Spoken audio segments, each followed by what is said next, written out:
Wow, mi con Indomieកំប៉ុង ចង់មែន ចង់ តែញ៉ើ ស្រួយឆុងស្រួយញ៉ាំ Indomie កំប៉ុងរសជាតិឆ្ងាញ់គ្មានពីរញ៉ាំហើយចង់ញ៉ាំទៀត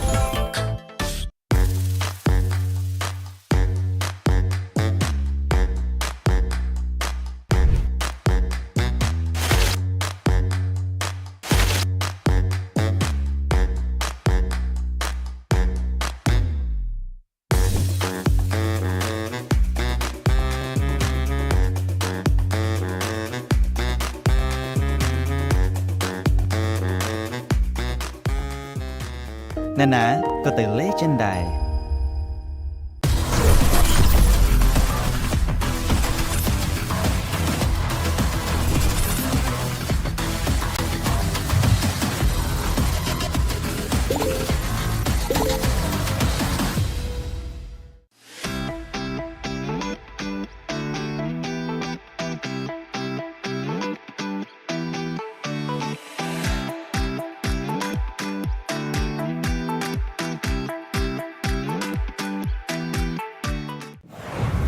Welcome to MCGG Rising Stars.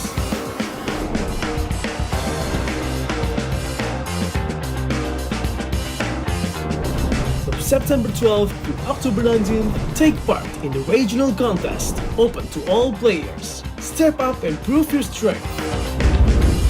Division finals will run from October 24 to November 2.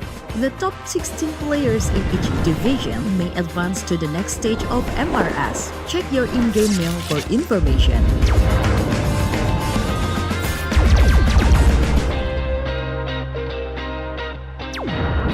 The S3 Finals group stage kicks off from November 8 to November 9. The top 6 players from each group will qualify for the S3 Finals semi-finals. The semi-finals will be held on November 15. The highly anticipated grand final arrives on November 16. The champion will earn a direct qualification for the first MCGG World Championship. The battle is on and the world is watching.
Wow, mi con Indomieកំប៉ុង ចង់មែន ចង់ តែញ៉ើ ស្រួយឆុងស្រួយញ៉ាំ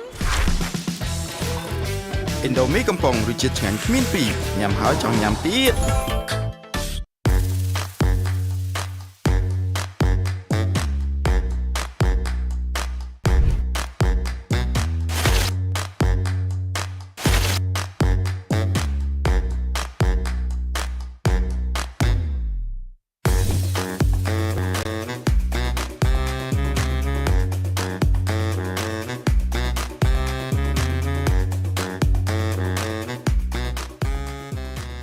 ណាណាក៏ទៅលេចិនដែរ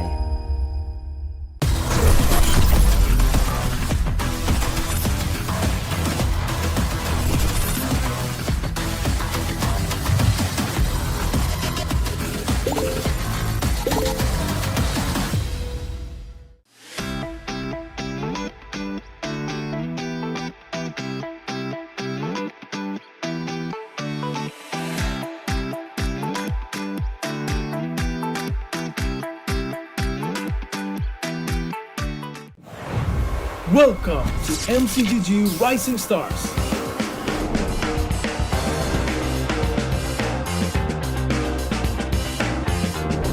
From September 12th to October 19th, take part in the regional contest, open to all players. Step up and prove your strength. Division finals will run from October 24 to November 2. The top 16 players in each division may advance to the next stage of MRS. Check your in-game mail for information.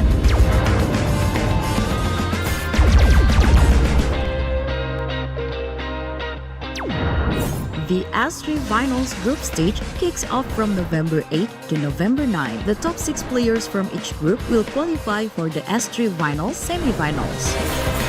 The semi-finals will be held on November 15. The highly anticipated grand final arrives on November 16. The champion will earn a direct qualifications for the first MCDG World Championship. The battle is on and the world is watching.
Wow, mi con Indomieកំប៉ុង ចង់មែន ចង់ ទិញទៅ ស្រួយឆុងស្រួយញ៉ាំ Indomie កំប៉ុងរសជាតិឆ្ងាញ់គ្មានពីរញ៉ាំហើយចង់ញ៉ាំទៀត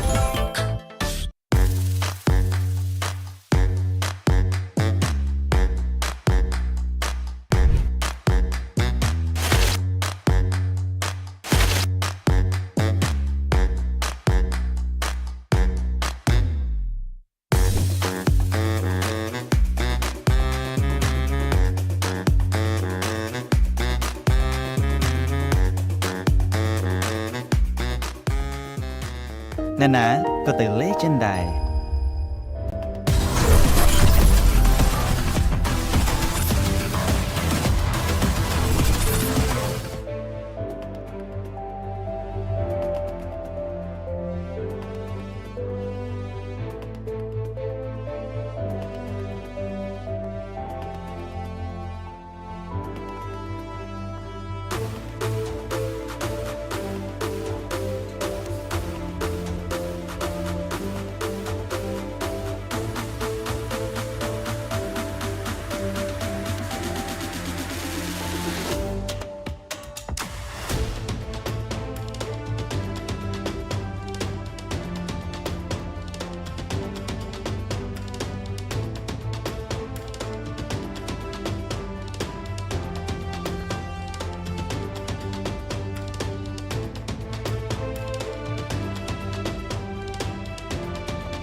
ការប្រកួតនេះរៀបចំដោយ Moonton Infinite Note 50 Series MPL Edition សម្រាប់ gamer គ្រប់គ្នាសាកថ្មល្បឿន90 W និងសាកថ្មឥតខ្សែ30 W បំពាក់អេក្រង់ AMOLED ល្បឿន 144Hz អាចលេង Mobile Legends Bang Bang ដោយរលូនដំណើរការកម្មវិធីលឿនជាមួយនឹង RAM សរុប 24GB អមជាមួយនឹងការរចនាពោរពេញដោយអានុភាពខ្លឹមបប្រាកញ្ចប់គម្រោង Secret AO Gamer ថ្មីទទួលបានអ៊ីនធឺណិត 8GB និងពេជ្រ35ត្រឹមតែ$1.5 កាក់ក្នុងមួយសប្តាហ៍ទស្សនាភាពយន្តល្បីៗញ៉ាំអាហារឆ្ងាញ់ៗសារចាក់បញ្ចាំងនិងកៅអីធំទូលាយទស្សនានៅរោងភាពយន្តខ្មែររោងភាពយន្ត Legend យើងក៏មិនភ្លេចផងដែរជាមួយ Esports Partner Indomie សូមអរគុណដល់សហព័ន្ធកីឡាអេឡិចត្រូនិកដែលតែងតែគាំទ្រនៅក្នុងការប្រកួត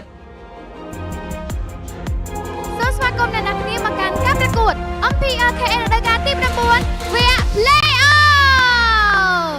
ជាមួយនឹងថ្ងៃទី2ក៏ដូចជាគូទី1របស់យើងជំនួបរវាង Galaxy Legend ឬប៉ាជាមួយនឹង Pro Esports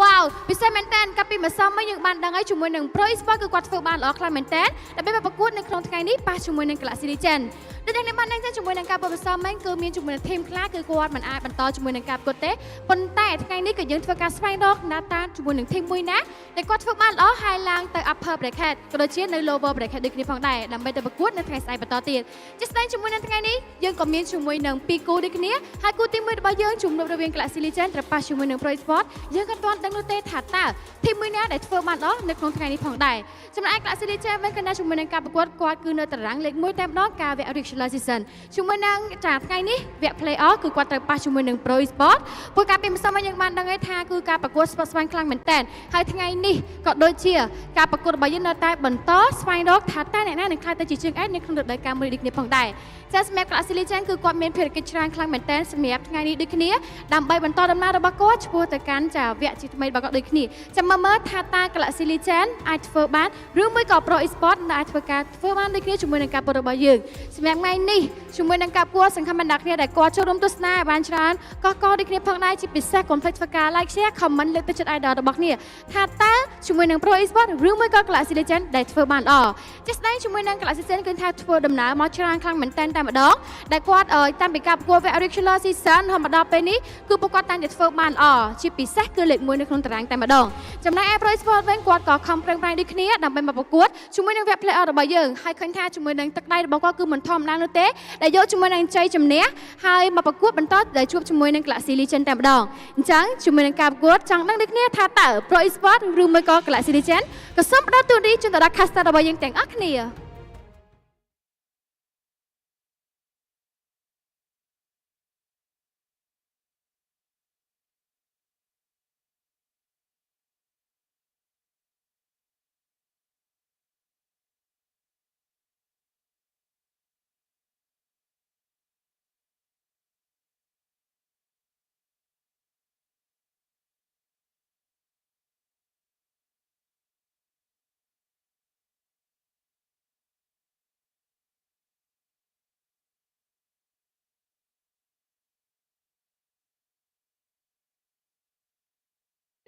Okay, I am back. I am so sorry. Okay. So that's on me.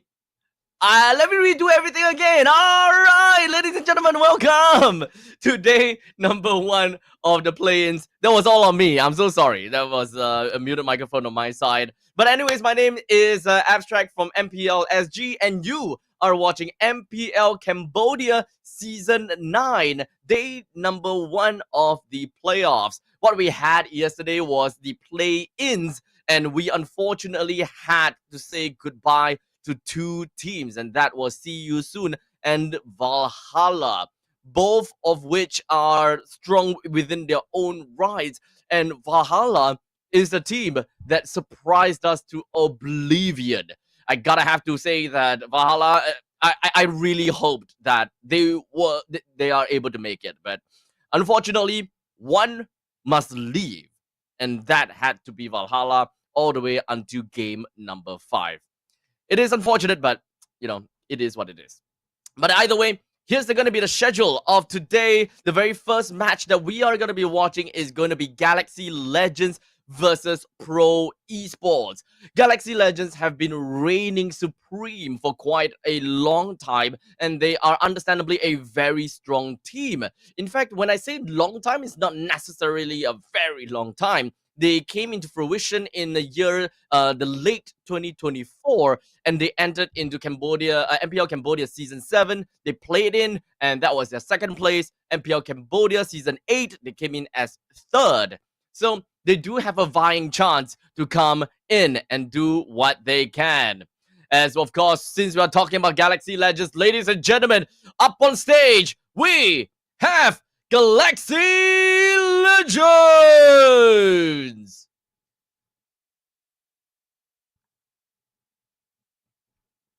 Galaxy Legends, they are indeed legends of their own right as they wait at the top for the play-ins to finish, and now they finally have their competition, and that is Pro Esports that got 3-1 against See You Soon. And on the other side, the one that 3-1 against See You Soon, we have Pro Esports. Slogging one entire day yesterday. They gave one free game over to See You Soon, and undoubtedly we will want to hope that that is not going to be happening in today's games against Galaxy Legends. And up on stage, the coaches that make the draft happen, that makes the game happen. From Galaxy Legends, we have CHA and, of course, PJ. While for Pro Esports, we have Cat God and Rexar.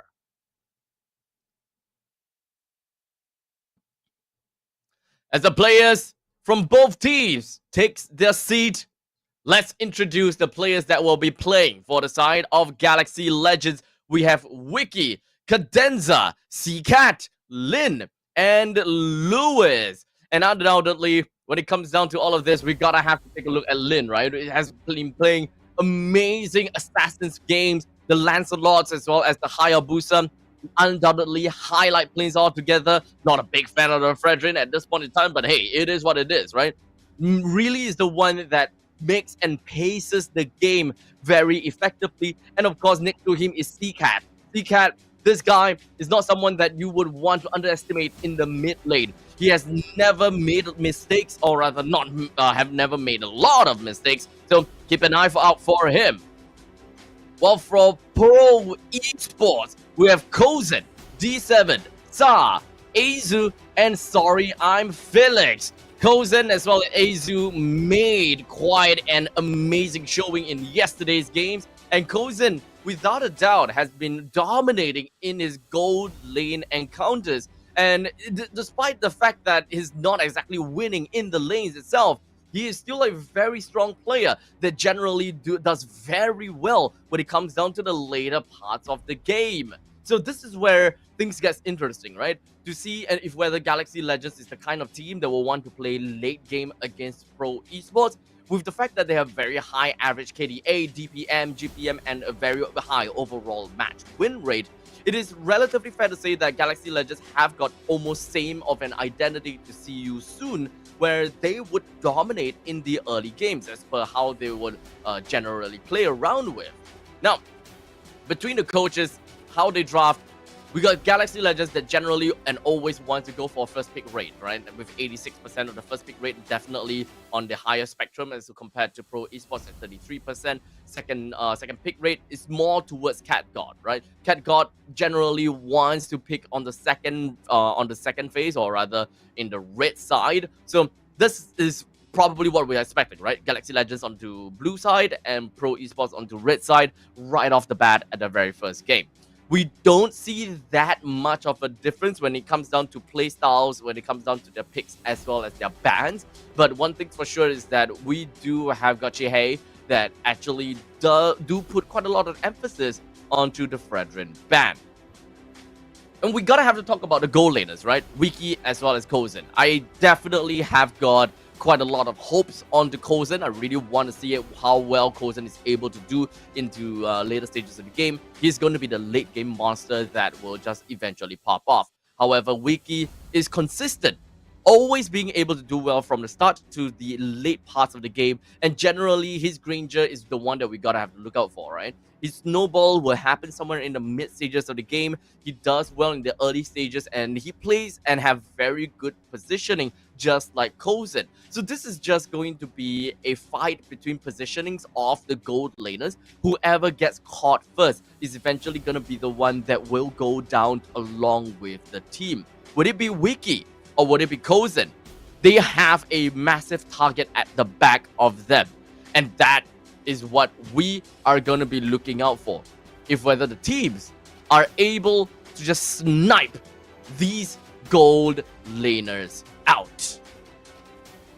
We're going to be watching a best of 5 games, a maximum of 5 games, and as long as the team reaches 3 wins in total, we have the team that will move on to the next part of the stage.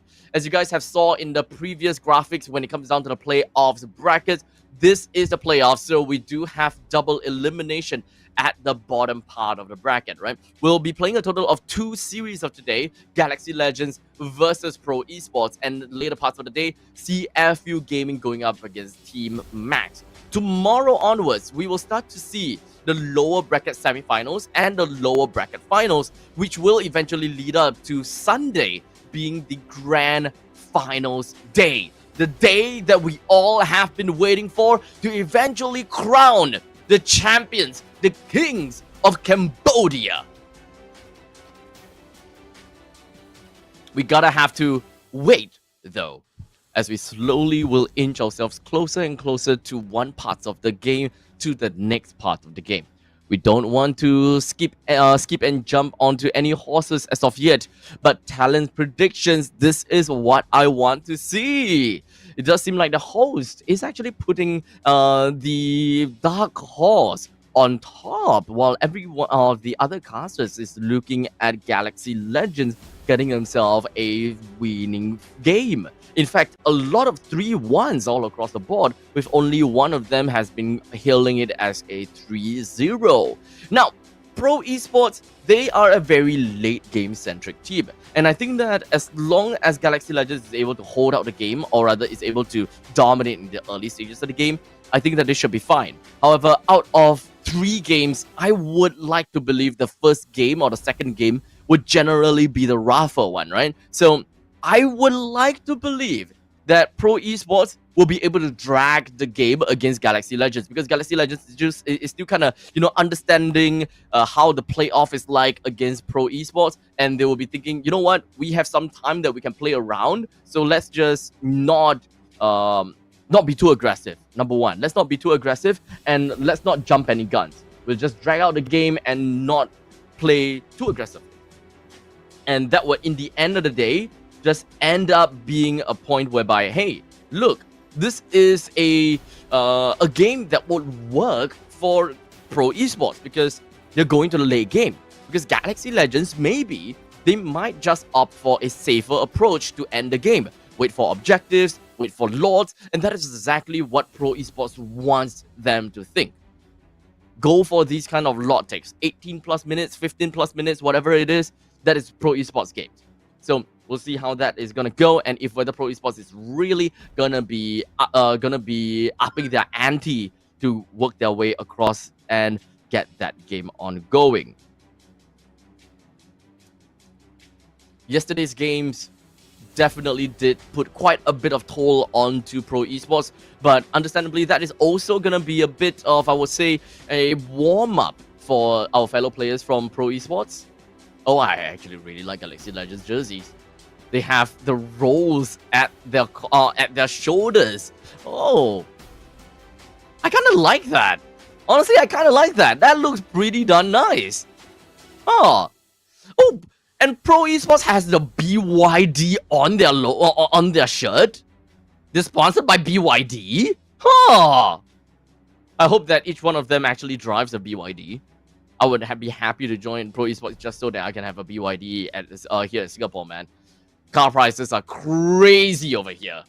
But anyways, ladies and gentlemen, as you guys know, and for those people that were here yesterday, please give a holler at me. Let me know if whether you were here yesterday. I would love to see if there's anyone that was watching yesterday. I want to acknowledge and I want to recognize some of you guys. And for those people that are new to the broadcast, new to today's games, or rather the MPL Cambodia itself, I am actually in both of the live streams here at MLBB Esports and ML Mobile Legends Bang Bang's live stream. So every now and then I'll just kind of take a look at the chat and read out a couple of these comments. If anyone have any questions per se, any questions or any comments about the things, I would love to kind of read them and have an idea how you guys are, thinking about the game.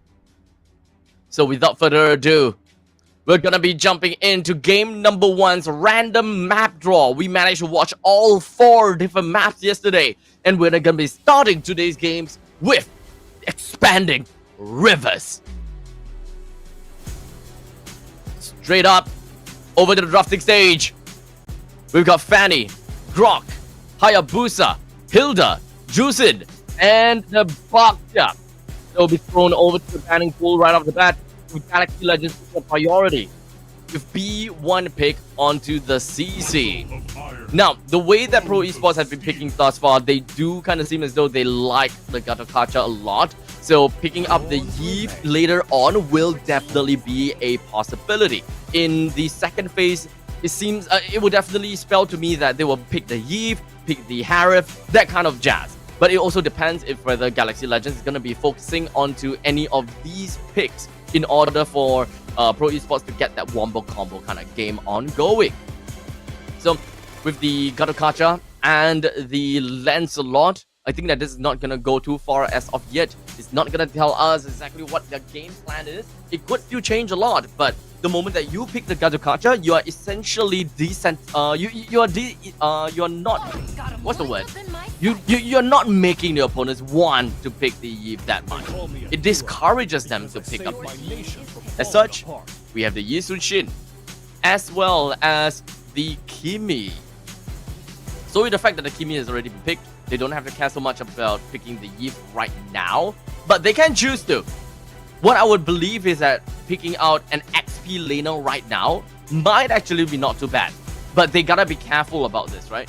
If excuse me, if they want to secure the Yeeve right now, they might lose a possibility of picking up a Harry for themselves. But if they leave the Yeeve open, that means that the opponents might possibly go for the Yeeve ban. So indeed, they're gonna be picking the Lapu Lapu. So now, Galaxy Legends, they have the opportunity to go straight in for the ban onto the Yeeve. We'll see if whether that direction is going to be the direction that Galaxy Legends is looking out for. But Lapu Lapu, Lancelot, as well as Gatakacha is a very solid and standard opening for them, which doesn't lock them into any composition as of yet. It could go anywhere, it could go anyway. So when it comes down to bans, I would say the Galaxy Legends, they have opportunity to play double side lanes. So with the CC up, that could be a gold laner. So personally, I will want to ban XP laners, right? XP laners that is really strong, or roamers that are strong. And the fact that the Hylos has actually been banned from the side of Cat God, He's just preparing himself in the event that he can't pick out the Harif or the Eve combination, that kind of stuff, right? They still have the mage that they can play around with. So Granger's out. That is going to be a one-sided ban, so it does not affect the members of Galaxy Legends for now. But I think that having a... Since they picked up the Lapu, Yuzhong and Ruby might be very good bans here. I would like to say that because this is quite a divey composition, perhaps a Ruby ban might be better than going for a Yuzhong. Because Yuzhong is more about zoning tool. It doesn't really do much to this composition when the Lancelot and the Lapu Lapu just wants to dive right in your face. The Yuzhong can't really zone too much. So Ruby would be my choice of ban. Sky tells all. Esmeralda. Okay. So this is actually hindering them to really go for the Harem. So Galaxy Legend decides to go for the ban onto that X-Bomb. So this is a Eve pick right now for Catguard. There's no reason for them to kind of pick the Harif right off the bat because the opponents highly likely would not play the Harif due to the fact that there's already a Gatukacha on the Catguard side. If they pick the Eve, it makes it worse for Galaxy Legends to even play the Harif. What's my prediction? I'm actually calling it 3-1 in favor for Galaxy Legends, to be honest. I would say that one is this game. Is this game where Galaxy Legends have their guard down. They're throwing caution into the wind and they're just believing, hey, you know what? We can play late game. So because of the fact that Ruby is not banned, this is actually a really good pick for Galaxy Legends because of this very divey style. But they have decided to pick up a Lunox. I don't know why they decided to do that. They're not lacking of damage because they have the Lancelot and the Lapu Lapu. So now, it doesn't really make a lot of sense for them to play the Harif. It still can. They can still do that. But they don't have a lot of aerial denial to really supplement the Zaman Force. You don't have an initiator that can work very well. Because if Yip comes in, Yip is actually the initiator. And then when it comes down to follow-up, it comes down with the AOG from the Gatukacha. So Catguard might actually go for a fighter side lane here with another Yuzhong or something like that. Oh man, he's actually gonna go Harif. Oh man. Just because of the Lunox pick, it kind of threw me off. And I'm not actually a very big fan of this Lunox in this game. You don't have the first 3 picks coming in from Galaxy Legends does not suggest them needing a Lunox this early. But they have decided to go for the Lunox right off the bat. And as a matter of fact, if they were to pick the Harif first, they can actually bring out the Eve later on because technically speaking, the opponent has already picked up the mid laner. There's no way that they're gonna play a mid lane. However, that will also show out that hey, this is the direction we're gonna play. We're gonna play more aerial denial to really deny your Harif from being able to play anything. So it's kind of like a damned if you do, damned if you don't moment. So that's generally how it works.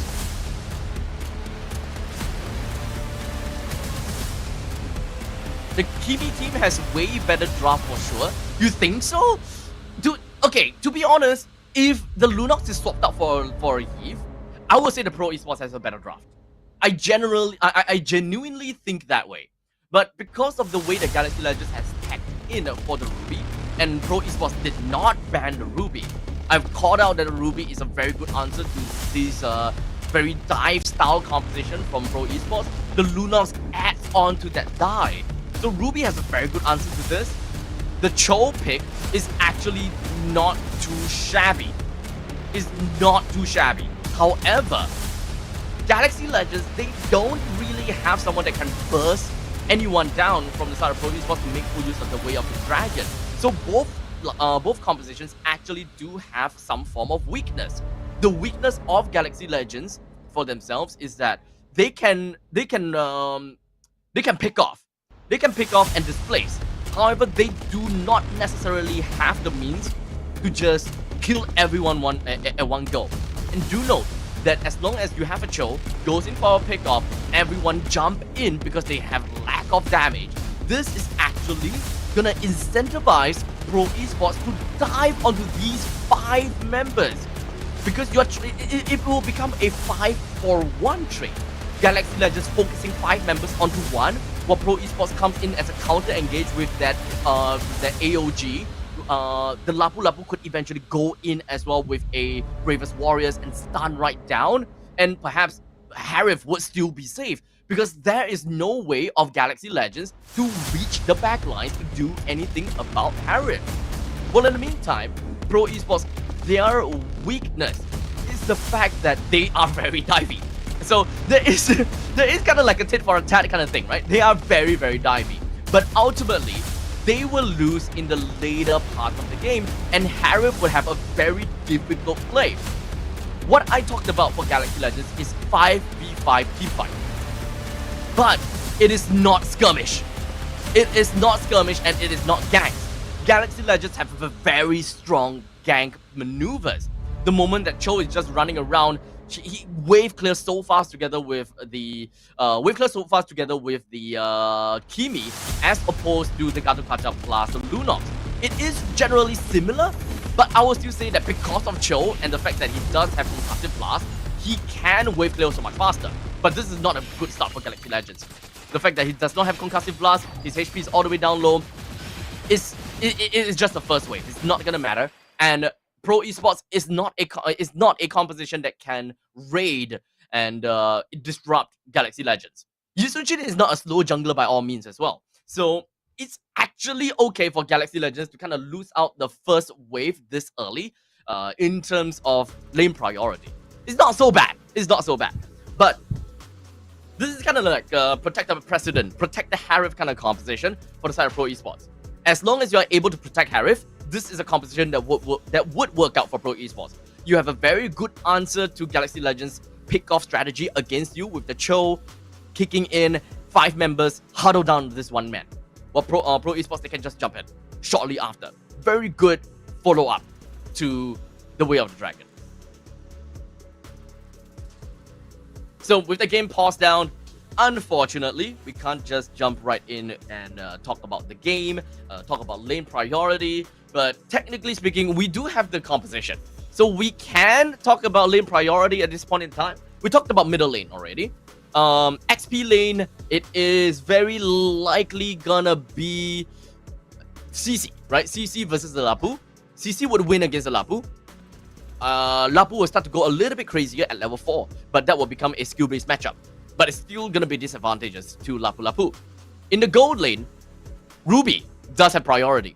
Ruby has got very good spell fam and a very good poke mechanism against the Harif. Harif does have a good poke mechanism when it comes down to the chrono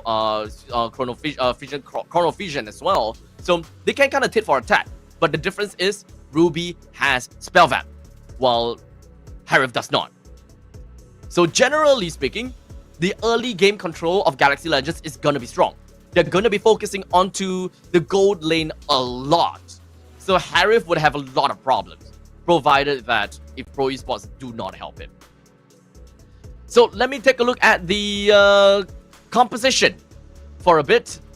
Or not composition, let me take a look at the comments just a bit, because we do have quite a bit of people that has been talking around. I wanna learn a little bit more about what you guys think about the composition. So feel free, chat up in the comment box, tell me what you think about the composition, and if whether I agree or not. If I agree, it doesn't mean that you are correct. If I disagree, it doesn't mean that you're wrong, okay? It's just my honest opinion, okay? So let's take a look at this, right? We do have someone that talk about Lunox, right? Lunox isn't a good pick here because of the range and crowd control. Generally, the crowd control from Ruby is a problem, but it doesn't affect Lunox all that much, to be fairly honest.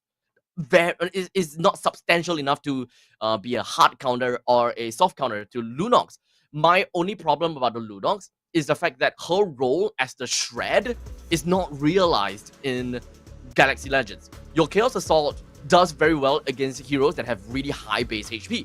However, both the CC and the Ruby does not have very high base HP. They just have very good spell fam. Eventually, as they build on, they will have slightly higher HP, but it's not as amazing or out of control like what a Hylos does have. So the next one is by the same commenter, and they have nothing to do, to get the Kimi. It's a lot of CC for a Harif, but I don't know. I don't think there was a better choice than a Harif. But yes, you're right. I don't know about the Lunox here at all. Yeah, so we both disagree about the Lunox, but in slightly different points of view, right? This is why looking at the comments, I love to look at the comments because it really helps me understand, how people think about different situations. And it doesn't necessarily mean a bad thing, and it doesn't necessarily mean a good thing. There are some different kind of situations, right? Let's see. Harif is the win condition. Yeah, Harif win condition. They have a lot of answers to the Harif. Their playstyle and their gameplay is literally just gonna be jumping on the Harif. You believe that Kimi will shine? I doubt so, actually. I think that Kimi is a supporting cast. Kimi's Traction Pulse and Immobilize is going to be really important to do a counter engage against the counter engagement of Pro Esports. So this is the stack. This is how the stack is going to be. Cho goes in, kick. 5 men jump in from 4 other men from Galaxy Legends jump in to kill this 1 man because they don't have enough damage. And then Pro Esports be like, hey, look, there are all 5 men together. Let us all 5 men jump onto them. They have the AOG, they have got Lapu Lapu that can go in at the same time, they have got the Lancelot that would just puncture his way through and deal a lot of damage, and that is gonna be Pro Esports' response. And in the meantime, Galaxy Legends' response is Kimi is generally a tad bit away, right? So once Pro Esports jumps in, then Galaxy Legends have to respond. I have an Immobilize, I have got my Traction Pulse. Here's what I can do afterwards. Boom, boom, pow, bum, bum, bada, bada, bum. Kind of thing, right? So we have a very standard stack that can happen. And how it resolves is entirely up to the players. This is all about instincts, and this is all about how they would want to play the game. So I don't know how it's going to be like at all, and if whether Galaxy Legends can play around well enough, or if rather Pro Esports is able to play around well enough. Personally, in this game, without looking at a draft, I believe that Pro Esports can win, just because of the way that they play and their playstyle. While in the meantime, Galaxy Legends, they are a more early game centric team. They want to play for early game. However, they might throw caution into the wind, and they just be like, this is game number 1. Let's just play a little bit safer, and let's just get a little bit more guaranteed win through objectives. And that is playing into Pro Esports game. They like to play for objective, and they like to play after 15 minutes where they get some miracle plays ongoing. So game number 1, I believe, just because of team playstyle, Pro Esports wins. And to supplement that, I personally do prefer Pro Esports lineup, only because of the fact that they have a very good team fight composition. It would be better if they have a Yif. It would be better if they have a Yif, but it's still okay. Alright, it's still okay. But Galaxy Legends, the way that they play is very micro-centric. So they need to play their own individual heroes very well in order to win in team fights. Very, very well. While Pro Esports, they just need to have very good teamwork in order to win in some of these team fights. One other thing that Pro Esports need to ensure is that they do not lose by too much in the early stages. Let's talk about power spikes for Pro Esports. In the mid stages, anything that's after 5 minutes, the only power spike that we have is from technically 2.5. Technically 2.5. Lunox will have the power spike. The moment that she gets a Genius Wand, she starts to go a little bit crazy, right? Genius Wand plus Glowing Wand, that is enough. She pops off. Next one, Lapu Lapu. Lapu is tanky enough, and his base damage is strong enough to be able to bruise the enemies. So this is the point in time where they need to find ways to get some free kills over to the Lancelot. The Lancelot eventually will want to play in a way whereby the moment that he gets the first item, they start to play a little bit more skirmishy. They need to be prepared for engagements from Galaxy Legends. The reason why I say that is because Lunox and the Harif has Purified. So they have get out of jail free card, and they can retaliate shortly afterwards, right? So I've been talking too long. So let me take a look at what the comments are talking about. Yi better than Lunox. I agree. What do you think about fighter goal lane meta? I am an XP laner. So I actually kind of like fighter gold lane meta. It incentivizes early game fighting. Like, it incentivizes a lot. So just jump, fight. And the way that Project Next has been introduced together with this fighter goal lane meta, it gels together perfectly. You have expanding rivers, you have dangerous grasses. All of these incentivizes team fight. So the faster that you get out of lanes and go for these fights, the better it is. And this also kind of makes fights a lot more scrappy. And scrappier fights leads to more entertaining fights, leads to more entertaining plays. And as a caster, watching people having this amount of HP, right? And winning the team fight or coming back in the fight, those are the kind of things that I absolutely love. So fighters are the only one that can do that. One of the only ones that can do that. Because they have thick HP like a Lapu Lapu. About defenses, physical damage reduction, spell vamp, and all that, right? Joe should rotate well on time. If not, Joe can easy dive mid lane. Correct. This is a very dive centric composition from side of Pro Esports, and generally that will happen at the 15 minutes Lord mark. Yes, there's quite a few guys are talking about MPL Malaysia as well, which is happening right now too. So make sure you guys support both streams, okay? We've got MPL Malaysia, MPL Cambodia. In fact, my fellow Singaporean, no, he's not Singaporean. My fellow MPL SG caster, Jace, is also casting in MPL MY right now. So if you guys have watched MPL SG, make sure you guys, go on over and support them. And make sure you guys stay here too, support me, and kind of have a nice little podcast between me and you, okay? So this is the great thing about solo casting, is that I don't have a partner to talk to, so you guys are my partner. You guys are my partner. It's a lot more, I would say, intimate between myself and the viewers in this case. Most likely go for the damage dealers to get advantage. Yep, they don't even have tank. Why pick Lunox? Exactly. That is my problem. That is my problem when I talked about it. The first three picks being the Yisunshin, CC, and the Kimi, right? You looked at that and you'll be like, okay, the last two is going to be an XP lane and it's going to be a roamer.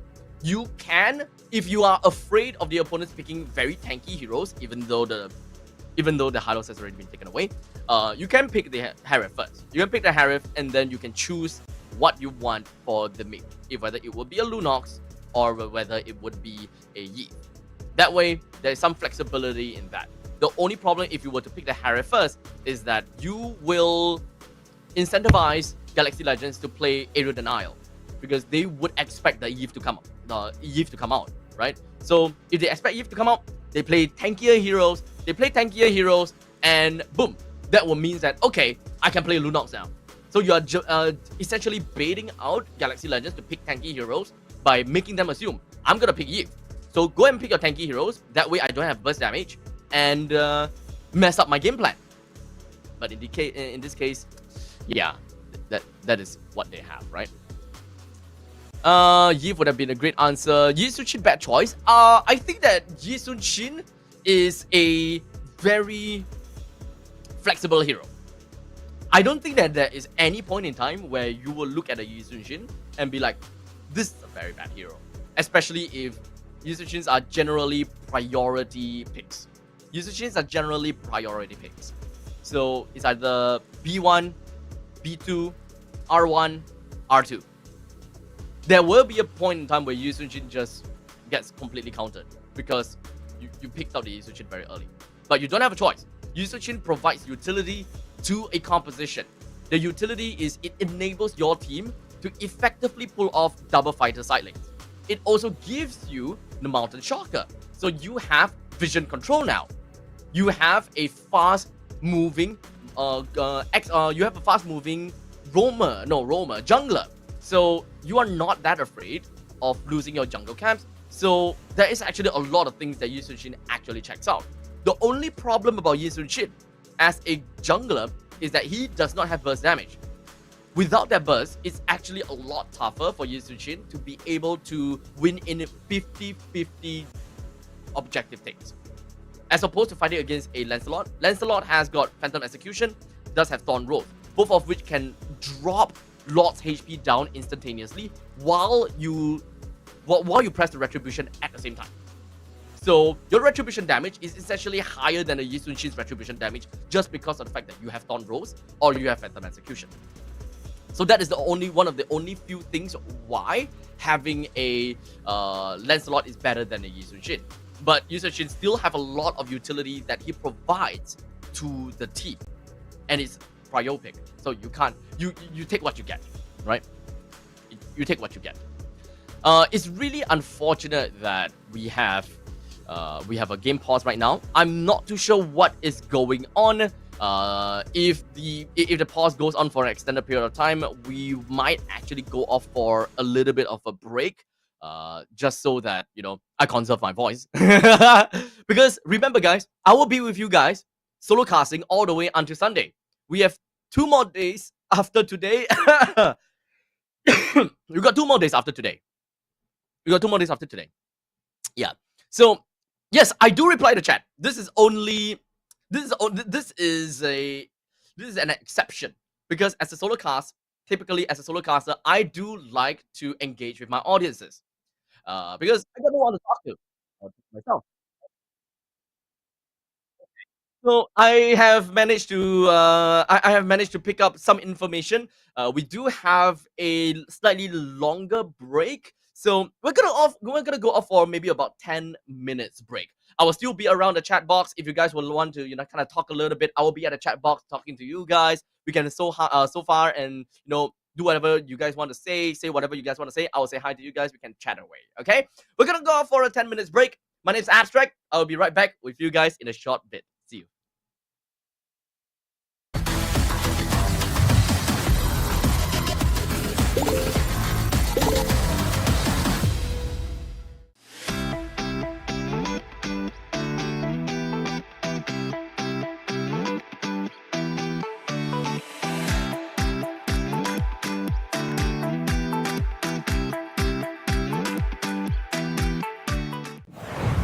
Welcome to MCGG Rising Stars.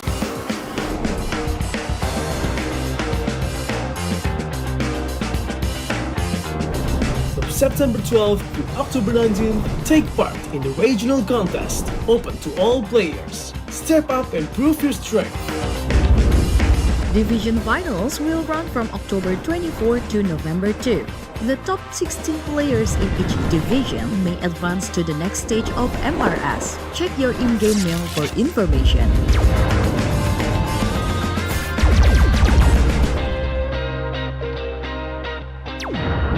The S3 Finals group stage kicks off from November 8 to November 9. The top 6 players from each group will qualify for the S3 Finals semi-finals.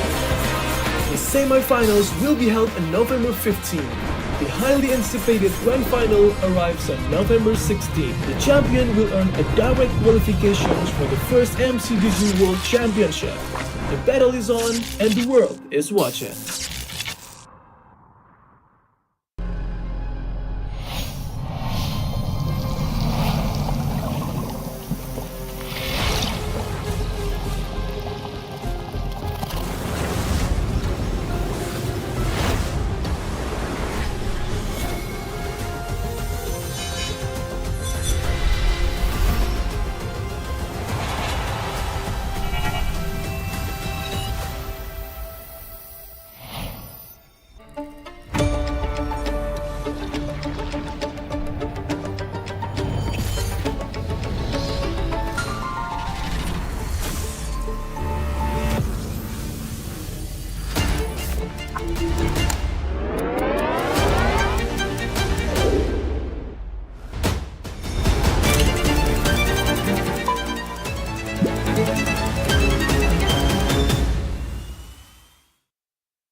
Wow, Indomie កំប៉ុង ចង់មែនចង់ឃើញ ស្រួយឆុងស្រួយញ៉ាំ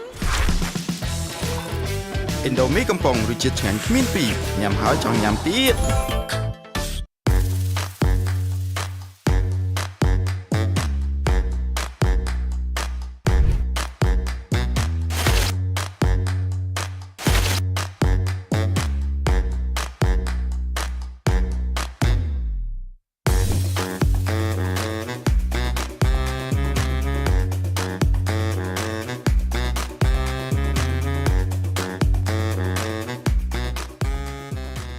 ណានាក៏ទៅលេងចិនដែរ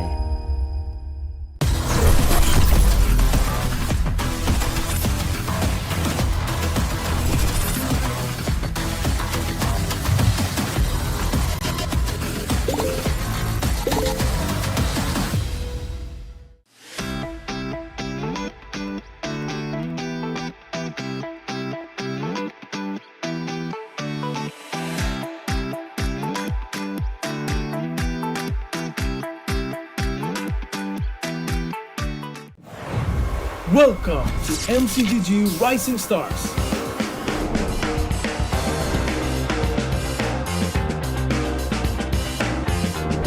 From September 12th to October 19th, take part in the regional contest, open to all players. Step up and prove your strength. Division finals will run from October 24 to November 2. The top 16 players in each division may advance to the next stage of MRS. Check your in-game mail for information.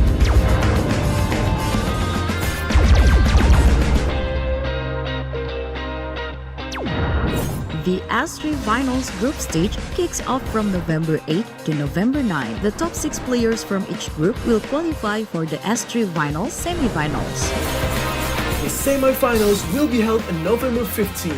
The highly anticipated grand final arrives on November 16. The champion will earn a direct qualification for the first MCGG World Championship. The battle is on and the world is watching.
Wow, mi con Indomieកំប៉ុង ចង់មែនចង់ឃើញ ស្រួយឆុងស្រួយញ៉ាំ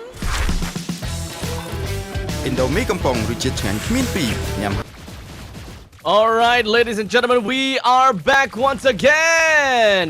All right, so now what we have so far is going to be a little bit of a fight down in the middle lane. I don't think that that's going to be too much of an issue at this point in time. We talked about lane priority. We talked about how the team fight is going to be like, what they would want to do. In the meantime, here in the middle lane, there's a lot of damage down over to the side of Sa.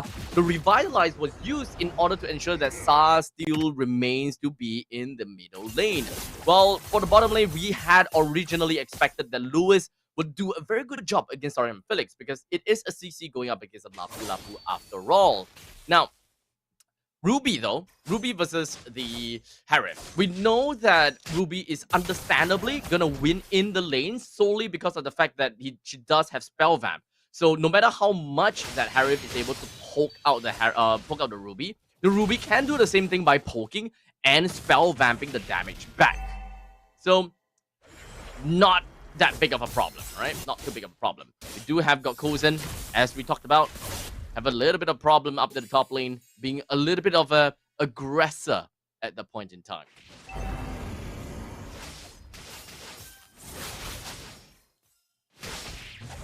Slowly but surely, with the turtle currently available up in the bottom, down in the bottom lane, Azu has already used his Phantom Execution, so we don't have that anymore. While in the meantime, that's the Mounted Shocker from the side of Lin that will be connecting, but it also, we do have got the Traction Pulse that did not manage to pull anyone in at this point in time. All four members from the side of Pro Esports just going to be down to the bottom lane. Well, Galaxy Legends have all 5 members in here. With a good hook, Azu finds himself killed, and now Galaxy Legends does have an opportunity to steal away the purple buff. So this is some easy plays for the side of Galaxy Legends. They stole everything that they would require from the Pro Esports. Great payoff just from taking the turtle alone. This puts Pro Esports Azu behind by quite a bit. Azu is currently at level 4 and Lin is just a tad bit towards getting himself the level 6. So being 2 levels behind is definitely going to be a little bit of a problem. However, this is still according to what Pro Esports usually play around with. So I'm not afraid, and I don't think that is going to be too big of a problem. No! No! Not again! I hope that is going to be a short pause. Please be a short pause. Please be a short pause. Please be a short pause. Please be a short pause. But it's okay. It's okay. It's all right. So, at this point in time, Galaxy Legends managed to get that 1 kill. As you can see down in the bottom lane there, down at the bottom, lower third, Galaxy Legends took 1 kill. We've got 3 minutes into the game. We do have a little bit of talks about the Philippines region. Chill, guys. Chill. Calm down. I do agree that at this point in time, Philippines and Indonesia are at the top of the hill, right? Both regions are extremely strong. It's extremely strong. So it really just depends on playstyle, teams, and I would say that both regions have very different ways of playing, right? Philippines, they focus quite a lot on macro plays, while Indonesia, they focus a lot more on the micro plays. So their win objectives is quite in the different kind of realm. The best team ultimately is the one that can adopt both Indonesian and Philippines kind of region kind of play, right? You have very strong ways of playing in micro and macro. So that's why, as long as a team that have both of that down, they would understandably be champions. But if whether M7 will have a champion that way, or what kind of champion is going to be like for M7, then that is the biggest question, and how that's going to be. I do believe that the game will be unpaused soon. One of the players seems like they are preparing themselves for the game. I'm not too sure if whether we are actually going to be jumping right in. But anyways, yes, there we go. Yeah, back into the game, and nothing changed. We're still back at what we have got so far. CCAT, this guy has been into the international scene before, so we aren't exactly surprised by any pro plays or very good plays coming from CCAT at this point in time. Back together with Shamar in the MSC 2023. That is the one that I remember from CCAT the most back then. But I still really want to find out if whether Galaxy Legends have enough damage to realistically. Ooh, wow. Now that is what I want to see. Oh man, takes up a little bit of the damage, but not too big of a problem. Lewis literally just playing with fire. Just playing with fire right now. Doesn't have a lot of HP to work with, but hey, it does have got himself the Brave Smite. So he can actually heal up pretty effectively. And also managed to bring out a War Axe for herself. So the CC is going to be fine. CC is going to be fine.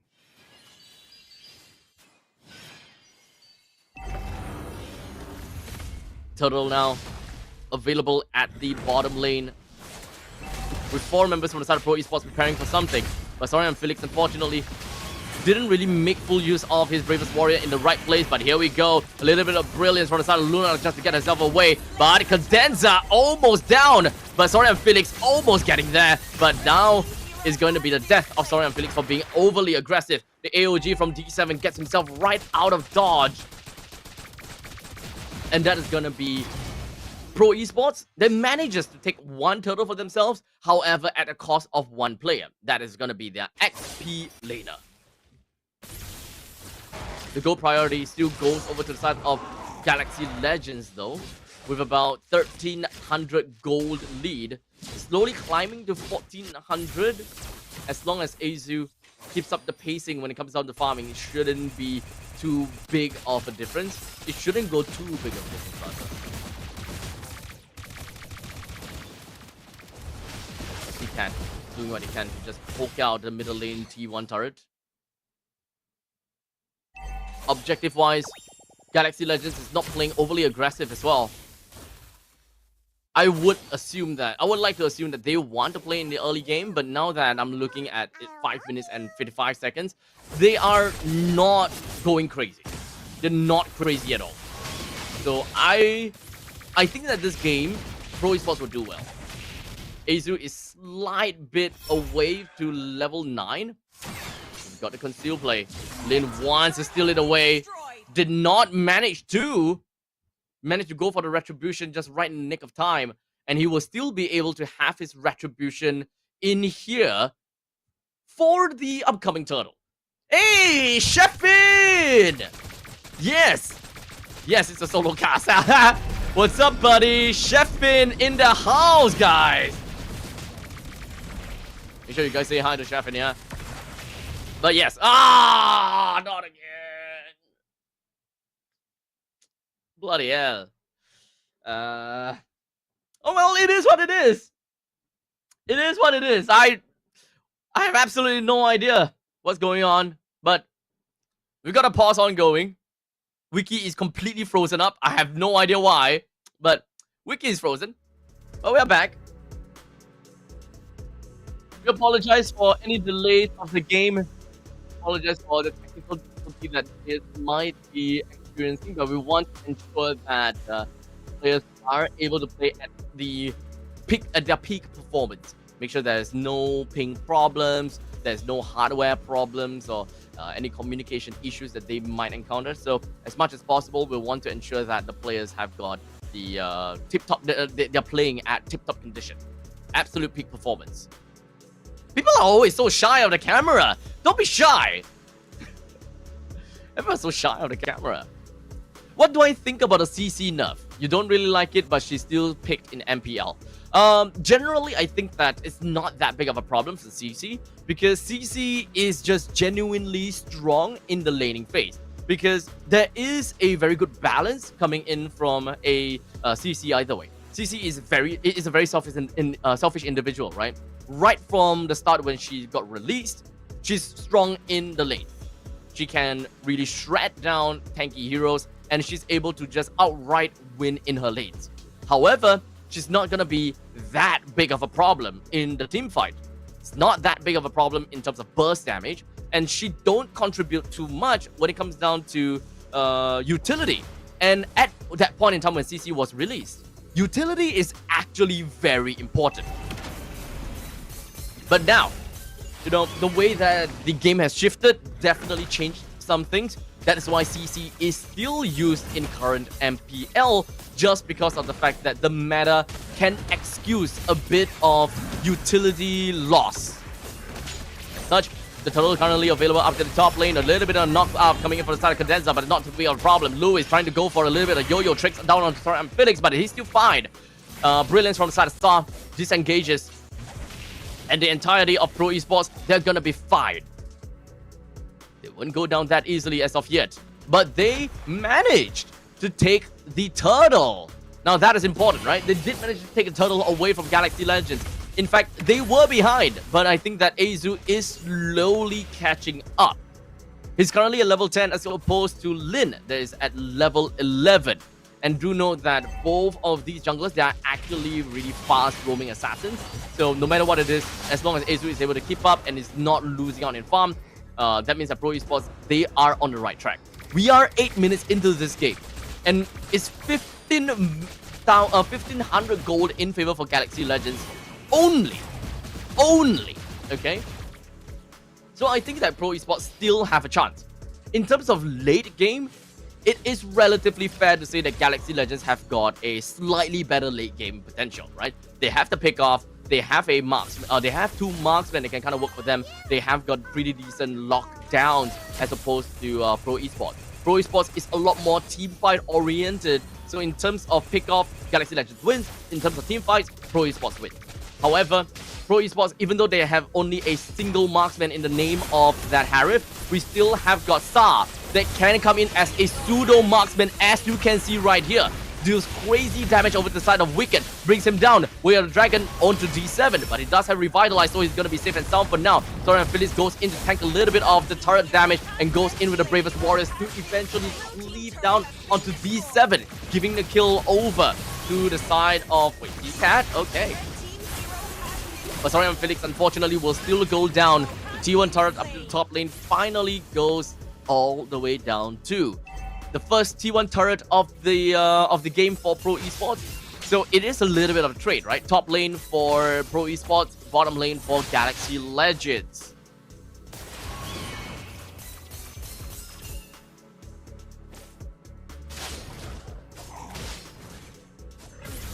It's only 9 minutes and 35 seconds in here. Pro Esports just need maybe another 5 more minutes to be going crazy. Understandably, from their previous games yesterday, their late game is where they go crazy. Oh, look at that! The Zaman Force as well as the Darkening. More than enough to bring Wiki down again. AOG from D7 gets himself right out of dodge. Pro Esports is out pick-offing the Galaxy Legends. Pro Esports is actually going for a very good pick-off of going up against Galaxy Legends, which is actually pretty darn surprising. The Lord does have the Pro Esports currently does have priority over Pro Esports right now. Condenser does not have HP to go for any pick-off, while in the meantime, Lewis also doesn't have a lot of HP to kind of play around with.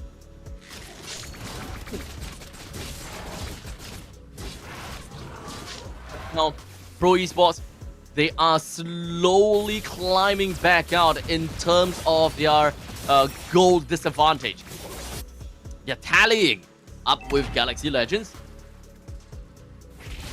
It's kind of like a very slow marathon. Cadenza, way out the dragon. Why though? But very good taunt from the side of D7. Now Cadenza is in a tough spot. Went for the way of dragon, but there is no one around to go in for the assistance. No follow-up. As now the fight is going to be breaking up into 2. Pro Esports, we do have Soren and Felix that's taking the enmity of Wiki for a long time actually. So that is a lot of time wasted on the side of Galaxy Legends. The Lord marches up from the top lane. And with the fact that Pro Esports currently do have 500 gold lead, we are at 11 minutes. I think from this point on, Pro Esports should have a very smooth sailing experience. Way of the Dragon tried to execute down on the Star. However, he pops off with the Purify and goes into Brilliance immediately, just so that he would not be knocked out of commission and displaced. As such, Kozen takes the T1 turret in the middle lane. The rest of Pro Esports looks to take a little bit more out of Galaxy Legends. Yes, Daniel, you're right. Galaxy don't have the burst damage. As such, even with Cadenza, with the Way of the Dragon, they can't make full use of it. So the only way to make full use of the Way of the Dragon is they need 4 members to literally jump in on whoever that has been caught by the Way of the Dragon. That is the only way for them to realistically be able to burst enough damage to bring one person down, to play into that pick of win con that they have in this lineup. But they are not doing that just yet. So until that Galaxy Legends realizes that, then they won't be able to do too much for now. They need to realize that. D7, good taunt, pulling Cadenza away. Sorry, and Felix goes in, straight in. But D7, that does seem like the AOG is not gonna land on anyone. As such, Pro Esports looks to run back a bit more. Well, that is all just a bait, and that is all just a diversion. because Azu just focuses down onto the T2 turret, down in the bottom lane, the only thing that they need. They have quite a bit of lane advantage now. They have a lot of gold for themselves, making full use of some of these macro plays, and I absolutely love that. So now with the Lord that will be popping up in 5 seconds time, Galaxy Legends, I'm not too sure if whether they have what it takes to bring this Lord down, or rather to fight this away from Pro Esports. Galaxy Legends, I think that they still have a fighting chance though. I'm pretty sure that they still have a fighting chance.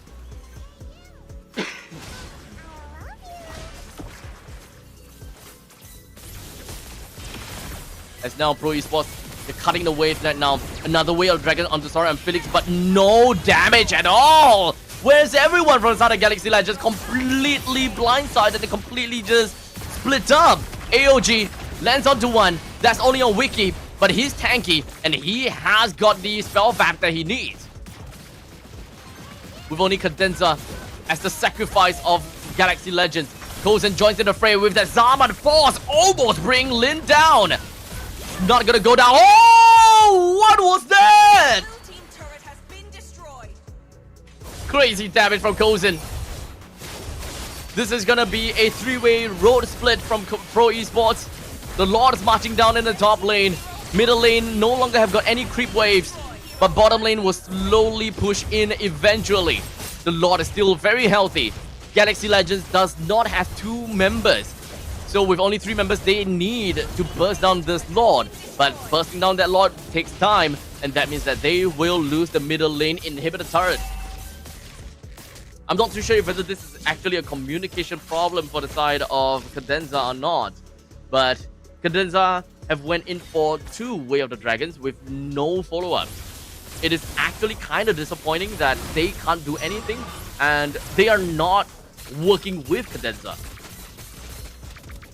The only time that they can do anything to the players that is caught by the Way of the Dragon is they need everyone to focus fire onto that one person that is displaced. And they don't have a very big window of opportunity to do that as well. Why? Because Kozen and Saab, both of them has Purify. And Purify is a very big problem to going up again. It's a very big problem for the Joe. So it has been like a good 90 seconds since both of the Purify has been popped, but Galaxy Legends, they did not look out for any opportunity. In fact, all Cadenza was doing is mostly onto kicks onto Sora and Felix, which actually is not what they want to do. As such, that's a stun right down on Lin. Lin only half HP, but he's trying to do as much damage over to the Sora and Felix, but he's a pretty tanky boy, alright? Lewis got caught in the crossfire, and Pro Esports will go on, literally focusing down over to Lewis.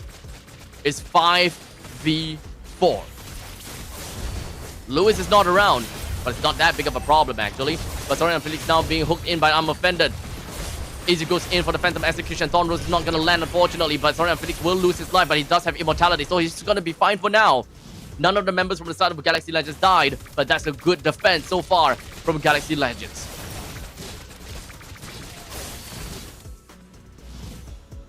Back to the stalemate. 16 minutes and 44 seconds. This is yet another team fight that Pro Esports can do very well, right? Remember, I talked about 15 minutes. That is the pick. That is the timing that Pro Esports would require to go online. So mark my words. I think if Galaxy Legends actually takes this fight, Pro Esports will be wiped out. As such, the Zaman Force is going to be dropped right down, right on top of Wiki. It's going to go down. The next one is going to be Seacat and then Cadenza. Why is Galaxy Legends actually taking up this fight? I talked about this. They will be wiped out. Lin now gets a shutdown of the Saw, finally. As now Azu looks for an opportunity down in the middle lane. They don't even need a Lord at all. They focus fire onto the Lewis as well as Lin. Another Zaman Force popped up from the side of Kozen. As such, he will bring Lewis down. Oh wait, he did not! But it doesn't matter! Pro Esports, they take game number 1!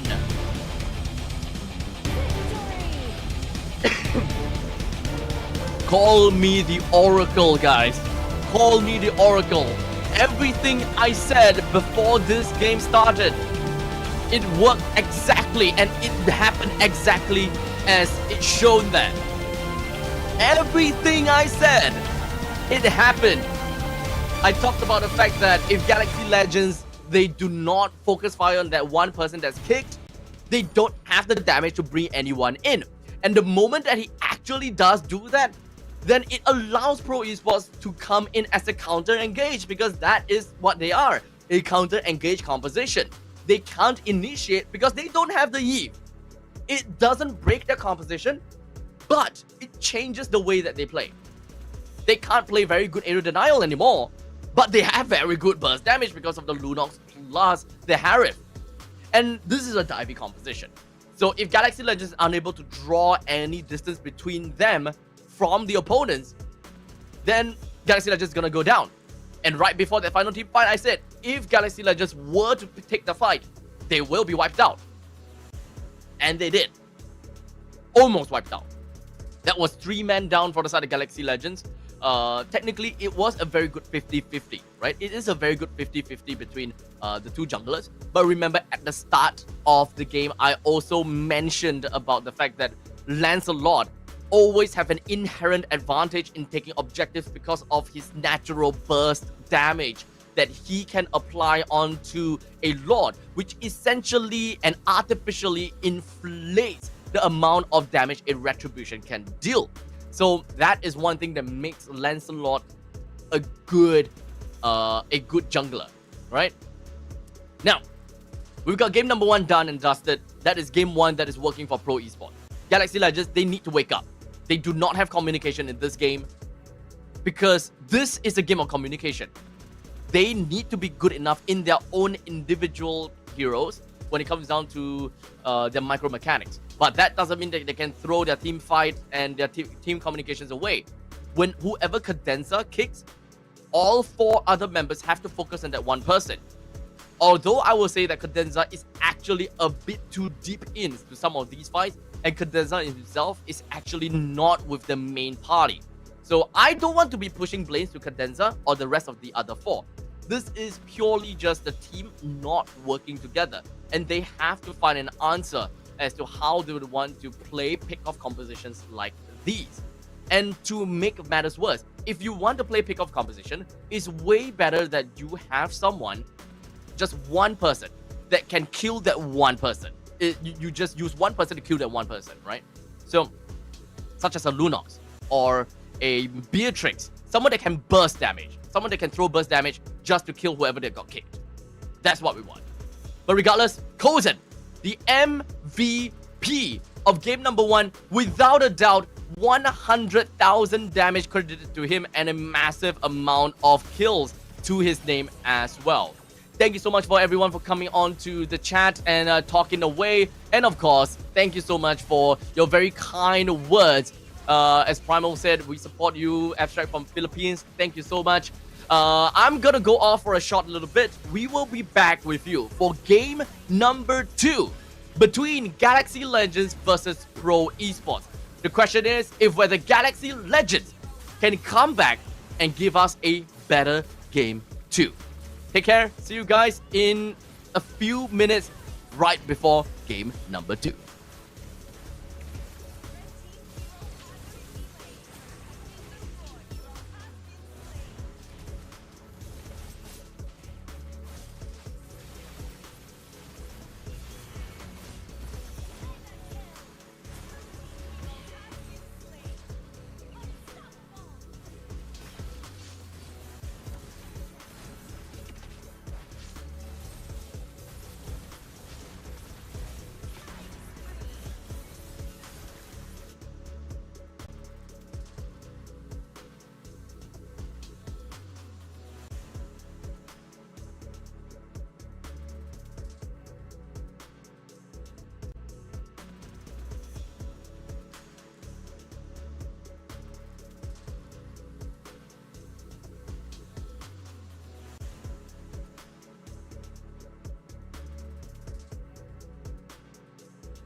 Ladies and gentlemen, we are gonna be jumping right into the next game.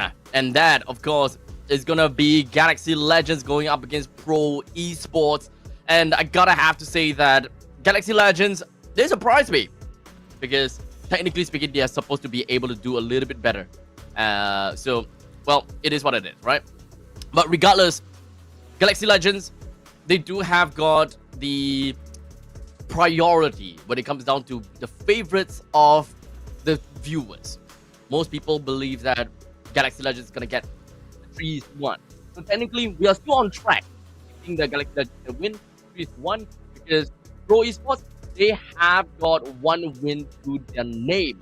And I would like to say that it is a very strong momentum for Pro Esports, but I'm not too sure if whether that momentum is going to be enough for them to, you know, take Galaxy Legends down. I think that the draft is ultimately going to be the most important thing, and they need to be able to play their best, you know, play with their best foot forward. But anyways, while we are waiting for the game to be ongoing, I do have a couple of comments that is on the chat once again. And remember, ladies and gentlemen, for those people that are watching, please feel free to use the chat. The chat box. I'm on YouTube on both of the MLBB Esports channel as well as Mobile Legends Bang Bang channel. Every now and then I will read out some of these comments, you know, talk about, you know, some other topics. And I think that this is actually very apt for me to talk about M7, right? Because right now I do have a viewer that talked about, you know, M7, who are my favorites, or who I think is the best team within M7. It's definitely going to be a little bit hard for me to say who is going to be the best, but as of now, I do have a couple of favorites, right? With Team Liquid Philippines being the first one, Onyx Indonesia being my second one. I definitely gotta have to say that Selangor Red Giants is probably my third favorite. I'm not too sure how to feel about Aurora Gaming, to be fairly honest, so I'm not gonna talk too much about them. How about, okay, maybe Alter Ego as well, right? Maybe Alter Ego. I think Alter Ego has a pretty decent chance in the M7 too. But I'm gonna have to give respect to my Singaporean brethren as well, right? Team Evil, their very first time in the international scene. No, very first. I wouldn't even call it first time in the international scene, but first time in the M Series competition. First time in the M Series competition. So I really want to see them going. But regardless, we're not going to be talking too much about other regions for now, because we're going to be focusing on an MPL Cambodia Season 9, which is exactly what you are watching right now. We've got the, it is Wandering Cloud for this one. Fanny. We got Fanny Band together with the Grok, Baksa, and Ju Sin.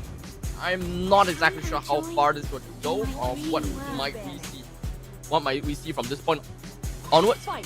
But Lunox Band, Hilda Band. This might be a CC pick from Galaxy Legends again. It is my mission to banish all. Oh, stealing the Lancelot away from Pro Esports. That means there is a chance that they will play the Hayabusa. Hayabusa plus the Gatokacha. But they might not need to rush it.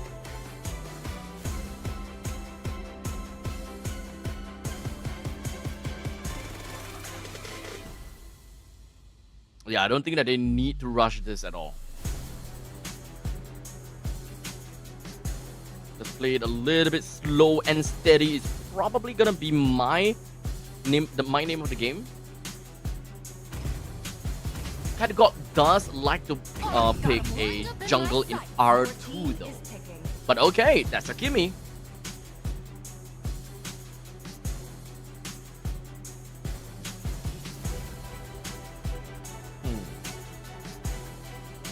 At this point, it doesn't really tell us anything, but for Catgod's draft, for now, it is very team-oriented. It's very team fight-oriented.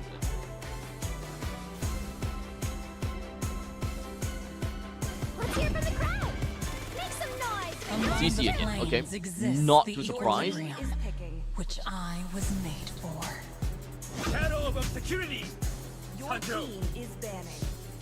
Okay, there we go. Hayabusa.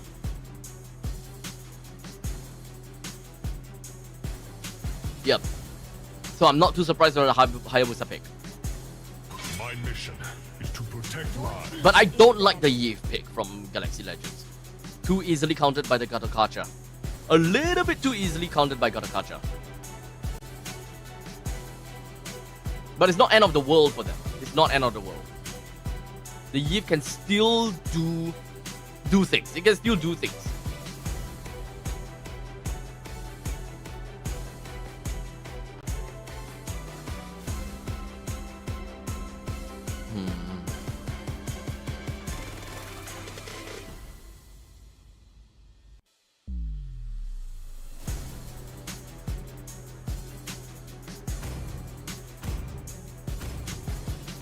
Magic is my life. Aaron. Your team Okay. is banning. Still Harris. When I give the word. Elite ban as well.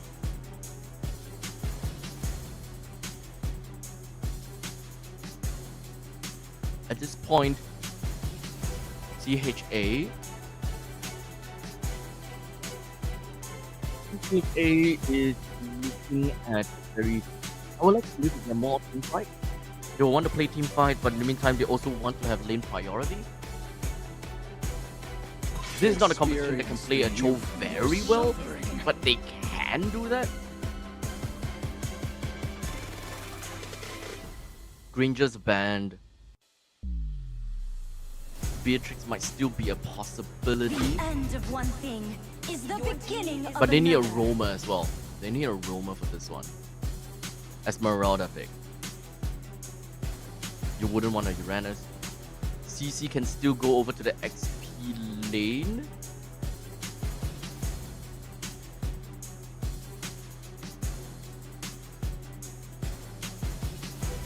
Honestly, Galaxy Legends draft doesn't really hint us anything. They can quite literally do anything right now.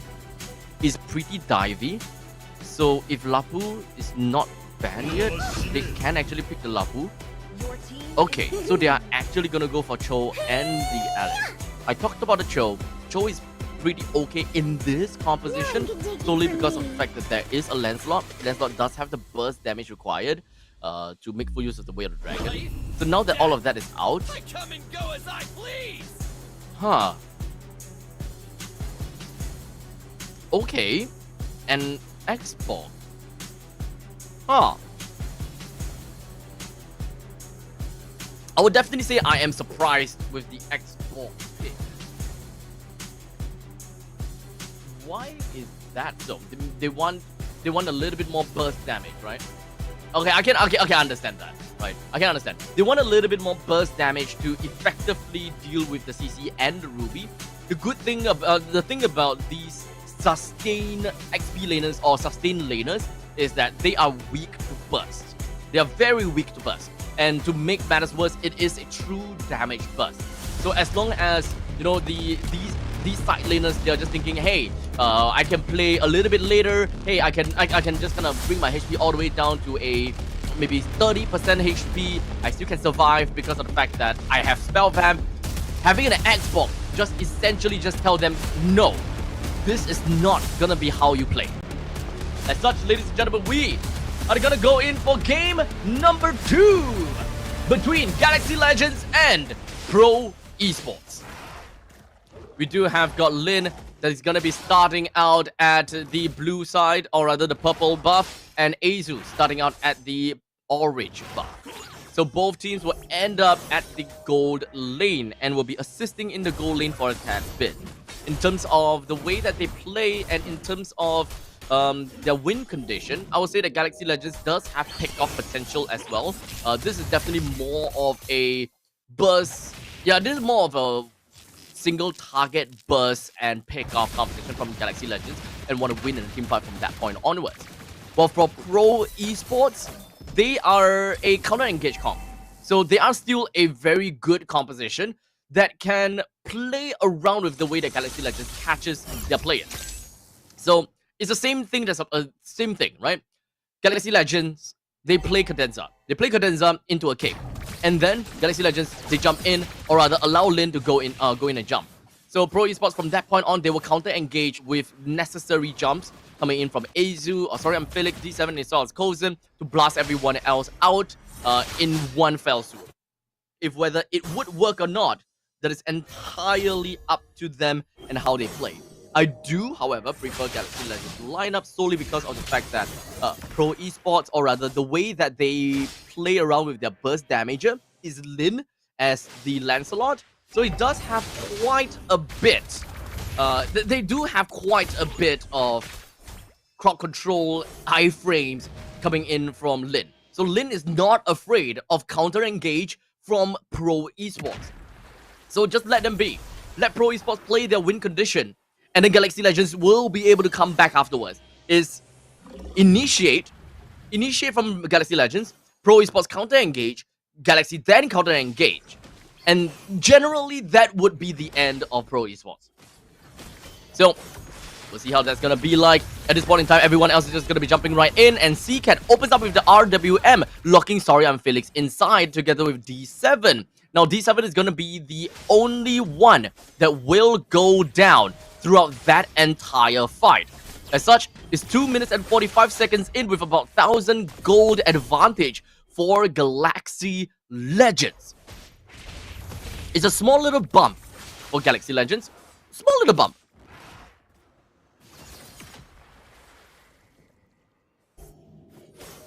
But in terms of lane priority, this is also something that we can talk about, right? I would like to believe that Kozen and Wiki, both of them are pretty much neck and neck. Xborg has pretty decent lane priority just because of the fact that he can actually spell vamp as well. He does have pretty good wave clear on top of that, and he momentarily deals true damage shortly afterwards.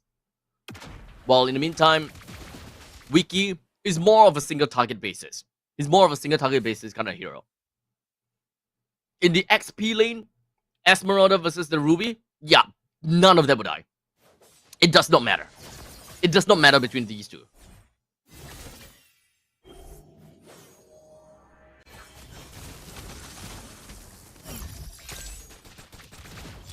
It's generally a slow gameplay for Galaxy Legends. Are they a late game composition? No, they are not exactly a late game composition. They're more of a mid game composition. Pro Esports, they can play late game because of Sa. The fact that they have a Kibi, they can play late game. They have true damage from Kozen. Wiki can do a bit as well. I think the Pro Esports might actually surprise us this game.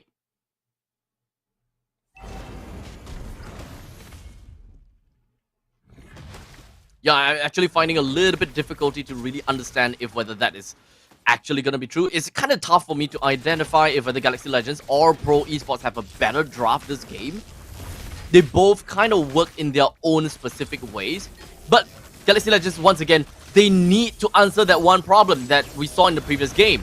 Do they have the teamwork to actually make full use of Cadenza? As such, now the fight's gonna go straight out. The RWM locks down the 3-person, but shortly afterwards, the rest of the members from Pro Esports gets themselves running away. The AOG coming from D7 is not gonna do too much, as it's still gonna be safe and sound for now. With Sorry I'm Felix at an all-time low HP, Pro Esports wins in that fight, as they manage to bring Wiki down.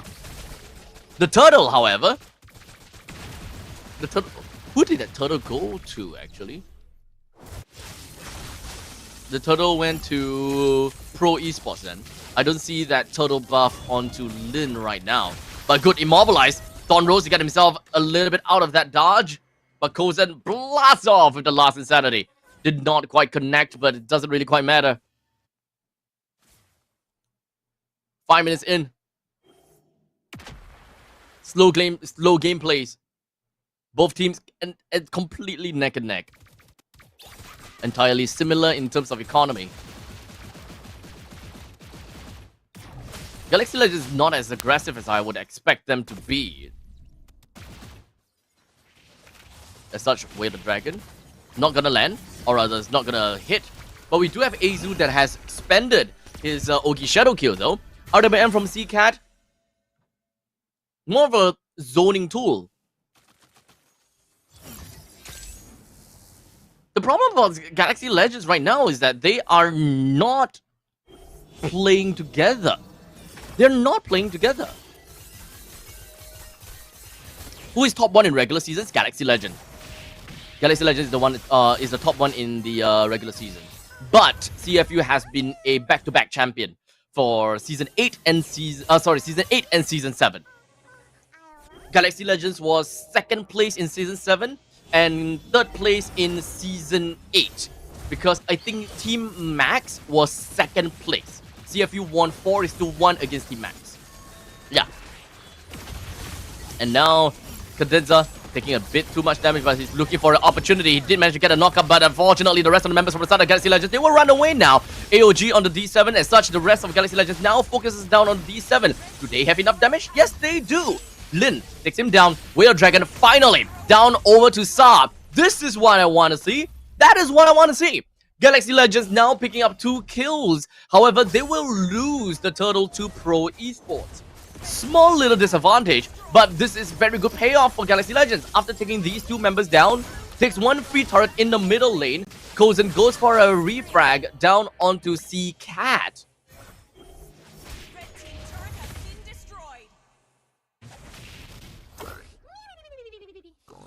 CFU and Galaxy Legends is actually won the same amount of games, but Galaxy Legends, if I recall correctly, has 14 points, and CFU have got 13 points. Galaxy Legends is top 1 in the regular season.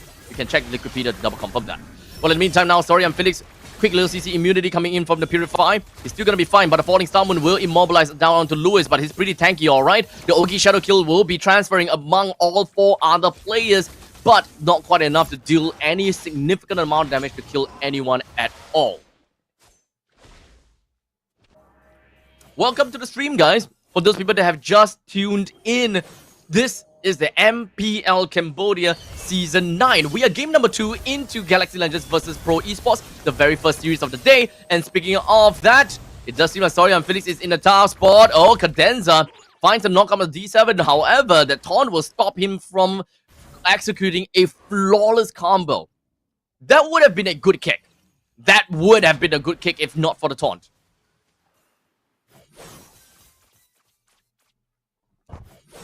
As such, middle lane, they're trying to do something onto Lin. The Thorn Rose is not quite enough for Lin to get by. The rest of the members from the side of Galaxy Legends, they're looking for that opportunity on the side of Azu. The AOG, as well as Falling Star Moon, will just be crumpling down onto the rest of the members when it comes down to Pro Esports. Galaxy Legends trying to hold their own. As such, CCAS opens up the real-world manipulation. The rest of the members from Pro Esports will now make their way backwards.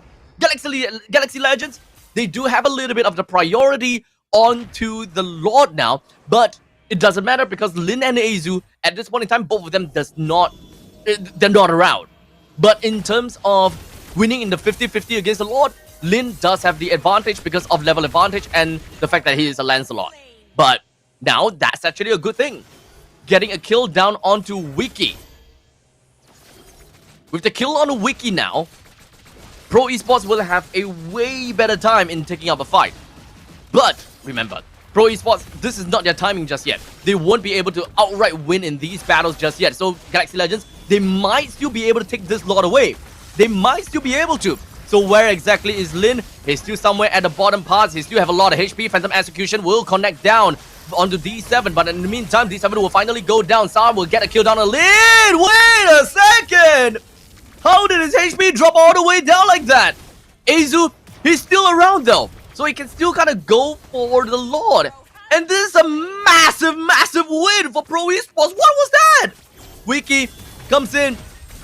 The Falling Star Moon will not help Sora and Felix run away. But Wiki, his damage is kind of insane. And Sa has got no answer for this.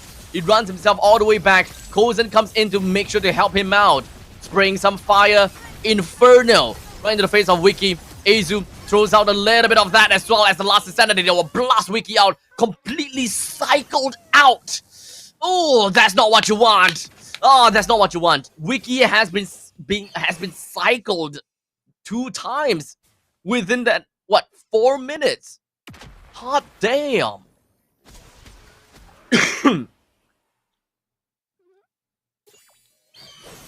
This is not good for Galaxy Legends. Now, the Lord is going to be fighting in favor for Bro Esports. He's going to be trampling down onto the bottom lane with a very strong wave up top. Azu does have the way of he does have the Ogi Shadow kill, but it doesn't seem like he wants to waste it onto Lin because of the lack of creeps around. He can't transfer these over to Lin and continue on after the Thorn Rose has finished the animations.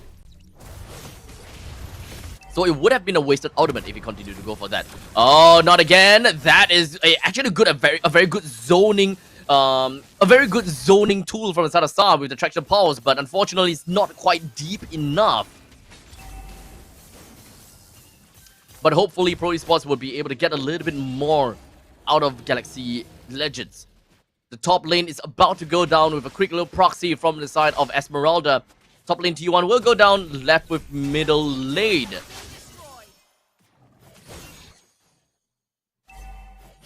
The T1 is still up. And that is a very good news to Galaxy Legends.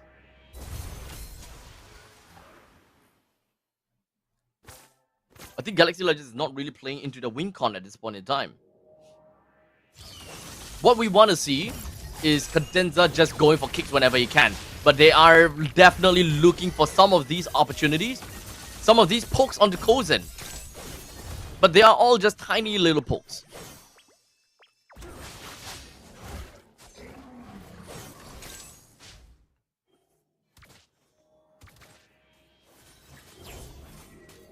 I think that they should be fine for now. Someone did mention Blood Wings against Esmeralda. Actually, there's nothing wrong about having Blood Wings against Esmeralda. Yes, it does give you shield against Esmeralda. Or rather, you will give your shield over to Esmeralda. But it's a kind of like what's the word? It's a double-edged sword. Because here's the thing, remember this. Blood Wings gives you movement speed the moment you have shield. So the moment that Esmeralda hits you, you have shield. And you proc your Blood Wings passive, and that is to give you movement speed. And the main reason that you want Blood Wings for is that movement speed. Is not the added survivability. The added survivability is actually a bonus. The main reason you want that movement, the main reason you want the Blood Wings is for the movement speed.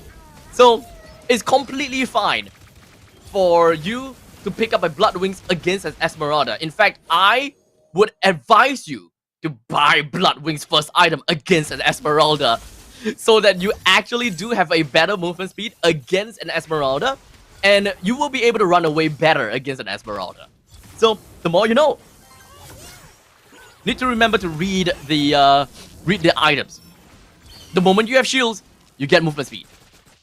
You have enhanced movement speed. And no other heroes can give you shields. And with all the other heroes, they hit you, they will drop your shield. And then, poof, you no longer have your movement speed anymore. At this point in time, both drafts are okay. They both excel in very different ways. But it's a lot tougher for Galaxy Legends to execute their one because theirs is actually going to be more of pickoff and it plays around Cadenza a lot. So as long as Cadenza still holds onto his Way of Dragon, they are not doing what they are doing with their composition. Cadenza is really holding on to his Way of the Dragon. Mostly, number one, because of number one positioning. Number two, because of wrong priority target. In the previous game, they have been targeting the Lapu Lapu over and over and over again. And that did not bring them anything. Now everyone is gonna be on to D7. So now is the perfect time to go for the Way of Dragon, which exactly he did. One person out. It's a 5 versus 4 now. They have a little bit of opportunity and a little bit of that advantage. So going up for this Lord fight, they can win. And remember, they can go back home because of Wandering Clouds. So you pick up a Wandering Clouds. And now you're back in team fight.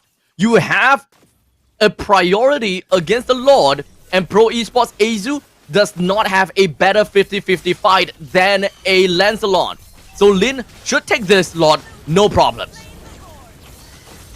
But Pro Esports, they should not take this fight at all. They definitely should not take this fight at all. But that is going to be a very good last insanity that managed to clip onto Cadenza. He's still alive though. The rest of the members from inside of Pro Esports, they are just going to be putting themselves away. Never mind. D7, he re-engages with the AOG. But that also zoned out the rest of the members from inside of Galaxy Legends to run further away. So now Pro Esports, they managed to extend the team fight and without losing anyone at all.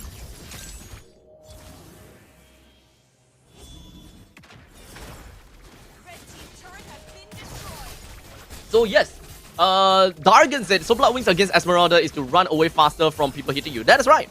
And it also improves your rotation speed. It improves your rotation speed. The reason why first item Blood Wings is actually good for some of these mages is so that you actually rotate a lot faster. That was the case for a few patches ago. You want that movement speed.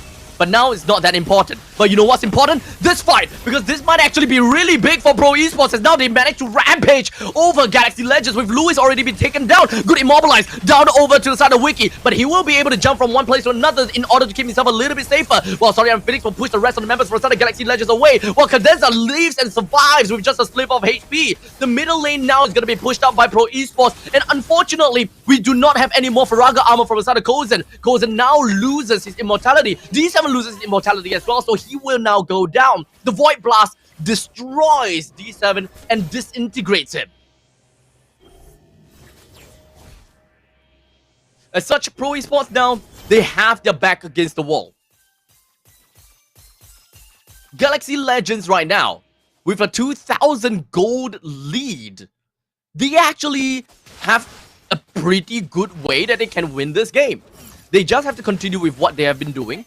They just need to take one Lord. But remember this is 18 minutes.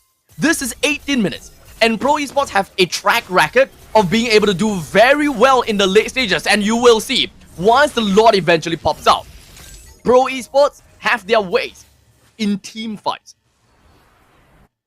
So what will work for Pro Esports, right? What will work for Pro Esports is that they need Azu to split push. I'm not too sure whether they will actually do that or not, right? I don't know whether they will actually do that or not. But if Azu does split push, he does have a very good way to escape away from a Lancelot.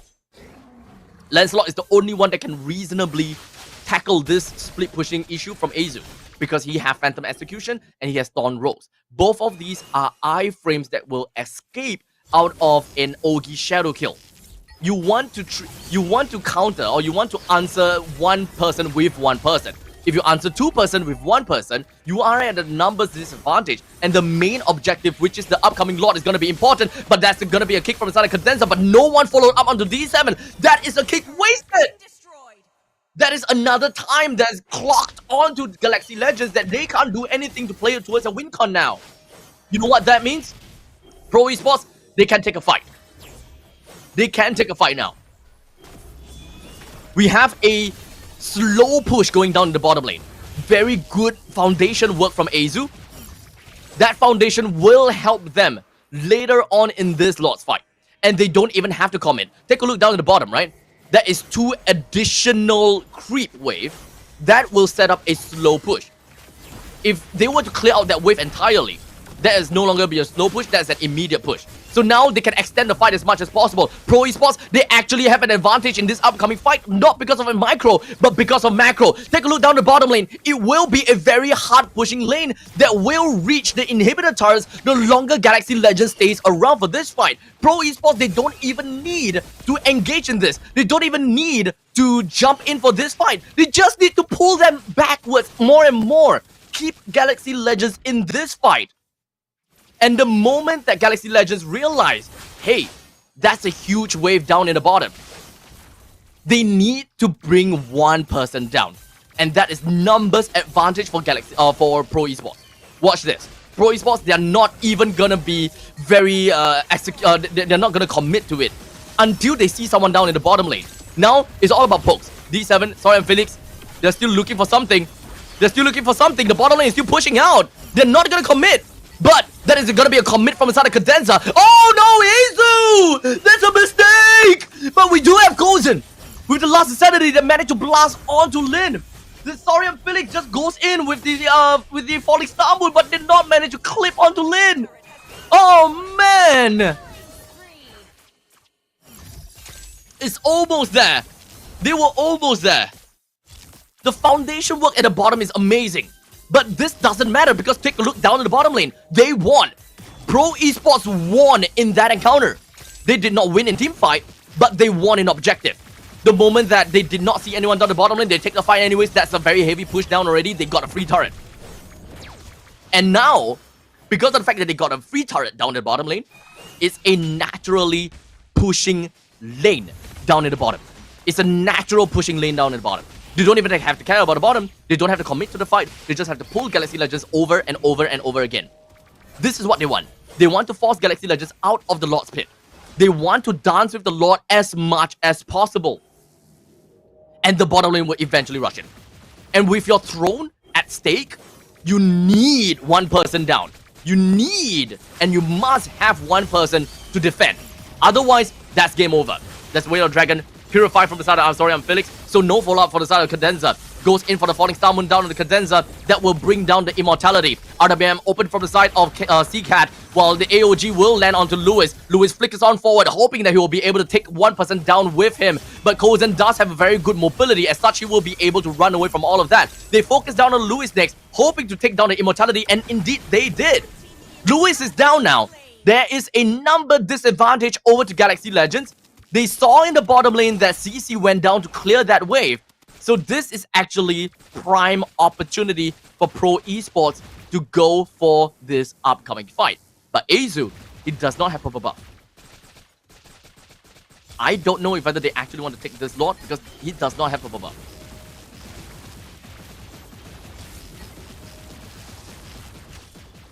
This is very good macro play from Pro Esports here. Pro Esports should win this game solely because of the foundation that they made down in the bottom lane. That foundation and forcing Galaxy Legends to choose one: win in the fight, or win in the fight, or win in pushing the lanes. I guess win in the fight or keep your turret. Kadeza's looking for something.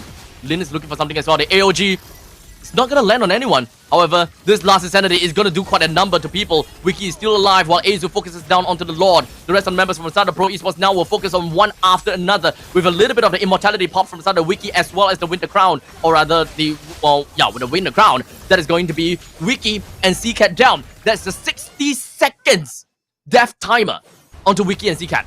The Lord will be marching in about 11 seconds from now. And look, this is the foundation I'm talking about, right? Look at the core. Just because of the fact that Pro Esports extended that fight, they pulled that fight for so long. Bottom lane just have free entry down to the bottom. Galaxy Legends has to work on their macro game. They really have to work on their macro game. Traction Pulse misses. Azu's Shadow's not gonna grab onto anyone. But this is 3v5. No way they're gonna be surviving this. Ogi Shadow kill for the side of Lewis. Who cares about kills? That is a win from the side of Pro Esports. 2-0.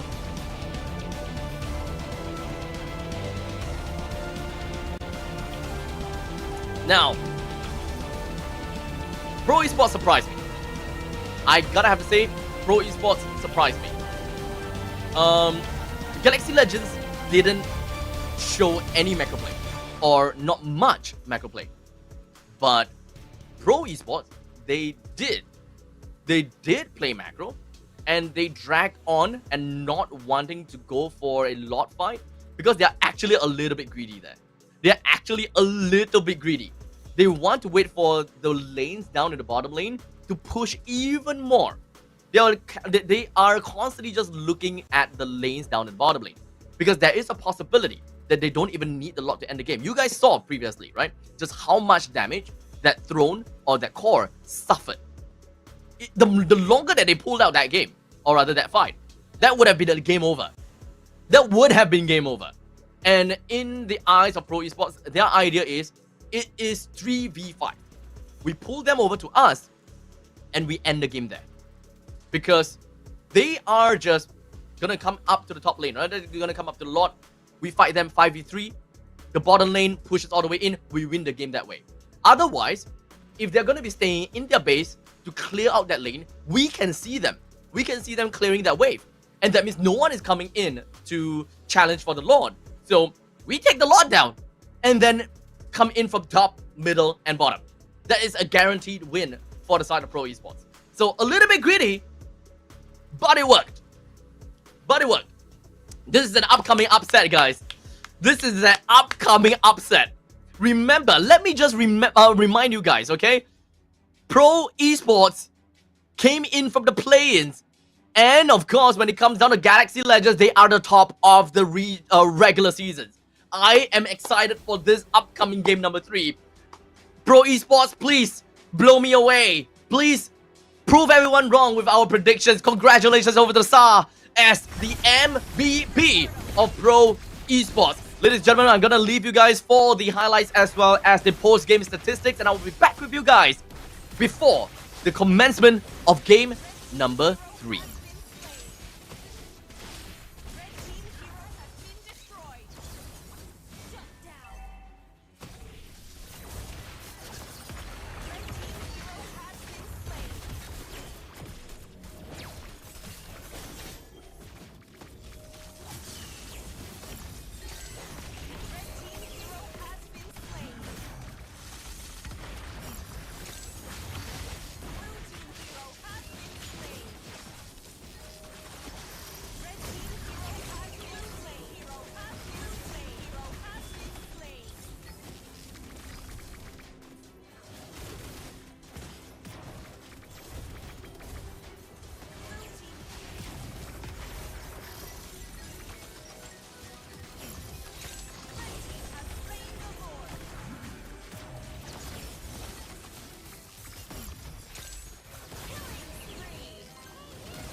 All right, ladies and gentlemen, we are back in for game number 3. Game number 2, understandably, went all the way down to a 24 minutes game, and it went down the wire. It is definitely a lot more of a scary game for Galaxy Legends, because after losing that game, they are now gonna be in match point. And this is scary, right? Just one more win for Pro Esports, and that is Galaxy Legends that will drop to the lower bracket. You know that this is still double eliminations, so they still have another chance in playing for the competition, and they can still climb back up over to the grand finals later on Sunday, provided that they win all the way through. So losing out here is not the end of the world just yet, but it will definitely create some amazing upsets to many people all around the world, and perhaps especially to some of the Cambodians that are supporting Galaxy Legends. Galaxy Legends right now, they are at the top of the board, and someone did mention and someone did ask about how well the Galaxy Legends do in the regular seasons, and Dustin, like, I remember correctly. Wow, I'm surprised. Galaxy Legends is at the top of the board with a total of 13 games. 13 games won, so that will give them 17 points. And CFU Gaming won 12 games with a total of 16 points. So right now, Galaxy Legends, because of their regular season, they managed to find themselves at the first seed, while CFU Gaming found themselves in the second seed. CFU Gaming will come up in the game after this, the series after this, rather. So if Galaxy Legends were to be dropped by Pro Esports, which is actually ranked number 5 in the regular season with a total of 9 points, that is actually kind of a scary testament to what kind of plays we can expect from the Cambodian teams. Although I gotta have to say, it is definitely a little bit disappointing from my side that Galaxy Legends did not exhibit any form of macro gameplay, right? When the time is when it's really necessary for them to play macro, the basics, pushing out and setting the foundation for a slow push opposite of where the Lord spawns, it's gonna do wonders for your team. And at that point in time, whoever pulls the trigger first, whoever sets up the foundation first, will always have an advantage in the upcoming team fight, right? Because once you're done pushing a wave, once you're done setting up a wave there, if you set up a slow push, the opponents can always respond with setting up a fast push shortly after, and then you're forced to you're forced to move exactly, and you're forced to move fast. So previously, when Pro Esports were to set up their slow push, if the Lancelot actually came in, like maybe a few seconds after Azu set up that slow push, he can just wipe out that lane, set up a really fast push, and now we have Pro Esports that needs to respond to that fast pushed lane. So it doesn't mean that whenever you set up a push on the opposite side and you play macro first, it doesn't mean that you are immediately gonna win in the macro game. The opponents can always set something up there and just do something, right? You can always win from that point on. I think the mental state for Galaxy Legends is at a pretty bad spot, right? I definitely will say that Galaxy Legends is having a really bad time if they do not change the way that they play. And I think that they can't play the Cho, man. I don't think that Cho is the right pick going up against Pro Esports. You tried twice. I don't think it works. But now we're going into Flying Clouds again. So a bit of that comeback mechanic in the battlefield itself.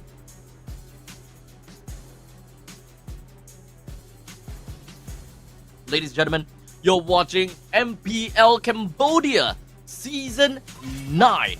And we've got game number 3 between Galaxy Legends versus Pro Esports. With Pro Esports having 2 wins to their name right now, we are on match point. With a Fanny, Grok, Hayabusa, Baxia, Juicin, and Hilda that has been taken away. It does seem like Lin will snap pick onto that Lancelot almost immediately. The standard opening of Gatokacha for their side. Might not pick the mage first. I don't think that they want to play the Yves right now, but they have the opportunity to once again play the Hayabusa or the Yi Sun-shin. Again. Whichever that works out for them. Since Baxia is taken away, then you can't counter up against the Baxia. Still gonna go with the Kimi. Okay. So it's gonna be the same first two picks coming in from Pro Esports. B1, B2, B3, and R1, R2 are the same. So if Cat God wants to go for the same route, then that's the Hayabusa. Oh! Oh, that's different. Oh, that's different.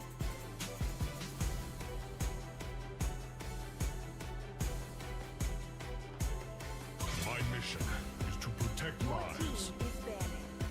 Oh wow, okay, Yi Sun-shin now. Okay, so what are they looking out for? They do have counter engage from Gatokacha. They have engage from the Kimi. You don't really have a channeling area denial. So Harif was not a pick that I would expect Pro Esports to go for anyways. But they are a composition that plays the game very well. But having two marksmen on the side, definitely gonna be. Yves is essentially gonna be countered by the Gatokacha already right now, so it's not a problem. Now the next one they want to deal with is that they want to deny the CC in a natural winning lane, right?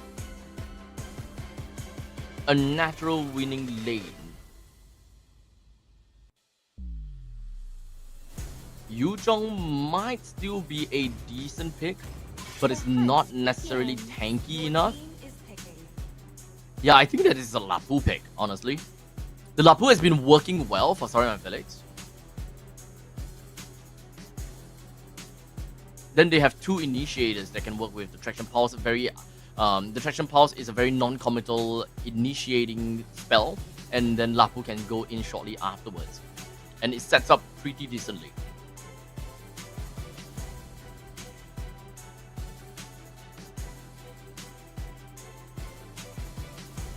They are also lacking of one other side laner, right? So two side laners is lacking. Oh, that's a repick on the Esmeralda. Okay. You're still gonna go for the Esmeralda. Alright, alright. Can't say that I am surprised. Will it grant immortality? Dragon is ready anytime. Cho and Alice. Not Cho again.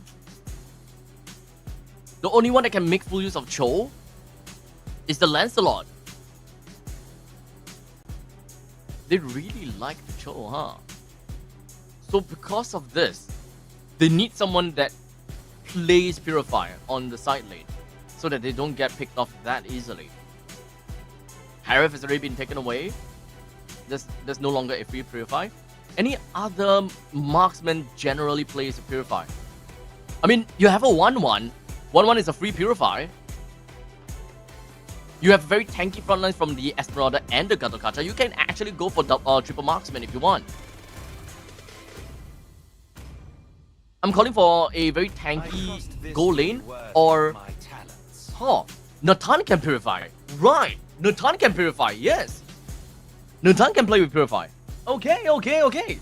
I don't mind this composition. I don't mind this composition. It still works along the same line as triple marksman as I was hoping for.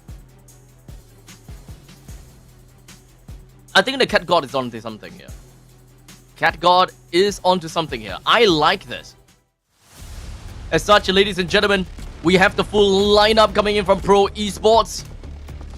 This is a great draft from Pro Esports. Galaxy Legends, I wouldn't say the same.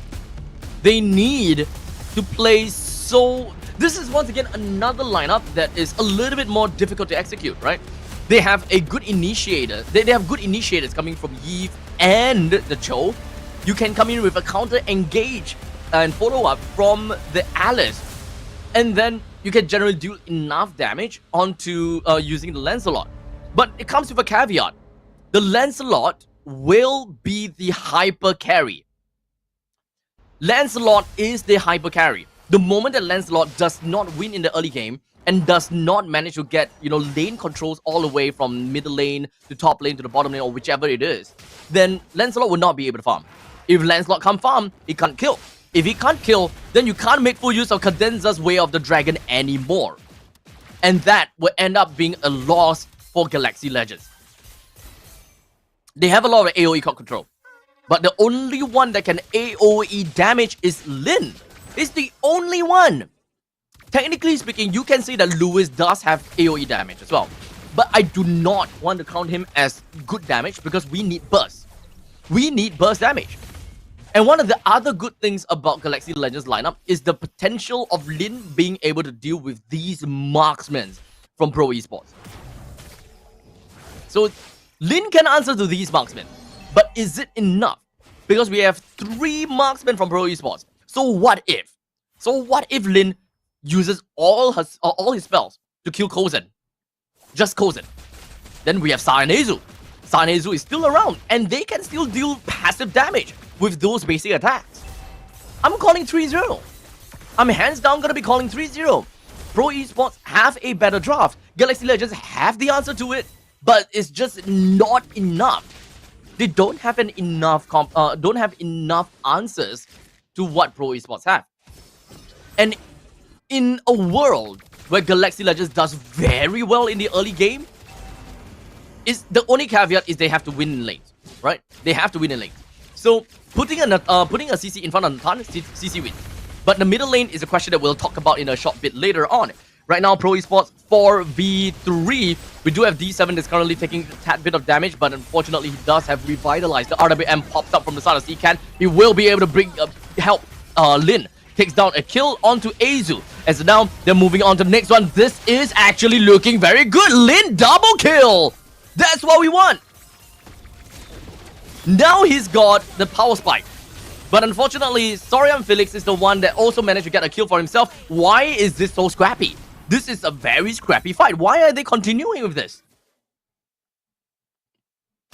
Esmeralda taking farm is nothing. He's the last person that you want him. He's the last person that you want to get farm. He's position 4. Alright, position 4. Position 3 onto the Kimi.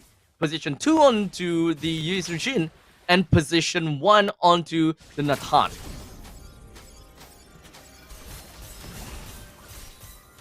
So right out of the box, right now, Galaxy Legends have an advantage. And this works out for their draft. They have double side lane fighters. They are naturally going to be stronger in the early game. Naturally. And if they don't get that 1,000 gold per minute advantage for every minute pass, they lose.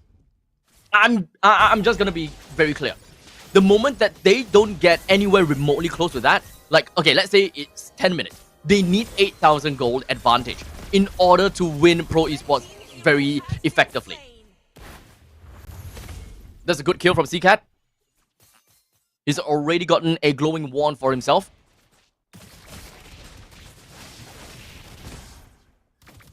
There is a chance. There is a chance. Oh! Bird! Oh! The Purify! The Purify! Oh, man! That was close. If not for the Purify, I think that an orange buff burn would have killed Sa. Very good Purify. Now, them looking to get a kill down on the Sorian Felix, but it's not going to be as easy as you would have thought and hoped for. I know, right? 3 Purify really is good luck to Cho, man. Really is good luck Cho. He's not going to be able to do anything. So that's why I'm not looking at the fact that Cho is going to be one of their win condition anymore. Cho is not their win condition anymore. At this point in time, it's all about CCAT and Lewis. CCAT and Lewis, I would say that CCAT is the one that initiates. Opens up with RWM, Lewis goes in shortly afterwards with the TOR. That is what we want.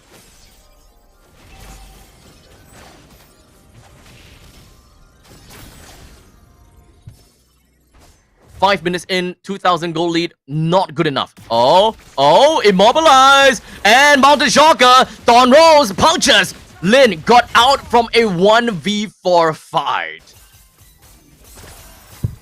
That's the difficult thing about a very slippery assassin from Lin, right? He always is able to get out of this kind of tricky situations very effectively.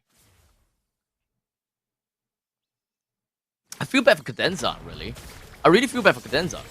There's not much that he can do in this game. All he can do is just reveal, show information, go around kicking, and that's all. All he can do is kick. He has one target, Azu. Azu is literally the only target. You don't go for Kozen, you don't go for Sa, you only go for Azu. And that is a way that they can win in lot fights, or these objective fights, by relying on Cadenza. So because of the fact that Cadenza only have one person to aim, this actually makes it even tougher because he can't. That means that he will have a lot of downtimes when it comes down to his Way of the Dragon. A lot of times that he can't use the Way of the Dragon because he don't want to waste the Way of the Dragon on someone that can just purify that out.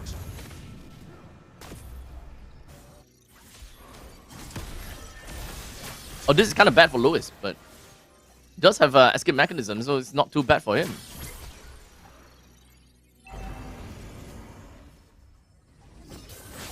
Turtle now available. Got a very fast push down in the top lane. Lin should be able to get a free turtle here. He's currently at level 11 as opposed to Azu at level 12 or level 10. That is a good lockdown onto Lewis. Azu gets the kill on that as well. 2.1, 2.2. It's not good enough. It's not good enough. It's only 7 minutes. They need at least 5,000 at this point. They need 5,000 gold lead at this point. So the reason why we are asking for that amount of gold lead at that very specific time is because of the power spike of Pro Esports. If they are able to get 10,000 gold for at 10 minutes, then Pro Esports will only be able to pop off at somewhere around 20 minutes with these 3 players. These 3 players, 20 minutes, that's when they pop off. If we're looking at 8,000 gold in 10 minutes, then we're looking at somewhere around 18 minutes. And same thing, that means if we're 10 minutes, that is only 3,000 gold in 10 minutes. Then you can pretty much expect about 13, 14 minutes. Pro Esports starts to get a little bit more gold for themselves. And they can start playing. There will be neck and neck at that same point in time. The more gold lead that Galaxy Legends have, the longer it takes for Pro Esports to get the items that they want and to accumulate wealth from across the map. Note that the timing that I give is very, very much of an estimate, right? Very much of an estimate.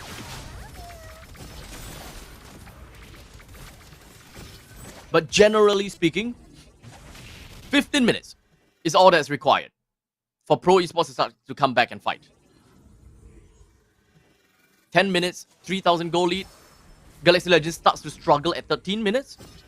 13 to 14 minutes. They'll start to struggle at 13 to 14 minutes. But then they won't be out of the game just yet, and they will still have a lead. It just matters how long Pro Esports will be able to hold on to. And when do they start to be more of a threat? Right now, at this point in time, okay, maybe not 13 or 14, 13 to 14 minutes, they will start to become a threat. They'll start to become a little bit more annoying. But Kozen still needs time to pop off. He still needs time to pop off. That's a good kill. Lin getting a kill down on Sa. Could very potentially get one more. Yes, he will! On the Story and Felix. This is working well. This is working well. Lin now Lin just needs to take every single farm that he can possibly get from opponent's jungle and from the lanes. Galaxy Legends already have got the Lord for themselves, so this is very good news. They should be able to get a little bit more out of these maps, right? So 5,000 gold lead. They're almost at 5,000 gold lead, so Pro Esports needs to take about 15 to 16 minutes to start to really power up and fight against Galaxy Legends.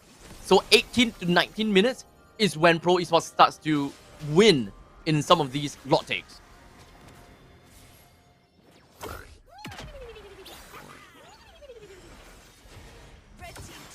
The longer this game drags out, the harder it is for Galaxy Legends to end the game.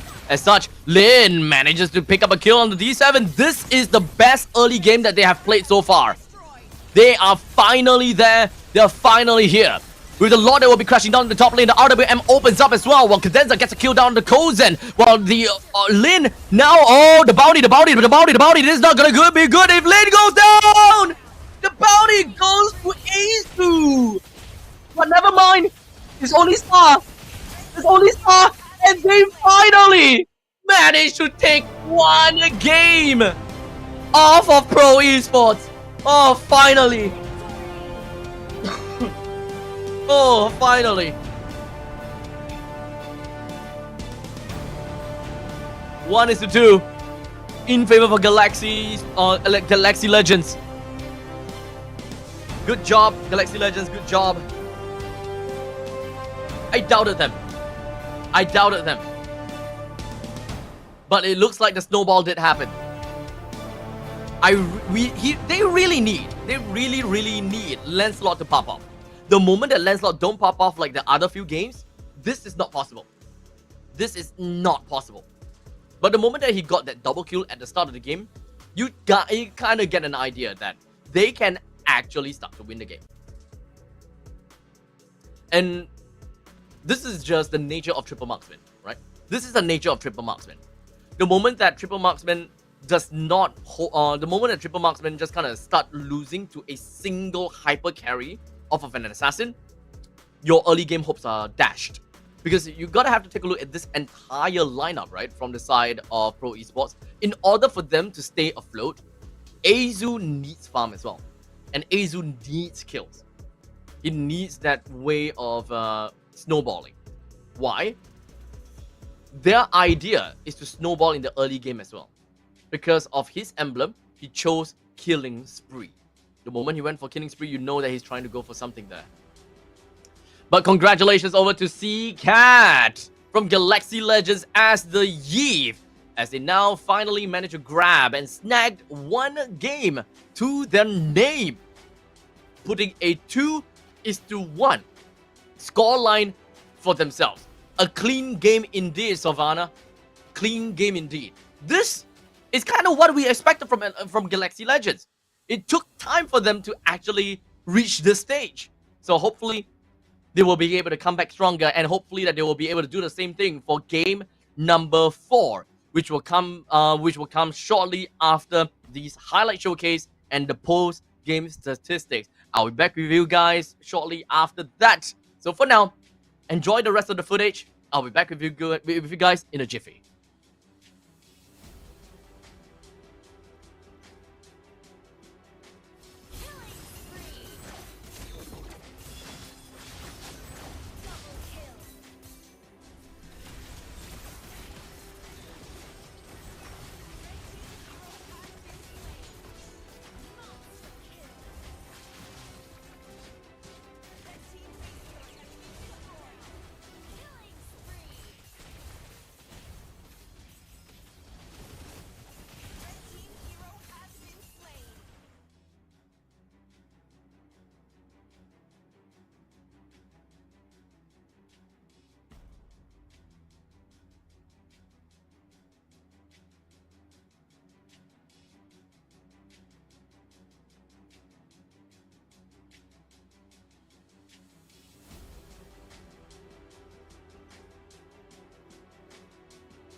All right, ladies and gentlemen, we are back at it one more time.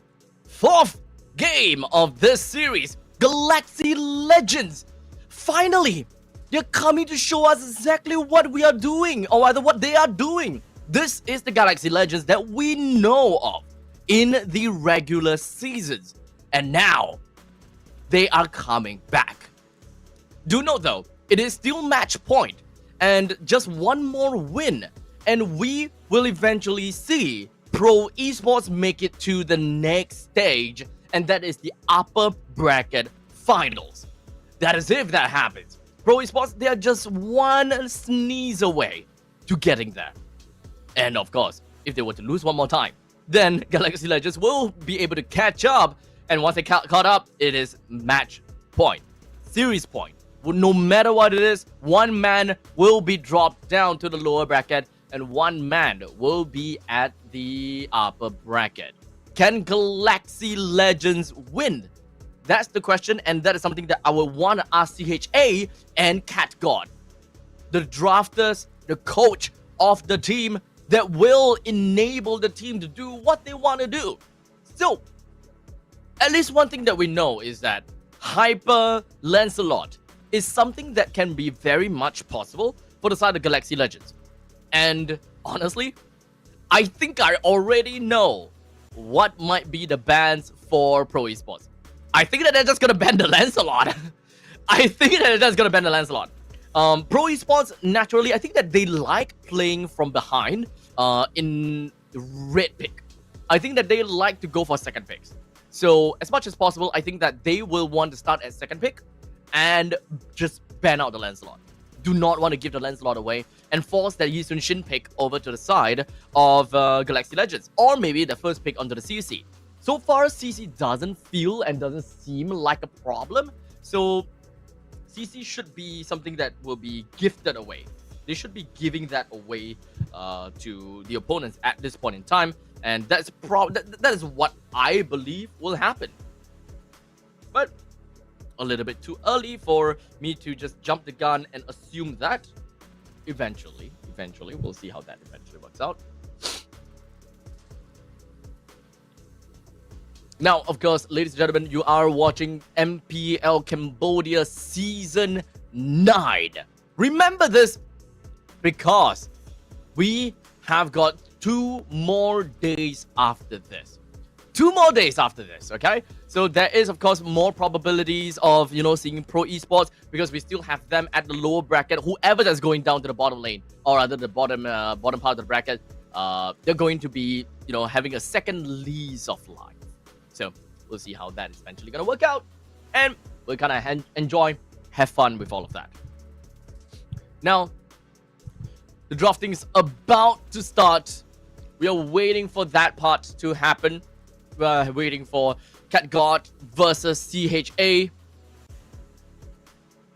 It's a tough thing to watch, honestly. Because Pro Esports, we clearly saw how much determination they have, how much time they have put into just to play these games. And to get these first two wins is just amazing. Alright, so ladies and gentlemen, here we go. Match number 4 between Pro Esports and Galaxy Legends. Pro Esports have got a smooth victory all the way from Game 1 to Game 2. Game number 3, the match point, Galaxy Legends woke up and they said, you know what? We need to do this. Right now, it does seem like Pro Esports are going to be starting at first pick. They're starting at first pick. Well, now, Lancelot banned. So, no Lancelot. CC is gone. Gato Kacha has been a very good prio pick in R1 for Pro Esports so far. I think that this is a Gato Kacha first pick here. This should be a Gato Kacha first pick. Unless they are putting a priority onto the Yi Sun Shin. It's an either-or situation. Oh wait, Baxia! Wait, they leaked the Baxia!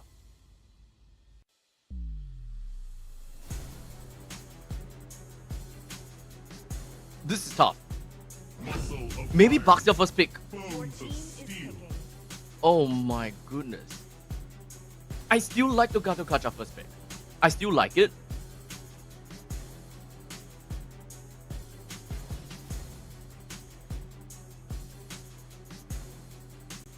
But that is big. No Gato Kacha? I mean, sorry, no Baxia ban?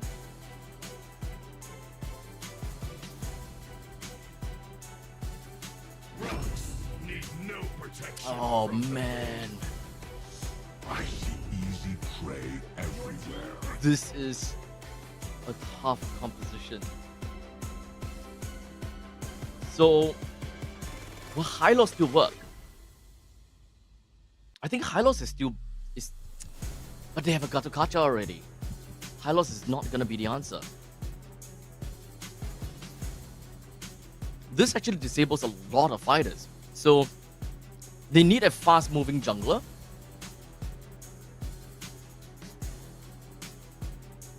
No way they're gonna play Fredrin against a Baxia, right? The moment that they play Fredrin against this Baxia, they will start to lose jungle camps. Fredrin is just way too slow here. They still picked the Lapu, and they went for the Harif as well. Yves is a potential pick in the second phase, which should and might be banned out. The thing about Lapu Lapu is that he is still good despite the fact that there is a Baxia, only because of his passive. Whereas he's not entirely afraid of the lack of healing. Oh, the Angela! Oh my god. This is a completely different realm of drafting. This is a complete different drafting realm. Your team is banning. The night sky tells all. Your team is banning. This is a very sustainable team comp from CHA. Yves is good here. Yves is really very good here for Pro Esports. Everyone will be hit by the glowing wand. Everyone. You need a Yves.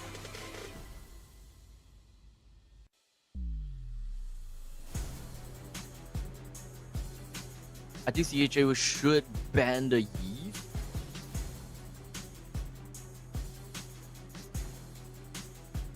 I'm thinking about Farsa as well. I think high ground is important for Pro Esports. They need high ground. Because I saved my Yisun Shin nation ban. from falling apart. Oh man, they are actually forcing Fredrin pick onto Pro Esports. This is tough. Is there any other junglers? What other junglers does MPL Cambodia play? Junglers, Fredrin, Yisun Shin, Lancelot, Hayabusa, Baxia, Joy. Okay, there's still a Joy, another Leonin that can join into the fray, which can work well for the burst. So if they pick Yves, they can go for Joy. If they play Fredrin, they can go for the Farsa. Whichever one of these that makes the most sense. I personally will definitely prefer the Yves plus Joy over the Fredrin plus Farsa.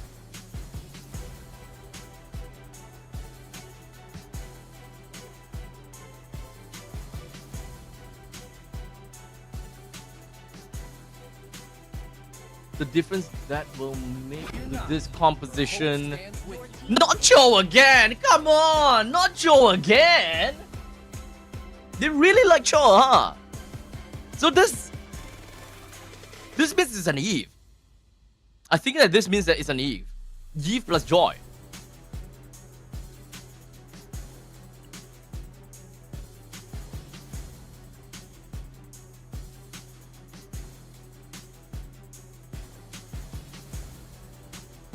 The other idea is Fredrin, but I don't like Fredrin going up against the Baxia. You're actually a little bit too slow. Lunox helps you with the tankiness of the opponents. Okay, so are actually gonna go for the faster Fredrin kind of combo kind of thing, but not faster. They use the Lunox. So they have pick-off potential by playing the Lunox with the Harif together. They have the burst damage there. Lunox can pull the Purify. Harif can pull Purify, revitalize onto the Gatokacha. Okay, who has the better drop? I'm pretty sure that a lot of you guys might be wondering about this. Thank God they did not pull Akai jungle. So, Savannah. I personally don't think that Akai is good at all in this game. I don't think that they should be getting the Akai because Akai is kind of slow. It's kind of similar as the Fredrin, but in some sense, you still need some more burst damage, and the burst damage from Fredrin helps over the pure utility from the Akai. So this is the lineup coming in from Pro Esports versus Galaxy Legends. This is the same kind of situation where Cho does not have a target. Cho does not have much targets because two of the main damage dealers will be playing the Purify. Welcome to Mobile Legends. In terms of balance and damage, they still have it. Osa is actually going for Flicker, huh? Okay, so there is a target. They can actually go for Sa. They can actually play with Sa. Or kick Sa, rather.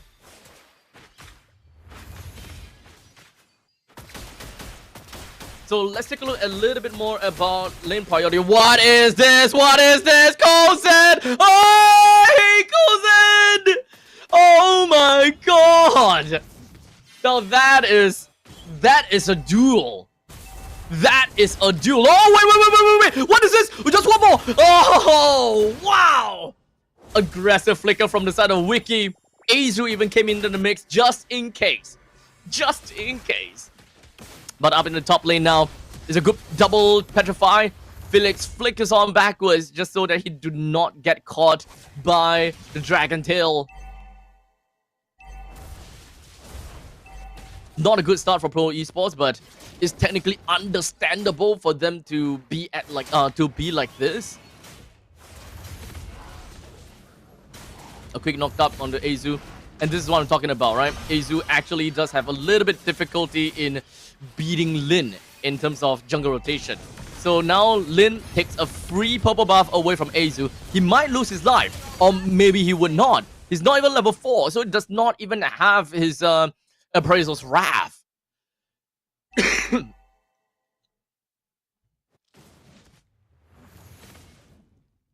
So we are at a tough spot now. We're at a tough game. Pro Esports now is going to be playing from behind. Solely because of the fact that they lost the purple buff for Azu. They lost the gold lane as well. They are very behind now. They are very behind. So much survivability from the side of Galaxy Legends as well. I don't believe that Pro Esports will be able to get any kills until 10 minutes into this game. Unless Galaxy Legends overextends, of course. They have a lot of ways to heal. CCAT can heal. Lin can anti-heal. And that anti-heal will work against the entire team because of the revitalize. Works against Felix. Works against D7 himself with passive hits. Technically works against Sa as well because of Starlight Pulse too. Baxia is a horrible hero for the side of Pro Esports. The moment that they have to go up against the Baxia, that's tough. Kind of scary how they prioritize the Gatokacha over the Baxia right now. But take a look at this. Azu, he lost another purple buff, dude. He lost another one. And 4 members from the side of Galaxy Legends is going to be jumping right into Pro Esports territory. And Sorry and Felix had to flicker right out of the dodge. 4 members from the side of Pro Esports. They're now safe and sound for now. They're here. They're okay. Play the late game is what I'm asking for. But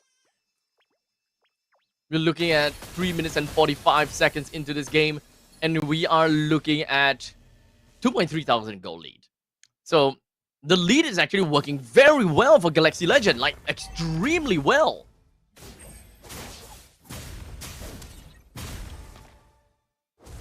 So the fact that as long as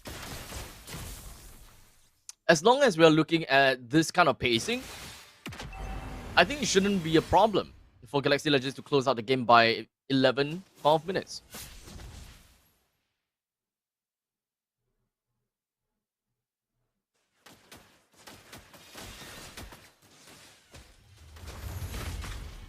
The turtle now available up to the top lane. It's 4 minutes and 33 seconds as well. We got the Black Dragon form. They're just going to be soaring up above into the skies. A quick zone against Pro Esports, but we are already looking at what? Azu, level 6. Lin at level 8. He's so far behind, and there's not much that I expect Pro Esports to be able to get out of this. That's why I don't like the Fredrin. The Fredrin is too slow against Eboxia. It's way too slow.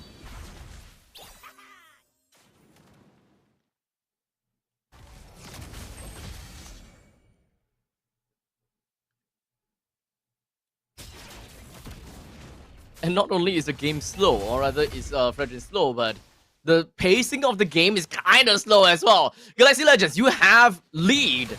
You can go for some of these amazing kills, and you can just force the attacks. You can force the fights. But to be fair, I think that they just want to be very safe, right? Because they're already leading, but they are just one series behind, or rather one match behind. The moment that we have one match difference, then boom! Galaxy Legends loses, and Pro Esports will then move on to the next point. This is a rough part, right? This is extremely rough. But I cannot imagine that Galaxy Legends, with this Baxia for their side, with this Baxia on the side of Galaxy Legends, Pro Esports' entire lineup will find themselves with massive amount of difficulties.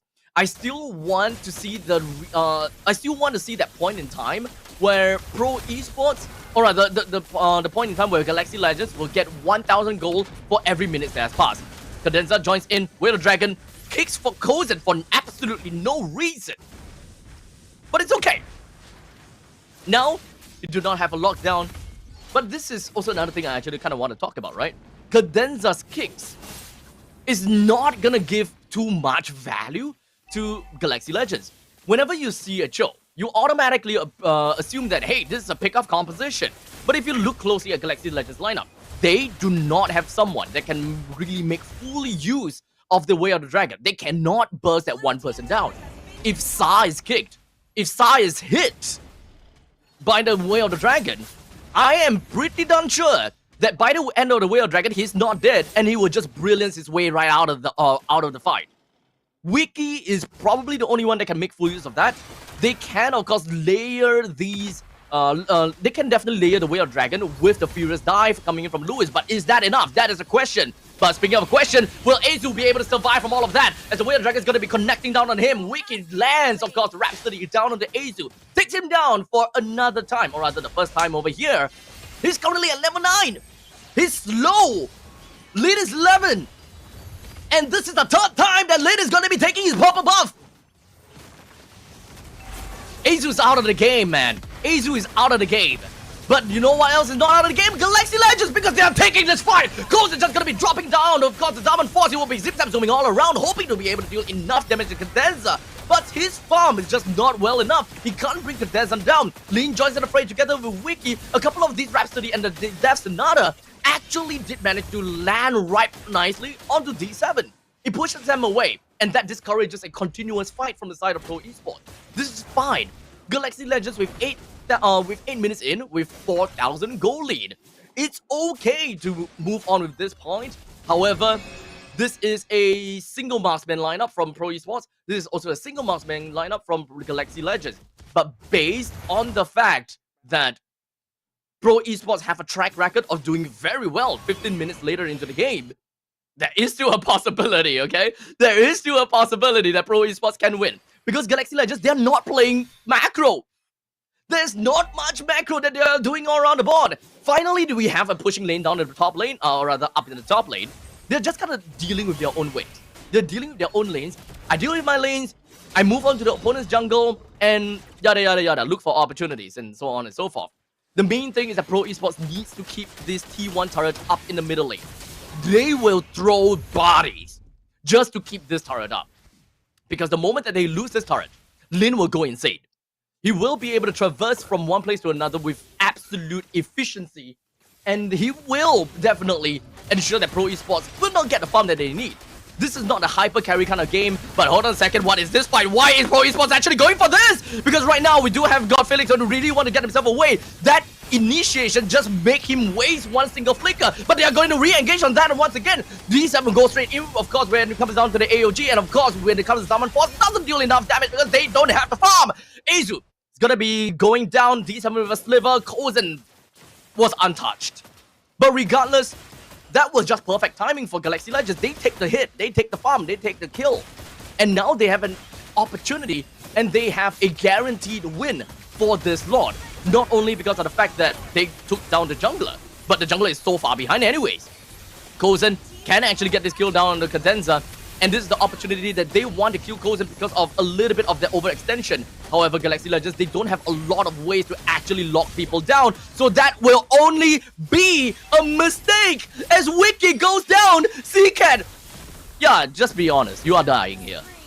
That's a killing spree credited over to Kozen. He's got a bounty on his head right now. And Lin didn't do anything from that point. So this is a very good response from Pro Esports. They may have lost the Lord, but they managed to slightly neutralize their loss by continuing on the fight, allow Kozen to pick up more kills from there, and force Galaxy Legends to overstep their boundaries, which Wiki did. He flickered on forward, thinking that, hey, I got Seacat with the hard guard, I should be fine. But he's not fine.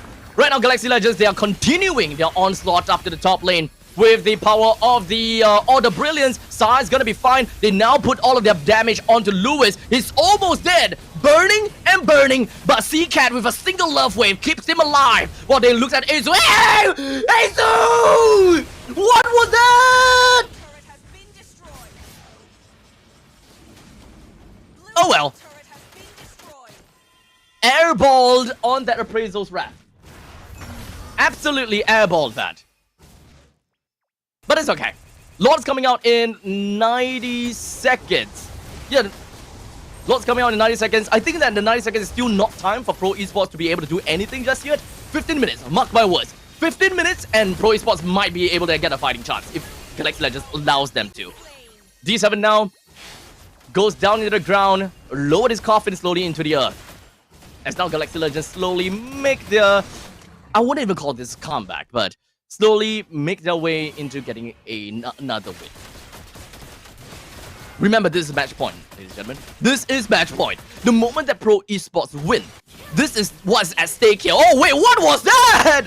There's a single kill coming from the side of Wiki. They will be able to take down this T1 turret with no problems whatsoever. They slowly pushes the rest of Pro Esports away, ensuring that they are unable to defend this T2 turret. With the amount of gold lead that Galaxy Legends have for themselves, Pro Esports will have no choice but to respect the amount of gold, damage, and tankability that Galaxy Legends have for themselves. Now, all of the outer turrets are destroyed. Azu can't do anything. He's level 11. And even if we're going into 15 minutes, I think that Azu is only like 13, close to 14, level 13, close to level 14. He can't even fight for these objectives. He can't even steal objectives.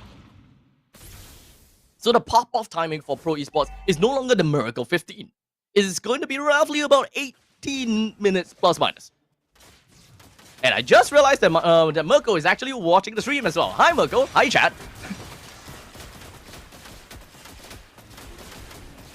Hope everyone is enjoying the stream here at MPL Cambodia Season 9. The stakes is high because Pro Esports, they're just one step away to being able to make it to the upper bracket finals.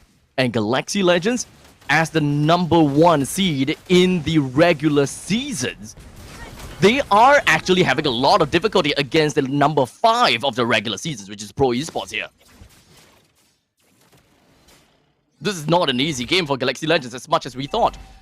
All of the talents, except for the host actually, have predicted 3:1 in favor of Galaxy Legends. We didn't give enough respect to Pro Esports. Let's be honest here. We did not give them enough respect. Right now, they're buying our hearts. And Kozen, this guy, he has been MVP and he's big. Oh, wait, hold on a second. That's a little bit scary, but that Zaman Force is a little bit too early to be released.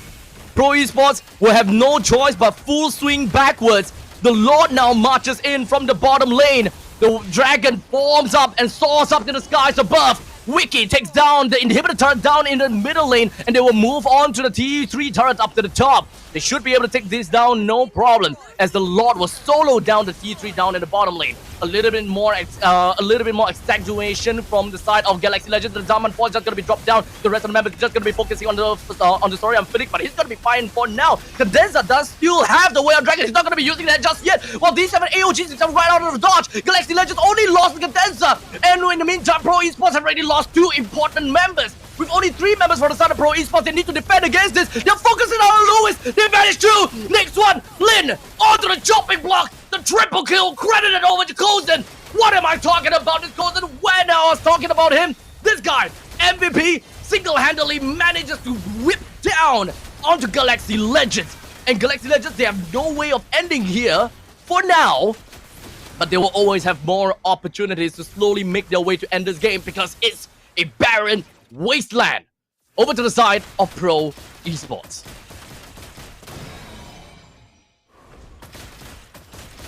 I need to drink my water, man.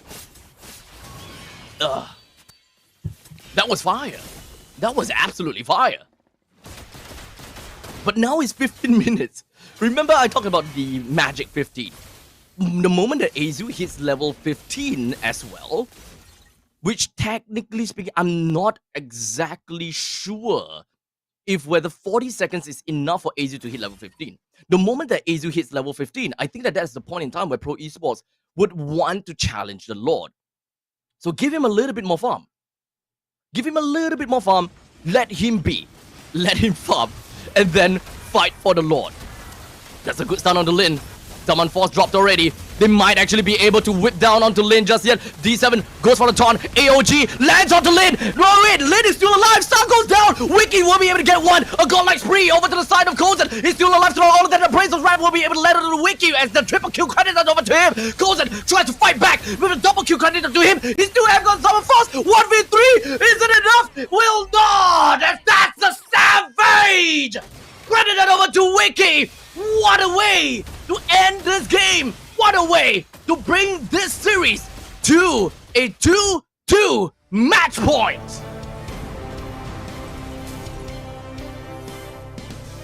Oh boy. This is hands down a match between the gold laners. Wiki or Kozen. It's either or. To be fair, Pro Esports, they have been playing from behind for the longest time ever. Literally from the start all the way until the ending moment. Azu did not have a good time.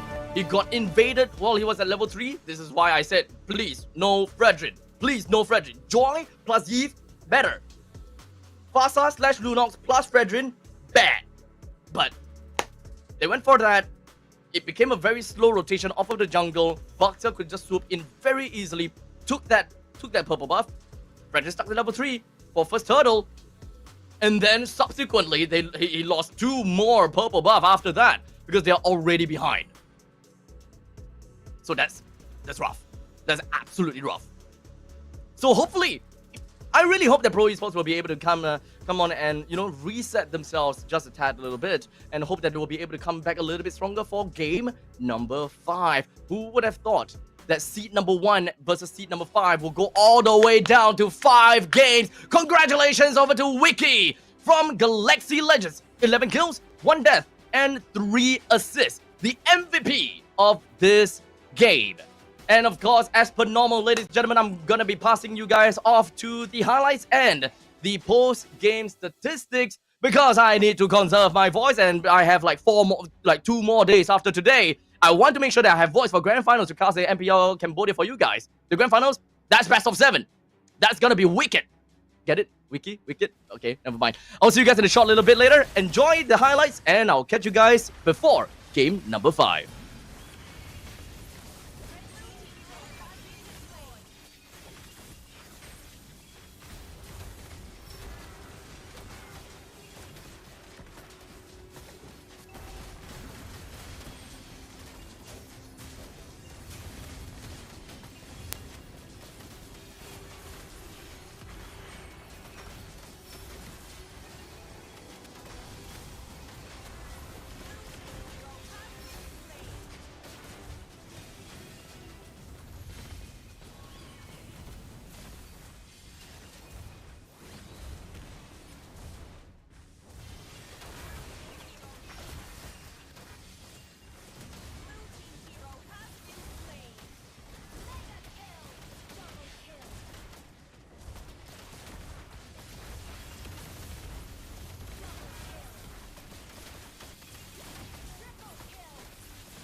All right, ladies and gentlemen, welcome back to MPL Cambodia Season 9. Day number 1 of the playoffs, and we have the very first series here that is going down the wire, all the way through and through. We've got Galaxy Legends that have just recently picked up game number 3 and game number 4, while Pro Esports picked up game number 1 and 2. We might be witnessing a serial comeback coming from Galaxy Legends. I don't know how that is gonna be like, because Pro Esports, they were looking strong for the start, but now they're definitely suffering a bit. And I think that leaking that Baxia was undoubtedly a difficult decision, and I think that that came to bite them in the butt. It's unfortunate, but you know what? It is what it is. Learn from it and come back again. I still don't like the Frederick pick. I still don't like the Frederick pick, man. Regardless, for all the people that are watching, welcome to the stream. I'm currently in the chat of the Mobile Legends Bang Bang YouTube and the MLBB Esports YouTube chat. So if you guys do have got anything else that you are, if you think about the game, anything that you want to say about the draft whatsoever, do write them down. I would love to have a small little debate, you know, kind of understand what you guys feel about the draft, and if whether you disagree or whether you agree with what I say about some of these drafts. It is always fun to have a little bit back and forth. And in case you're wondering, yes, this is a solo cast. I do not have a partner next to me or on the other side of the call. I have you guys. So you guys are gonna be my partner for today and the next 2 days. It will help me a lot if you guys support me by, you know, commenting on the chat. You know, be a little bit more engaged. I will read them out every now and then if there's anything interesting or fun to read out. Okay. Now, without further ado, it does seem like the teams are preparing themselves to go over to this game number 5. And let me remind you guys of the stakes here. Game number 5.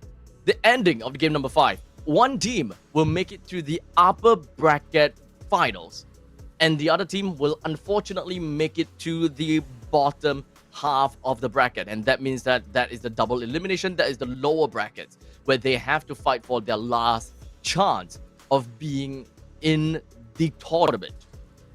That's the only way they can breathe right now. They're sinking lower and lower into this devastating pool. And that is just going to be suffocating for them. We're almost down and almost into the drafting stage now. But it does seem like the players are pretty chill for now. For a game that is such high stakes, they're pretty chill. They're extremely chill, actually. Oh boy. But let's see. Do we have anyone? What? Hello, Husky? No, I'm not Husky. I didn't introduce myself. Hello, ladies and gentlemen. My name is Abstract, your caster from MPL Singapore. Husky is from MPL Malaysia. So, wrong guy. I don't think we sound similar, do we? I don't think we sound similar at all. Someone just said hello, Husky. But anyways, we're gonna be preparing ourselves to go into the upcoming game. I'm not too sure what exactly they're waiting for, but regardless, I believe that there are definitely a couple of watch parties going on as well. I mentioned about Mirko having his own watch party as well. While MPL MY is currently on an intermission. From what I see, SRG has just completed their game, so they do have quite a long break until they go on to the next part of the series. So welcome everyone that came here because of the intermission from MPL MY. Make sure you guys support both streams, MPL KH and MPL MY, when both of that is live and whenever that is ongoing. So without further ado, ladies and gentlemen, game number 5 between Pro Esports and Galaxy Legends. Quite literally, the final game of this series, one shall move on, and the other shall be knocked to the lower brackets for their last chance. We're looking at a Hilda, Juzin, Baxia, Lancelot, Grok, and a Fanny Bad. with response of Pro Esports immediately snap picking onto the Hayabusa. This will toss the priority back over to Galaxy Legends. They have the opportunity to pick up the Gatokacha for themselves as well as the CC. Both of these are actually pretty high in priority here in Cambodia, but they did not go for that at all. Gibby and Arlot. In fact, we haven't seen Arlot for a long time. So this is going to be a pretty good setup tool coming in from Galaxy Legends. Doesn't necessarily tell us which direction they're going for just yet, but pretty good for teamfight with the Traction Pulse and the Final Slash. Pro Esports, they have been playing Gatokacha in almost every single game that they have played. They put a lot of priority. Oh, Fredrin.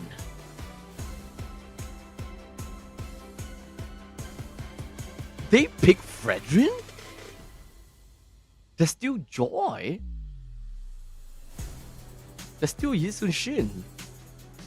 This is slow. To be fair, Hayabusa is kind of slow too. To be fair, Hayabusa is a little bit slow as well. Kimi plus Arlot. Okay, Arlot is definitely going to be side lane, right? So we're still lacking of a roamer. There is a high probability that Pro Esports might tackle onto that roam position, because that is something that we know for sure is going to be picked out. Someone tanky, such as a Hylos, for example.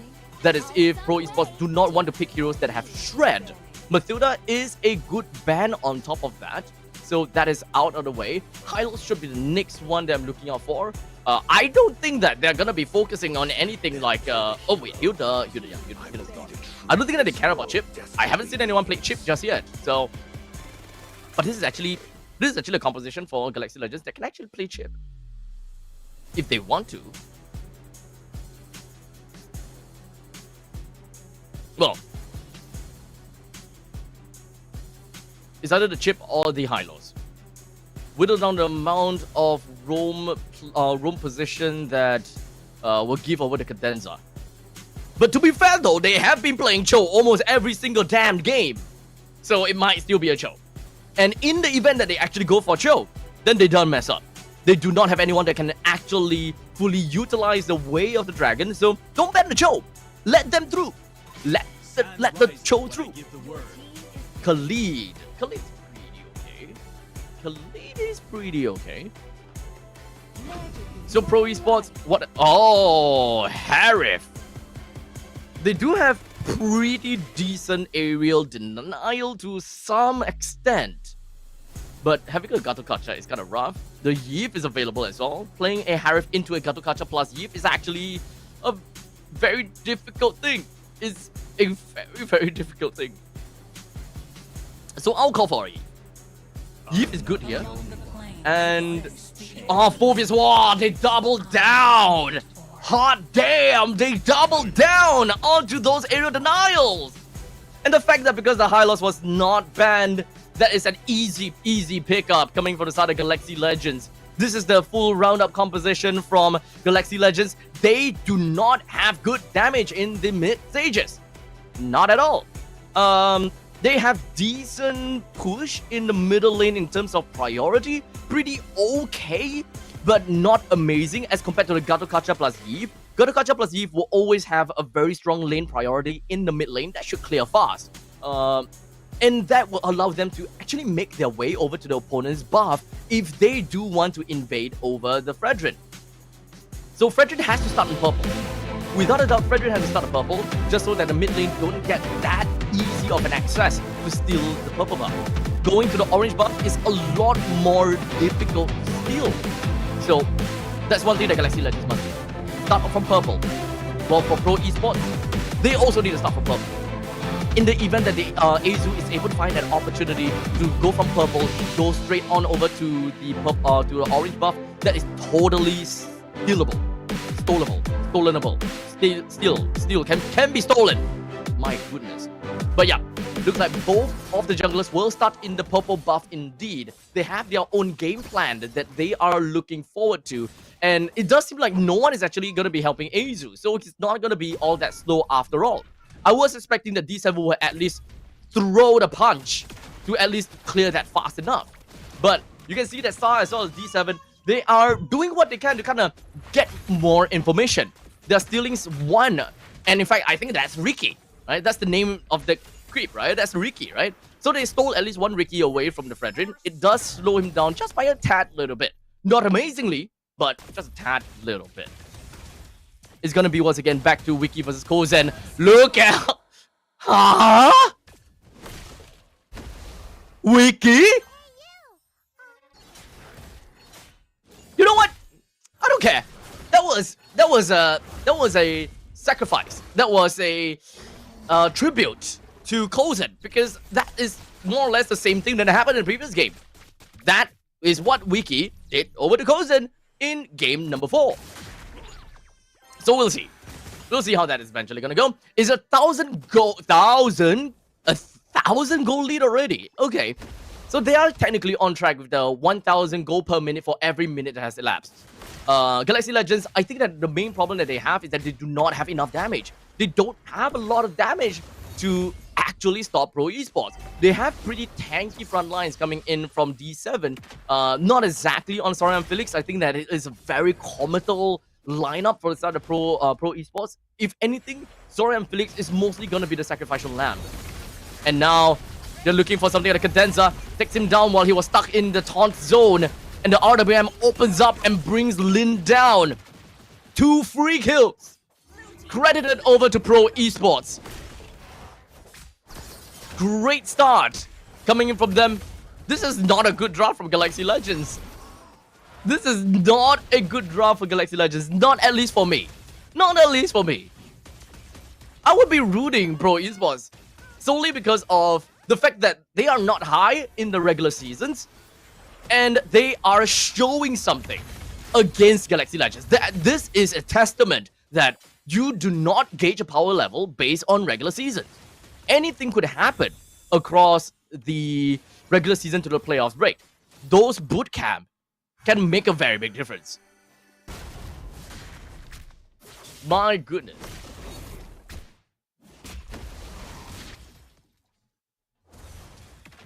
But either way, Cadenza is still at level 3.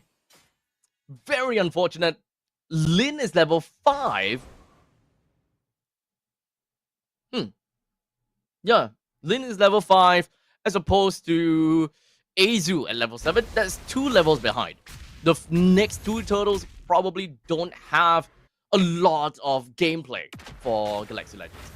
As we take a look at the items, that is going to be the Hunter Strike first item for the side of Kozen. And going straight in for the Sky Piercer shortly afterwards. Good RWM.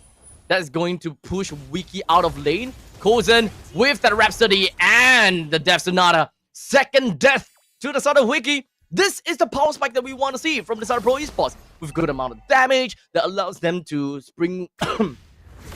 excuse me. For them to snowball out of control. A good 3,000 gold lead. And most of that is probably going to the Azu and Kozen. Exactly the people that we need for a mid-game win. In fact, I don't even know if whether it is even necessary for Pro Esports to win early game. They can stomp. They can take down all of these objectives, no problems. They already have one standing objectives up in the top lane that's been taken down. Or take a look at this, AOG slamming right down onto Lewis. Doesn't have a lot of things that he can do. And now RWM onto everyone. They all have to run back to the T2 turret. Essentially free T1 turret if they want to go for it. Wait, hold on a second. Azu, everyone clumped up together. This might be opportunity. D7 wasn't able to taunt everyone else, but that was opportunity for sure. They had eyes on a wombo combo. They almost managed to get that. But this is a very good payoff for Pro Esports. Just from pushing the rest of the members from Galaxy Legends into the T2, they now have the payoff of taking the T1 turret down in the bottom lane. T1 in the top lane is already taken down, and the middle down to less than half HP. This is great progress for Pro Esports. So at this point in time, we gotta crack our brains a little bit and just really understand what's going on with Galaxy Legends. What is their game plan, right? They have a tank jungler in the mix. And tank junglers in the mix is generally a little bit slow unless we're talking about Baxia or Hylos or Akai. Fredrin is undoubtedly a little bit on the slower end the longer the game expands for. And you are not looking at a Fredrin as pause 1 or pause 2. You don't expect them to be a pause 1 or pause 2. In this game, CCAT is position 2. Wiki is position 1. It's fair to say that Lin is pause 3/4 together with Lewis, right? So most of the farm will still want to go to Wiki. And the moment that you want a gold laner to be a position 1 in this situation where your jungler is not position 2, then someone, either Wiki or CCAT, needs to get most of these lane farms.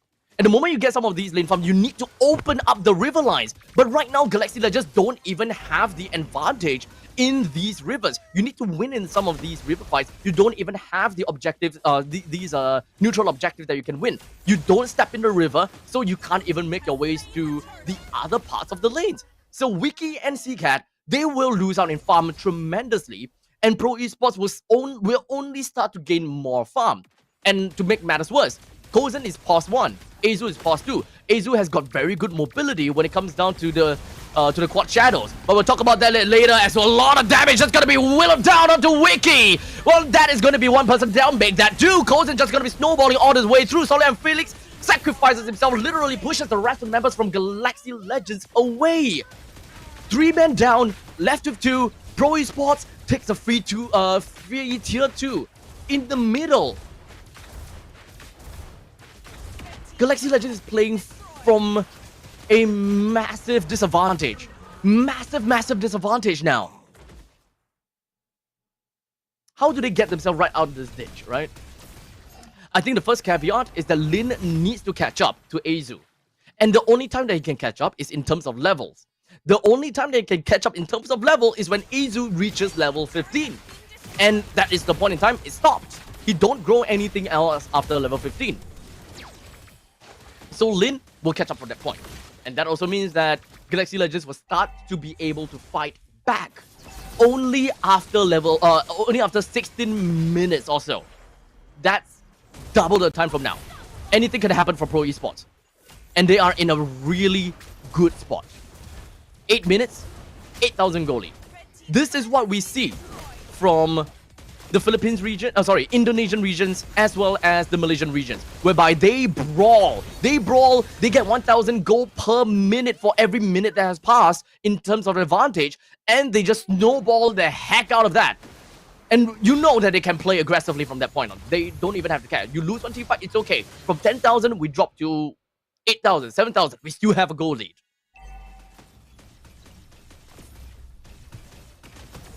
So this is an easy game for Pro Esports as long as they continue to work in this way. We do hear the conceal.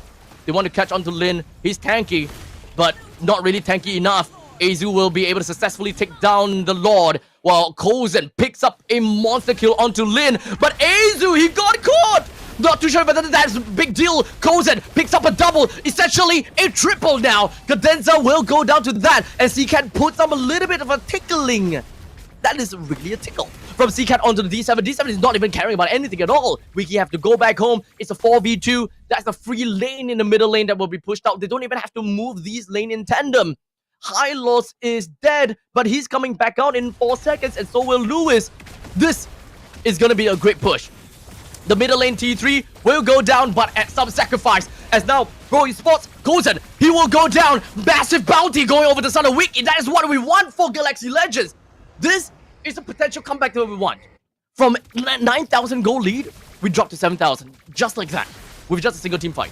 With a little bit of gold advantage because of the Lord, it should be relatively okay.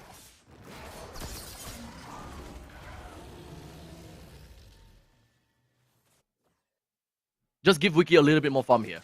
The moment that he got that bounty, I think that he can... No, he can't. That is very little. He's only at 5,500. Oh, Jesus. But now another death over to the side of Lin. Galaxy Legends is still very far behind. They still need to win a lot more fights in order to realistically be able to come back again. With the conceal. D7 looks for an opportunity. Sorry, and Felix crashes down on the Cadenza while he responds with the Revitalize.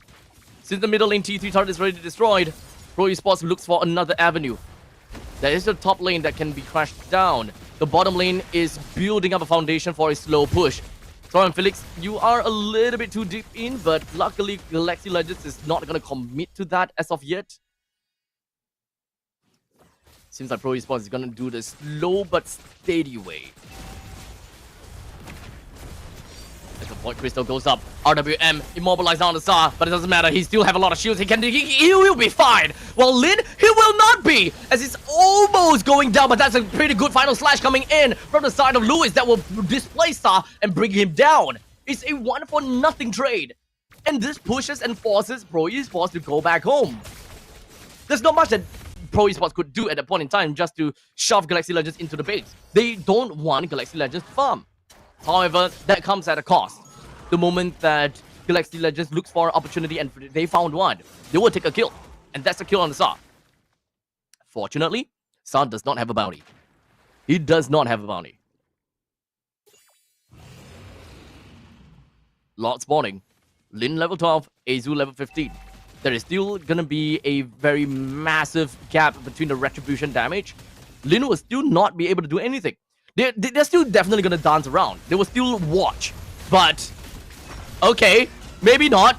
Lin, tough spot, RWM, catches him, Ogi Shadow Kill, takes him. Maybe that was not a very good idea after all. As such, Pro Esports, the boys, they're doing it. 12 minutes and 30 seconds. 8.5 thousand goal lead with a lot that will be marching in now.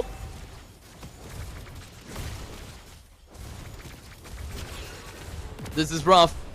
As the glorious pathway opens, traction pulse lands, final slash lands, but that is a beautiful follow-up from the side of D7 with the AOG. It settles down for Galaxy Legend. And Sora Felix looks like he didn't even got hurt at all.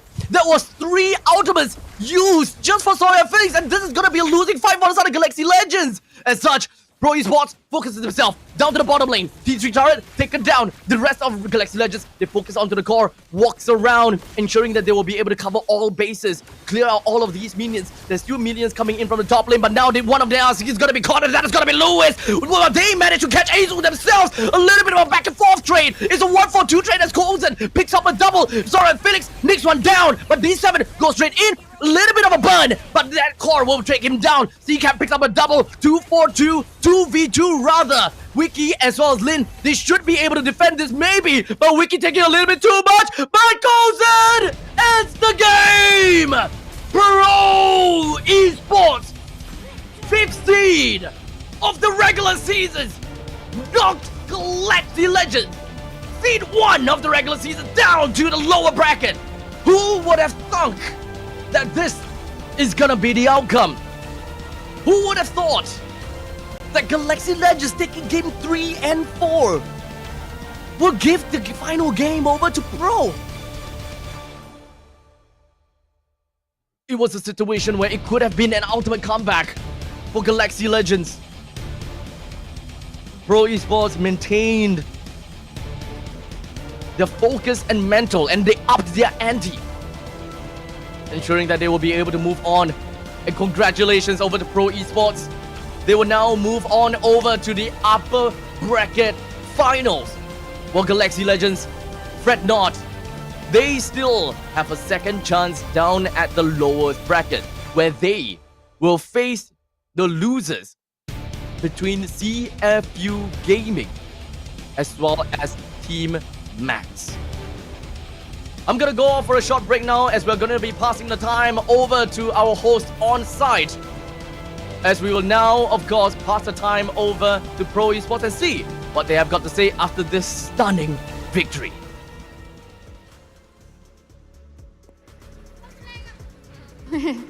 Okay, so today I'm also again Pro Esports. Wow, ធ្វើបានល្អមែនតើជំរឿនផល2 ទល់នឹង 3 សម្រាប់ថ្ងៃនេះផងដែរអាយ៉ាពិសេសមែនតើសម្រាប់ Pro Esports នៅក្នុងរដូវកាលមុននេះគឺពិតជាធ្វើបានល្អខ្លាំងមែនតើតែម្ដងតោះសូមចំណាប់អារម្មណ៍តិចកណ្ដោះសារដោយសារជាក់ស្ដែងគឺយើងបានយកជ័យជំនះទៅលើចាអាចនិយាយបានជាធីម1គឺលេខ1នៅក្នុងតារាងវគ្គ Regular Season មិនដែរអារម្មណ៍នៅពេលនេះ មានអារម្មណ៍ថាសប្បាយចិត្ត សប្បាយចិត្តឡើងញ័រដៃ បាទ តោះមានអីបន្ថែមលើហ្នឹងអី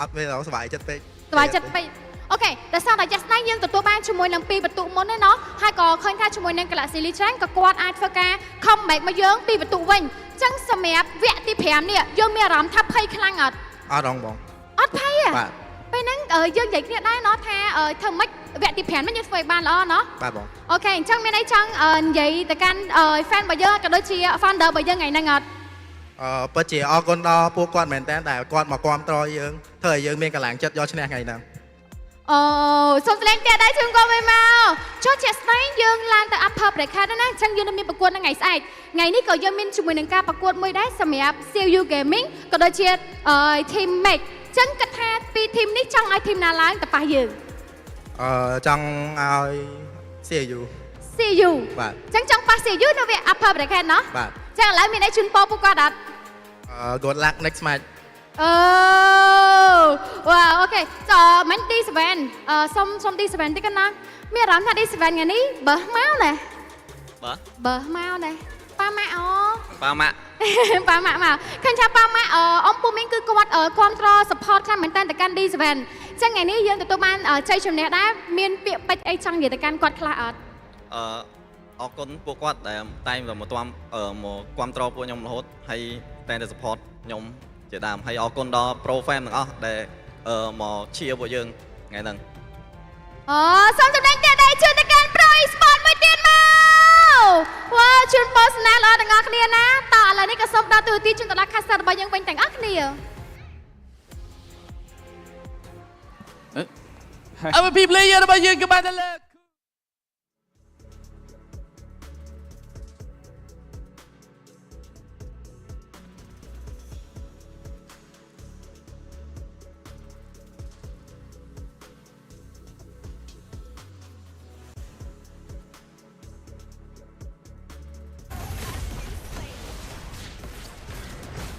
Red team hero has been slain.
ហើយចង់ញ៉ាំទៀត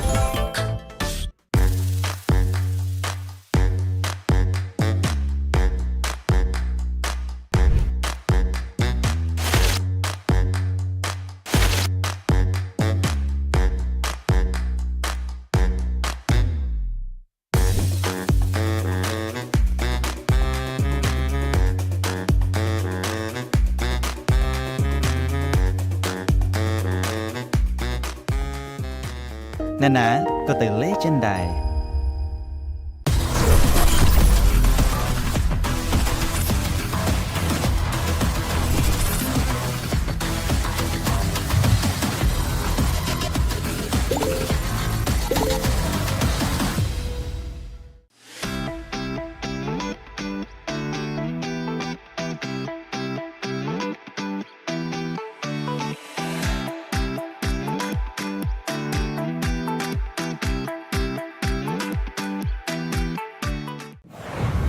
Welcome to MCGG Rising Stars.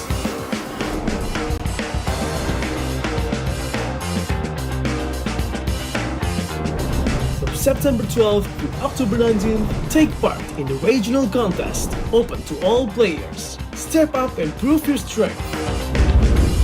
Division finals will run from October 24 to November 2. The top 16 players in each division may advance to the next stage of MRS. Check your in-game mail for information.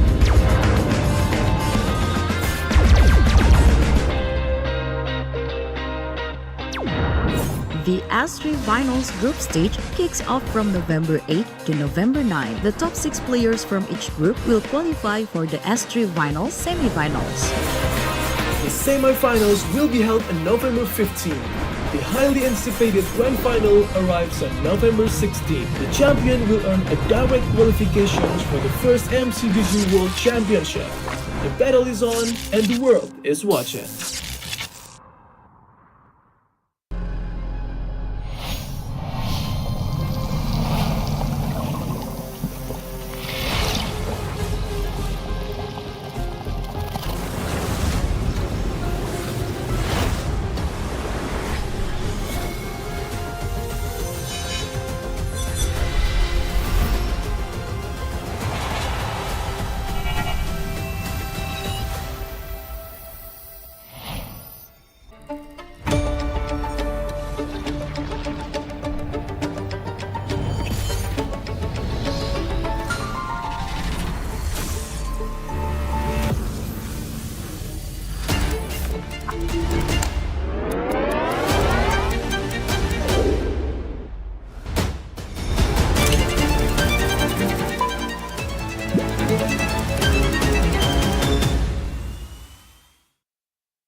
Wow មីកុងឥណ្ឌូមីកំប៉ុង ចង់មែនចង់ទិញទៅ ស្រួយឆុងស្រួយញ៉ាំ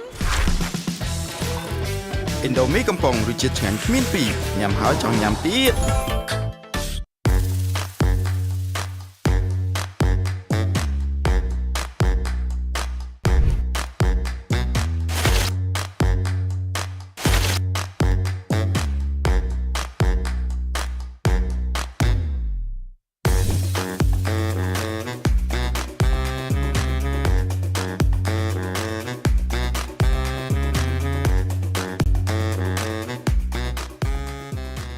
ណានាក៏ទៅលេចិនដែរ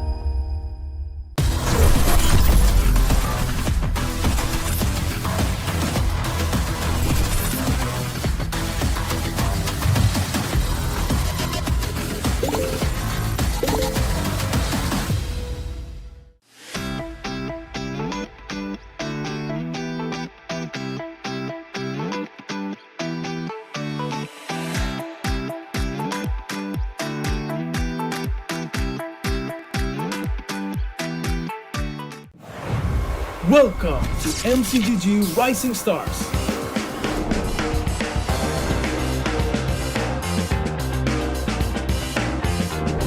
From September 12th to October 19th, take part in the regional contest, open to all players. Step up and prove your strength. Division finals will run from October 24 to November 2. The top 16 players in each division may advance to the next stage of MRS. Check your in-game mail for information.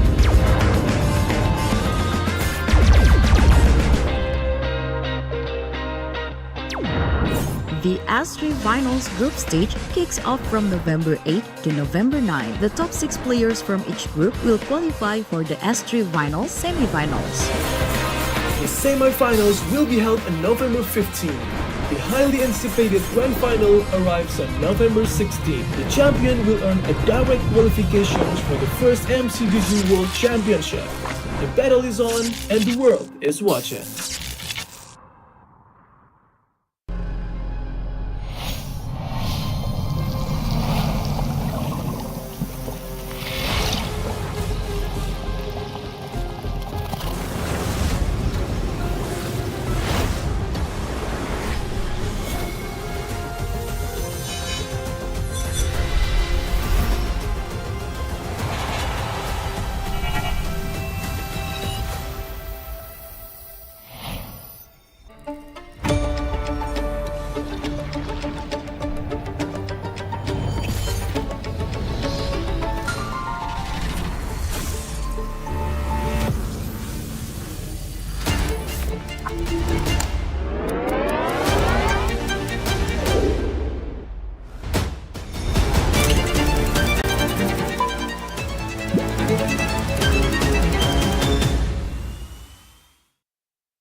Wow, មីកុងឥណ្ឌូមីកំប៉ុង Chong man.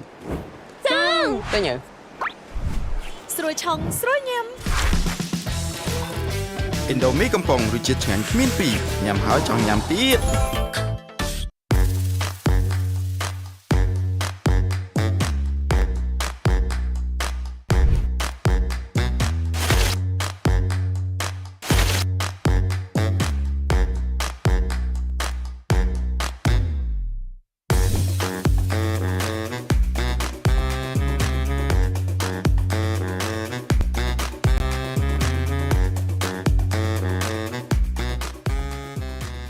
ណានាក៏ទៅលេងចិនដែរ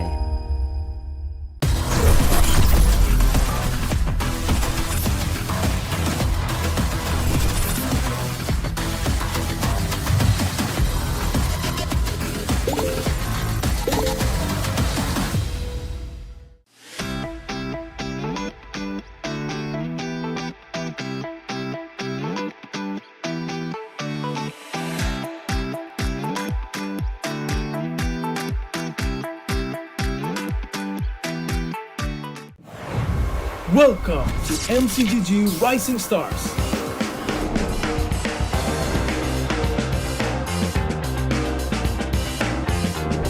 From September 12th to October 19th, take part in the regional contest, open to all players. Step up and prove your strength. Division finals will run from October 24 to November 2. The top 16 players in each division may advance to the next stage of MRS. Check your in-game mail for information.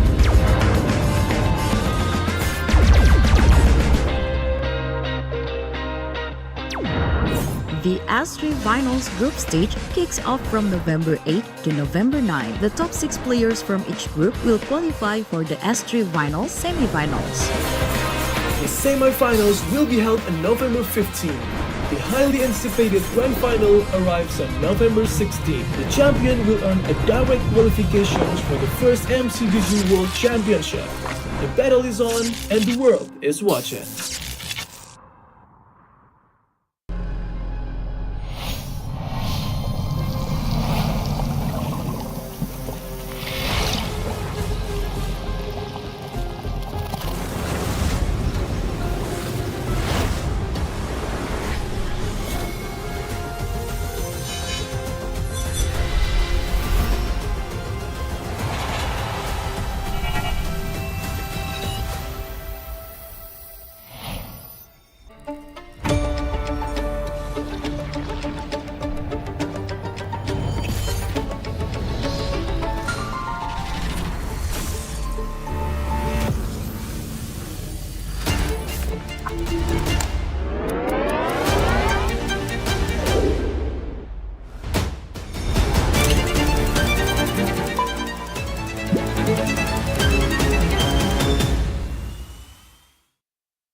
Indomie កំប៉ុង ចង់មែនចង់ទៅញើ ស្រួយឆុងស្រួយញ៉ាំ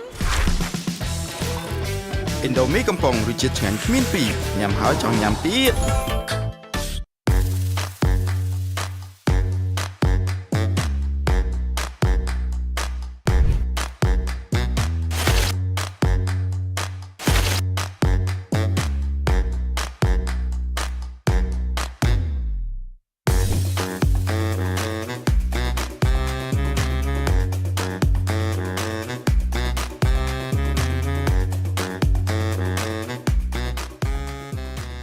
ណានាក៏ទៅលេចិនដែរ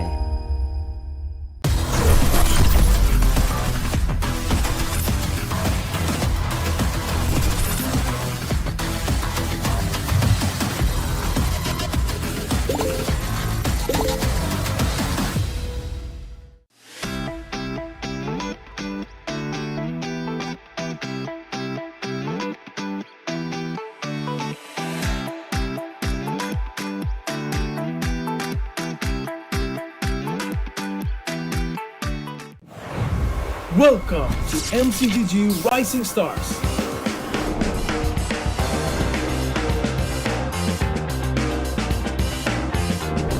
From September 12th to October 19th, take part in the regional contest, open to all players. Step up and prove your strength.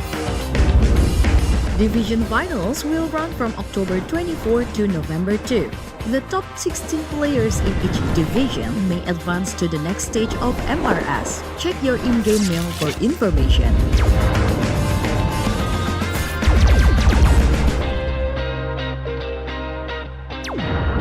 The S3 Finals group stage kicks off from November 8 to November 9. The top 6 players from each group will qualify for the S3 Finals semi-finals. The semi-finals will be held on November 15.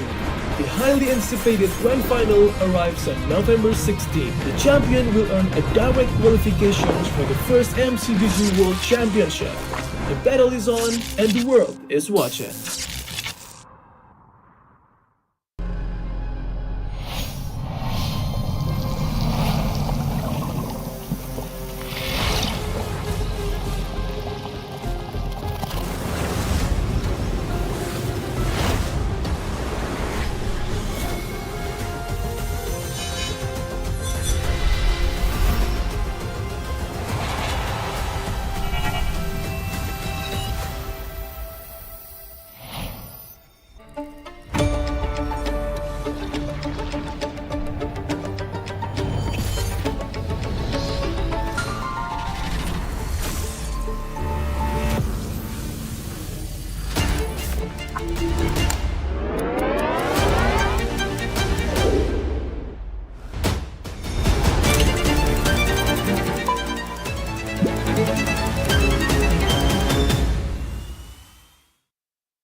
Wow មីកុង Indomie កំប៉ុង ចង់មែនចង់ទៅញើ ស្រួយឆុងស្រួយញ៉ាំ Indomie កំប៉ុងរសជាតិឆ្ងាញ់គ្មានពីរញ៉ាំហើយចង់ញ៉ាំទៀត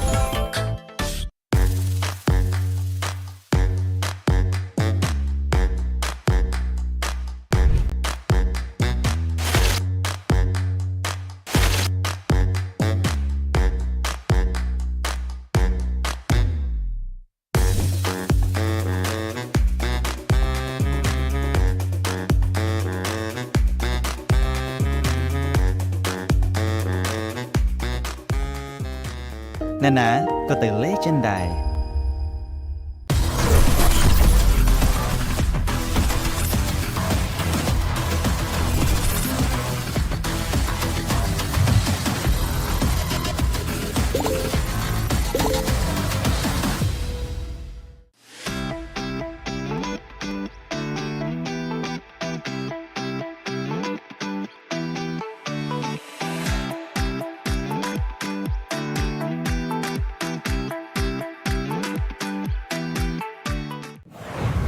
Welcome to MCGG Rising Stars.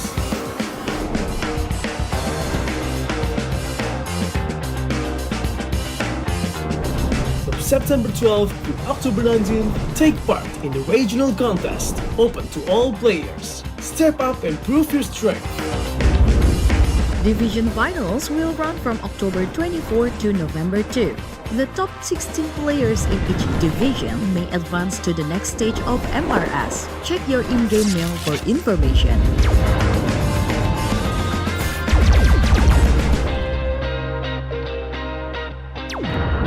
The S3 Finals group stage kicks off from November 8 to November 9. The top 6 players from each group will qualify for the S3 Finals semi-finals. The semi-finals will be held on November 15. The highly anticipated grand final arrives on November 16. The champion will earn a direct qualifications for the first MCGG World Championship. The battle is on and the world is watching.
Wow, mi con Indomie con pống. ចង់មែនចង់ទៅញើ ស្រួយឆុងស្រួយញ៉ាំ Indomie កំប៉ុងរសជាតិឆ្ងាញ់គ្មានពីរញ៉ាំហើយចង់ញ៉ាំទៀត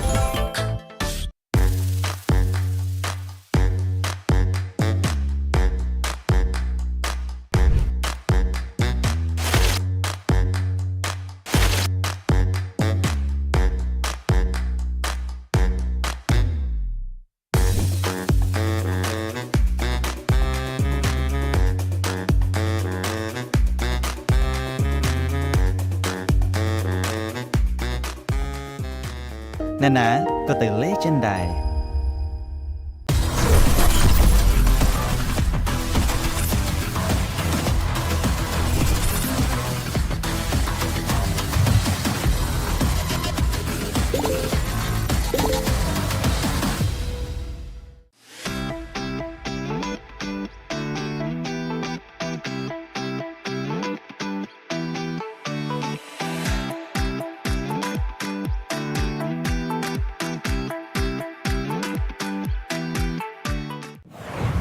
Welcome to MCGG Rising Stars.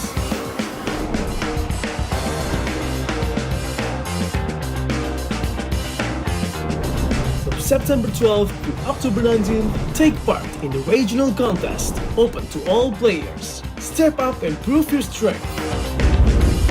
Division finals will run from October 24 to November 2.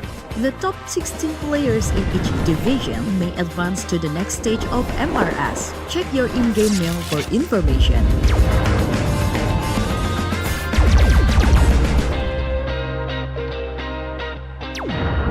The S3 Finals group stage kicks off from November 8 to November 9. The top 6 players from each group will qualify for the S3 Finals semi-finals.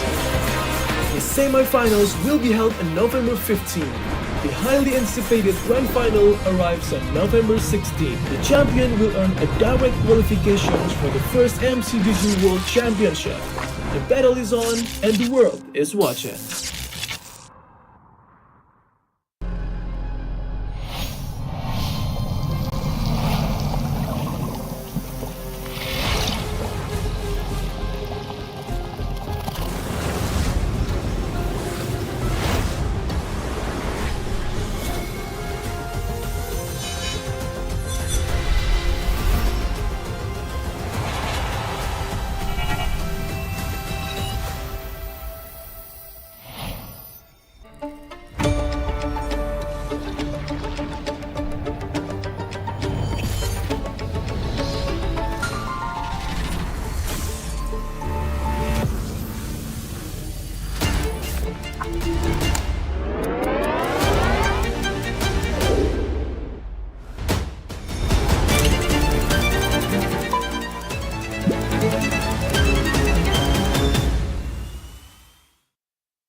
Wow មីកុងឥណ្ឌូមីកំប៉ុង ចង់មែនចង់ឃើញ ស្រួយឆុងស្រួយញ៉ាំ ឥណ្ឌូមីកំប៉ុងរសជាតិឆ្ងាញ់គ្មានពីរញ៉ាំហើយចង់ញ៉ាំទៀត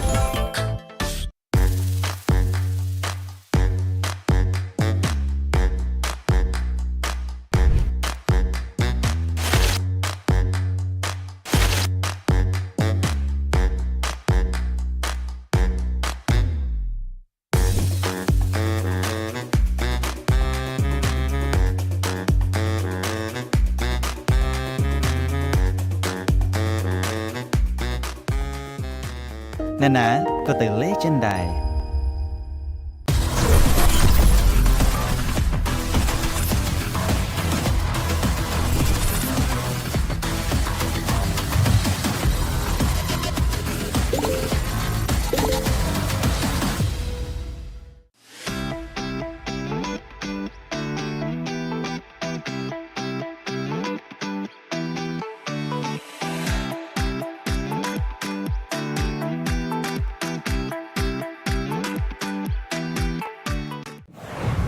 Welcome to MCGG Rising Stars.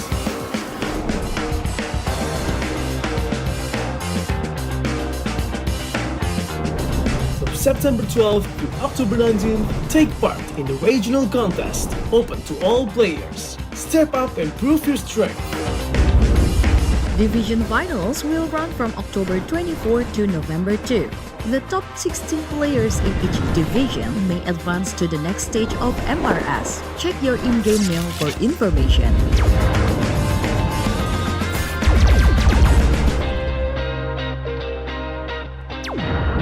The S3 Finals group stage kicks off from November 8 to November 9. The top 6 players from each group will qualify for the S3 Finals semi-finals. The semi-finals will be held on November 15.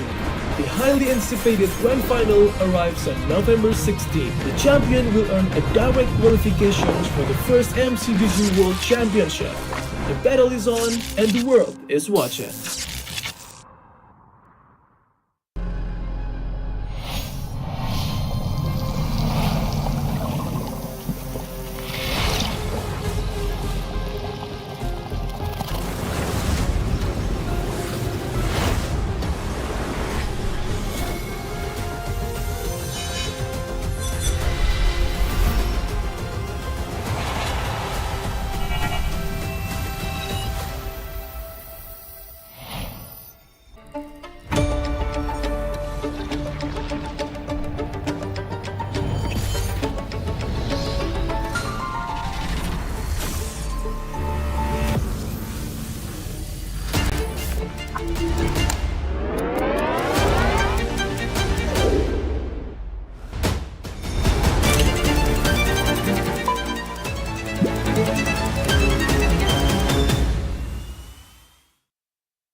Wow មីកុងឥណ្ឌូមីកំប៉ុង ចង់មែនចង់ឃើញ ស្រួយឆុងស្រួយញ៉ាំ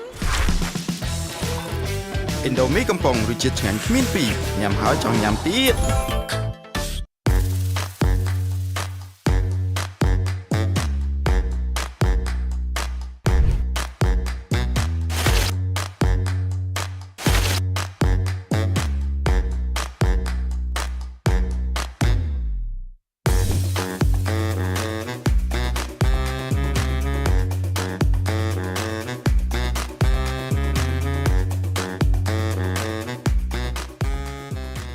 ណានាក៏ទៅលេចិនដែរ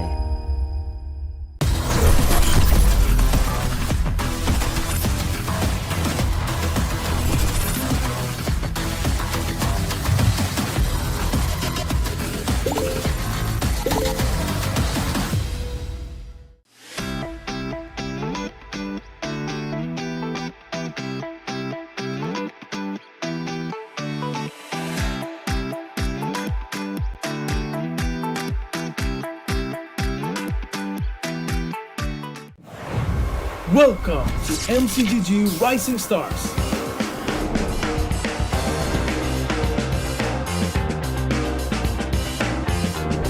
From September 12th to October 19th, take part in the regional contest, open to all players. Step up and prove your strength. Division finals will run from October 24 to November 2.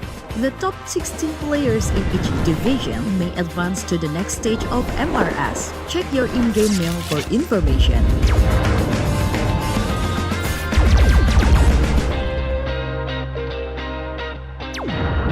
The S3 Finals group stage kicks off from November 8 to November 9. The top 6 players from each group will qualify for the S3 Finals semi-finals. The semi-finals will be held on November 15. The highly anticipated grand final arrives on November 16. The champion will earn a direct qualification for the first MCDG World Championship. The battle is on and the world is watching.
Wow, មានកូនឥណ្ឌូមានកំប៉ុង ចង់មែនចង់ទៅញើ ស្រួយឆុងស្រួយញ៉ាំ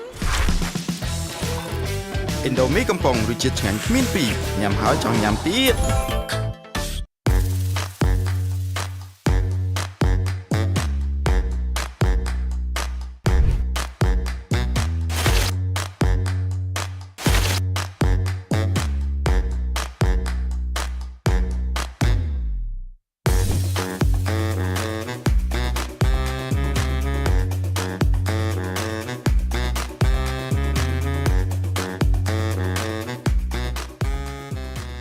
ណានាក៏ទៅលេចិនដែរ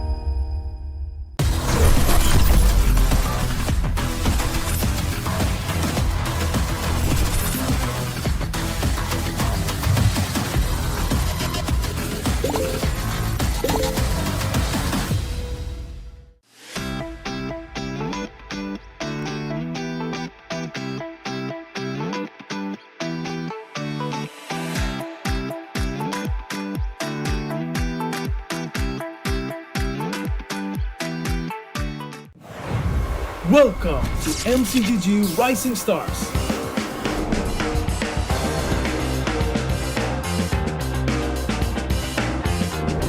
From September 12th to October 19th, take part in the regional contest, open to all players. Step up and prove your strength.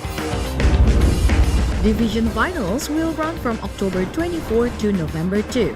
The top 16 players in each division may advance to the next stage of MRS. Check your in-game mail for information.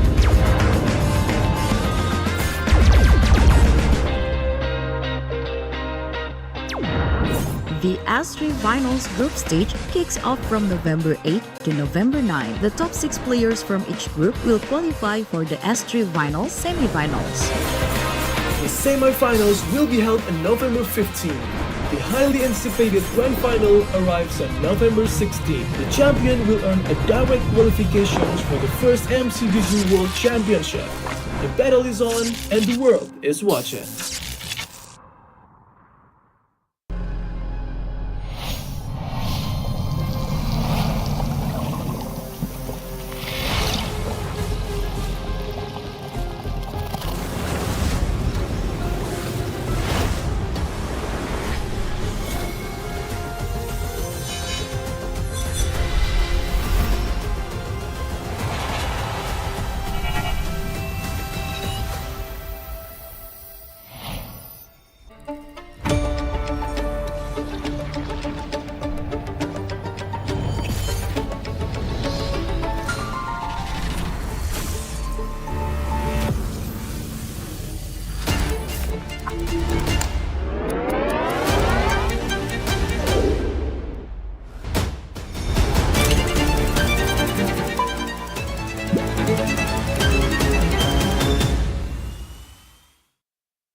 មីកំប៉ុង ចង់មែនចង់ទៅញើ ស្រួយឆុងស្រួយញ៉ាំ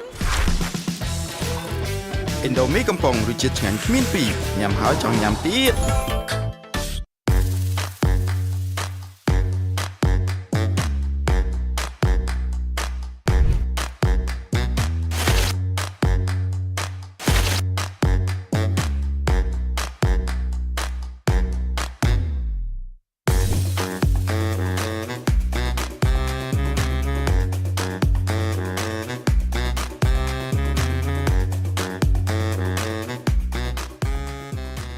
ណានាក៏ទៅលេងចិនដែរ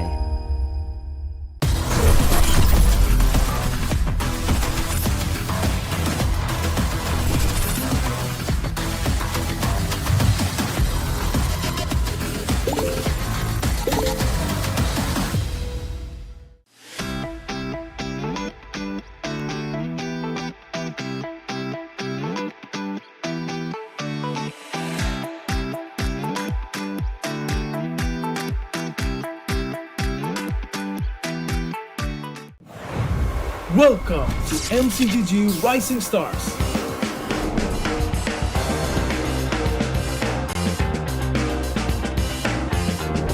From September 12th to October 19th, take part in the regional contest, open to all players. Step up and prove your strength.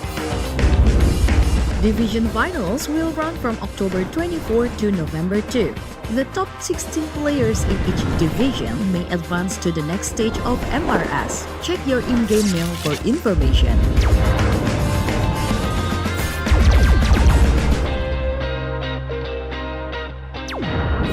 The S3 Finals group stage kicks off from November 8 to November 9. The top 6 players from each group will qualify for the S3 Finals semi-finals. The semi-finals will be held on November 15. The highly anticipated grand final arrives on November 16. The champion will earn a direct qualification for the first MCGG World Championship. The battle is on and the world is watching.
Wow មីកុំឥណ្ឌូមីកំប៉ុង ចង់មែនចង់ទៅញើ ស្រួយឆុងស្រួយញ៉ាំ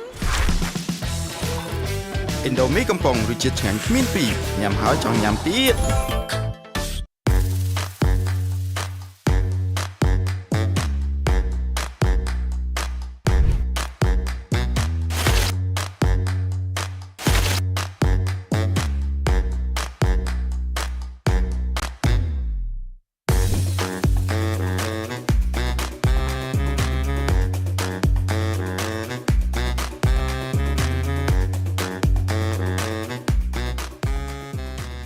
ណានាក៏ទៅលេងចិនដែរ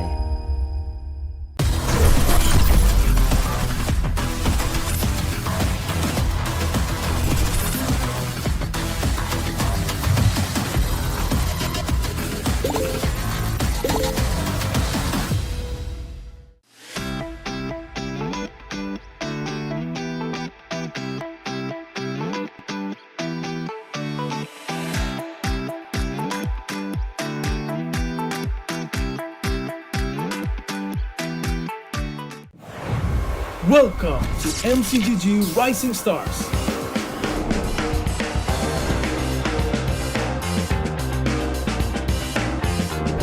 From September 12th to October 19th, take part in the regional contest, open to all players. Step up and prove your strength. Division finals will run from October 24 to November 2. The top 16 players in each division may advance to the next stage of MRS. Check your in-game mail for information.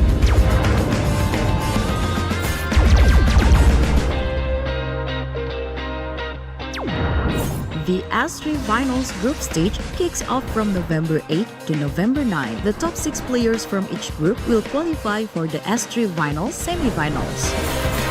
The semi-finals will be held on November 15. The highly anticipated grand final arrives on November 16. The champion will earn a direct qualifications for the first MCDG World Championship. The battle is on and the world is watching.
Wow, មីកុងឥណ្ឌូមីកំប៉ុង ចង់មែនចង់ទិញទៅ ស្រួយឆុងស្រួយញ៉ាំ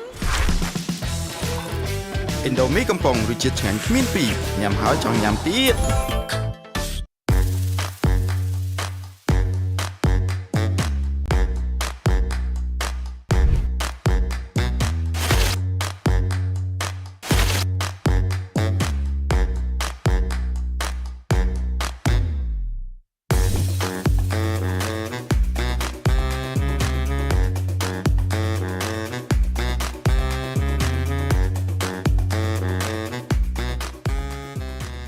ណានាក៏ទៅលេងចិនដែរ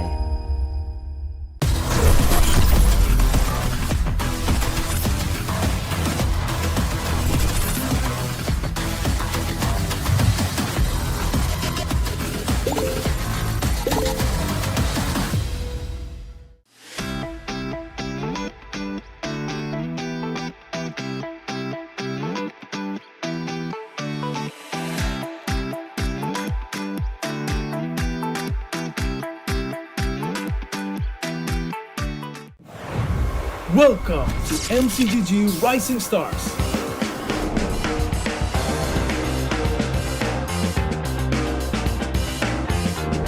From September 12th to October 19th, take part in the regional contest, open to all players. Step up and prove your strength.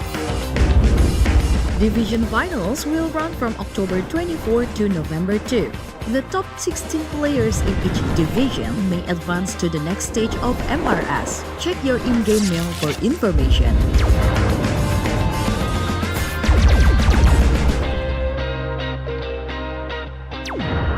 The S3 Finals group stage kicks off from November 8 to November 9. The top 6 players from each group will qualify for the S3 Finals semi-finals. The semi-finals will be held on November 15. The highly anticipated grand final arrives on November 16. The champion will earn a direct qualifications for the first MCDG World Championship. The battle is on and the world is watching.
ឥណ្ឌូមីកំប៉ុង ចង់មែនចង់ឃើញអើ ស្រួយឆុងស្រួយញ៉ាំ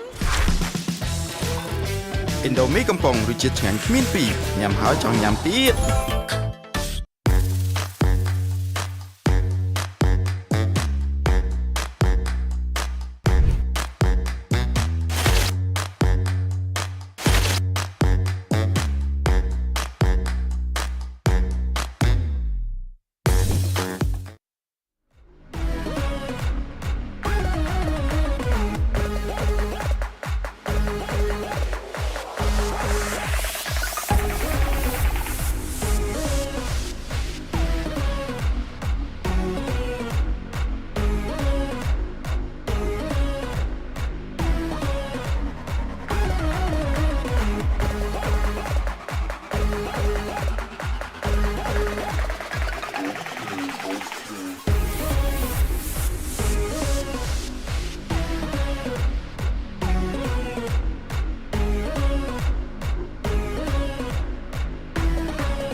ការប្រកួតនេះរៀបចំដោយ Moonton Infinix Note 50 Series MPL Edition សម្រាប់ gamer គ្រប់គ្នាសាកថ្មល្បឿន90វ៉ាត់និងសាកថ្មឥតខ្សែ30វ៉ាត់បំពាក់អេក្រង់ AMOLED ល្បឿន 144Hz អាចលេង Mobile Legends Bang Bang ដោយរលូនដំណើរការកម្មវិធីលឿនជាមួយនឹង RAM សរុប 24GB អមជាមួយនឹងការរចនាពោរពេញដោយអានុភាពផ្លាំមកប្រើកញ្ចប់គម្រោង Secard AO Gamer ថ្មីទទួលបានអ៊ីនធឺណិត 8GB និងពេជ្រ35ត្រឹមតែ$1.5 កាក់ក្នុងមួយសប្តាហ៍ទ សនាភាពយន្តល្បីៗញ៉ាំអាហារឆ្ងាញ់ៗសារចាក់បញ្ចាំងនិងកៅអីធំទូលាយទស្សនានៅរោងភាពយន្តខ្មែររោងភាពយន្ត Legend យើងក៏មិនភ្លេចផងដែរជាមួយ Esports Partner Indomie សូមអរគុណដល់សហព័ន្ធកីឡាអេឡិចត្រូនិកដែលតែងតែគាំទ្រនៅក្នុងការប្រកួត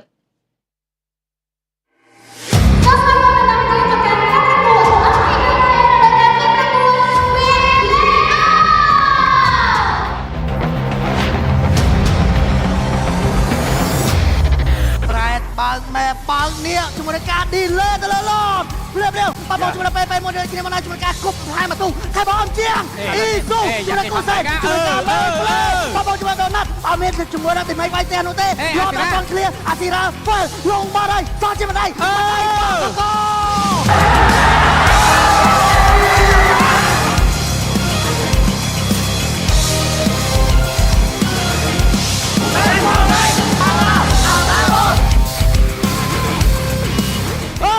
ូចាប់បោកវាយជាមួយនឹងឈ្មោះបោកបាច់បងជាមួយនឹងឈ្មោះដូចគ្នាមកណាអាកបែបបាយសូលភ្លាមសូលកុំព្រីសូលកុំទាំងអស់យកសាយក្បាត់ណាយកកុំទាំងអស់កុំទាំងឡាយកុំទាំងបាយកុំយ៉ាងកុំទាំងពីមកគេមកដល់អេនវាយទៀត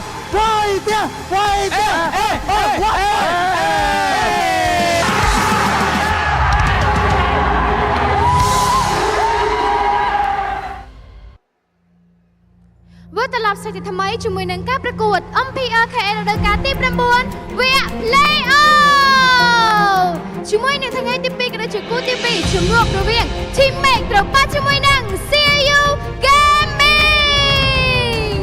ពិសេសមែនតើជាមួយនឹងការពួតរបស់យើងឃើញថាអ្នកដែលគាត់បានឡើងទៅ up ផលគឺបានដឹងណាជាមួយនឹង Pro Esports អញ្ចឹងនេះគឺជាការប្រកួតដើម្បីចង់ដឹងថាតើជាមួយនឹង team ណាដែលគាត់ទៅប៉ះជាមួយនឹង Pro Esports នៅថ្ងៃស្អែកដូចគ្នាផងដែរហើយចាំមើលថាតើក្រុមណាដែលទៅប៉ះជាមួយនឹង Galaxy Legend នៅថ្ងៃស្អែកដូចគ្នាជាមួយនឹង Team Make វិញគឺពួកគាត់តែងតែធ្វើបានល្អខ្លាំងមែនទែនតែម្ដងតាំងពីវគ្គ Regular Season រហូតដល់ពេលនេះអញ្ចឹងគាត់ប្រកាសជាចង់ជួបខ្លាំងមែនទែនជាមួយនឹងចា CU Gaming ដែលជាក្រុមជើងឯកនៅក្នុងរដូវកាលមុនហើយពួកគាត់ក៏ដូចគ្នាគឺពួកគាត់ជាក្រុមជើងឯករងនៅក្នុងការប្រកួតកាលពីរដូវកាលមុនដូចគ្នាផងដែរអញ្ចឹងឥឡូវនេះក៏គាត់ចង់ដឹងថាតើគាត់អាចធ្វើការចាទំនាក់ជាមួយនឹង CU Gaming ទៅ Lower Break Hack បានឬមួយក៏យ៉ាងណាប៉ុន្តែដល់ជាមួយនឹង CU Gaming ក៏នៅតែចង់ប៉ះជាមួយនឹង Team Make ដូចគ្នាដោយសារតែជាមួយនឹងការវា Regular Season គឺ Team Make បានធ្វើការចាយកជាមួយនឹងបន្ទូរបស់ពួកគាត់ដូចគ្នាចាំមើលថាតើ CU Gaming អាចធ្វើការសងសឹកទៅកាន់ Team Make បានឬមួយក៏អត់ចឹងអ្នកនរគ្នាទស្សនាទៅនេះឬមកក៏តាមគេថាកុំភ្លេចធ្វើការ share like ក៏ដូចជា comment លើកទៅជាដៃដល់របស់គ្នាថាតើ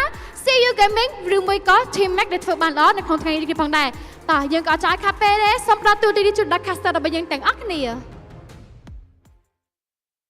Alright, ladies and gentlemen, welcome back once again. My name is Abstract from MPL Singapore. Welcome to MPL Cambodia Season 9. Yeah, 9. Now, we are now on the second half of the day. We have just sent one team down to the lower brackets, and that happened to be Galaxy Legends. I am still taking the time to realize that, hey, crap, it's Galaxy Legends that went down to the bottom. And Pro Esports, they made their way over to the upper bracket finals. Oh, damn. That's an amazing thing. However, there is another team that will be making their way over to the next part of the upper bracket finals. And another team that will be making their way down to the lower bracket semi-finals. It's either going to be CFU Gaming or it will be Team Max. We have saw Team Max play yesterday and they have been amazing. But for now, ladies and gentlemen, up on stage, we have CFU Gaming!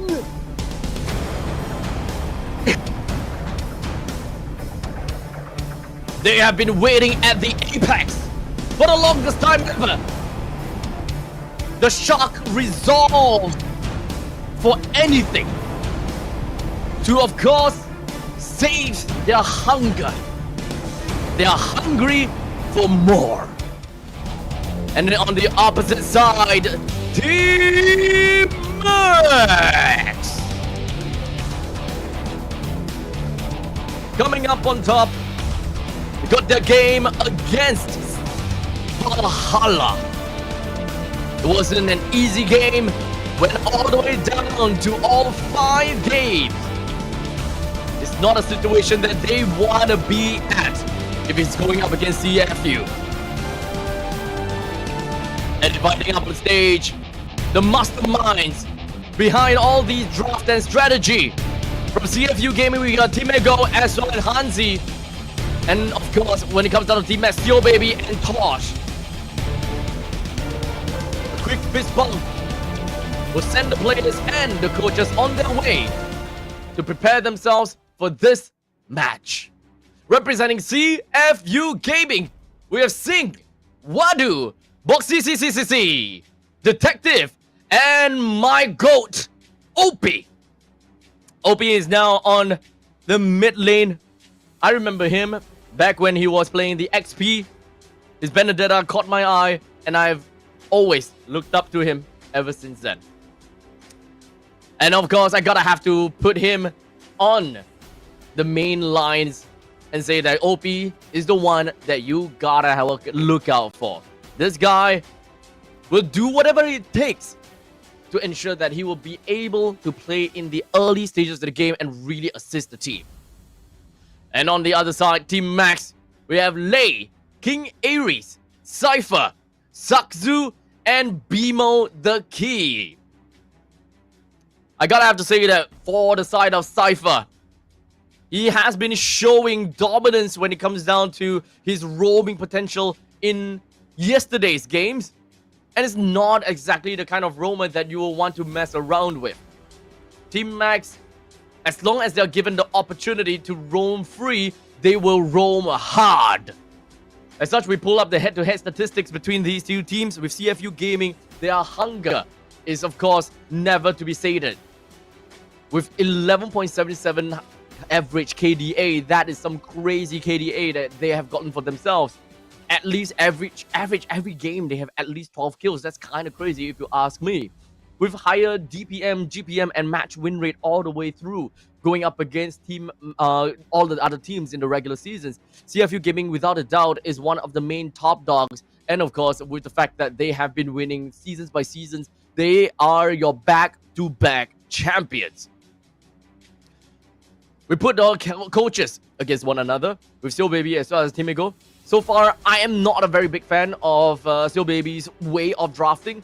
There are definitely some changes that I would have hoped for when they were going up against the Team Valhalla. Valhalla showed some crazy games, and of course, I love their drafts. But I would say that Steel Baby's drafting is not something that I would understand very well.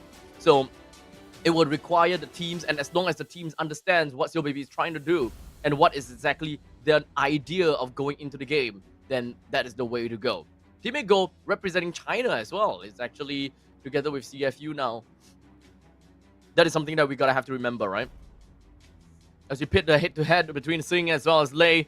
So far, Lei, oh man, this guy, as the gold laner with such a high KDA ratio, high GPM, and high damage, this doesn't tell me that, hey, Sing is useless. No, this doesn't tell me that.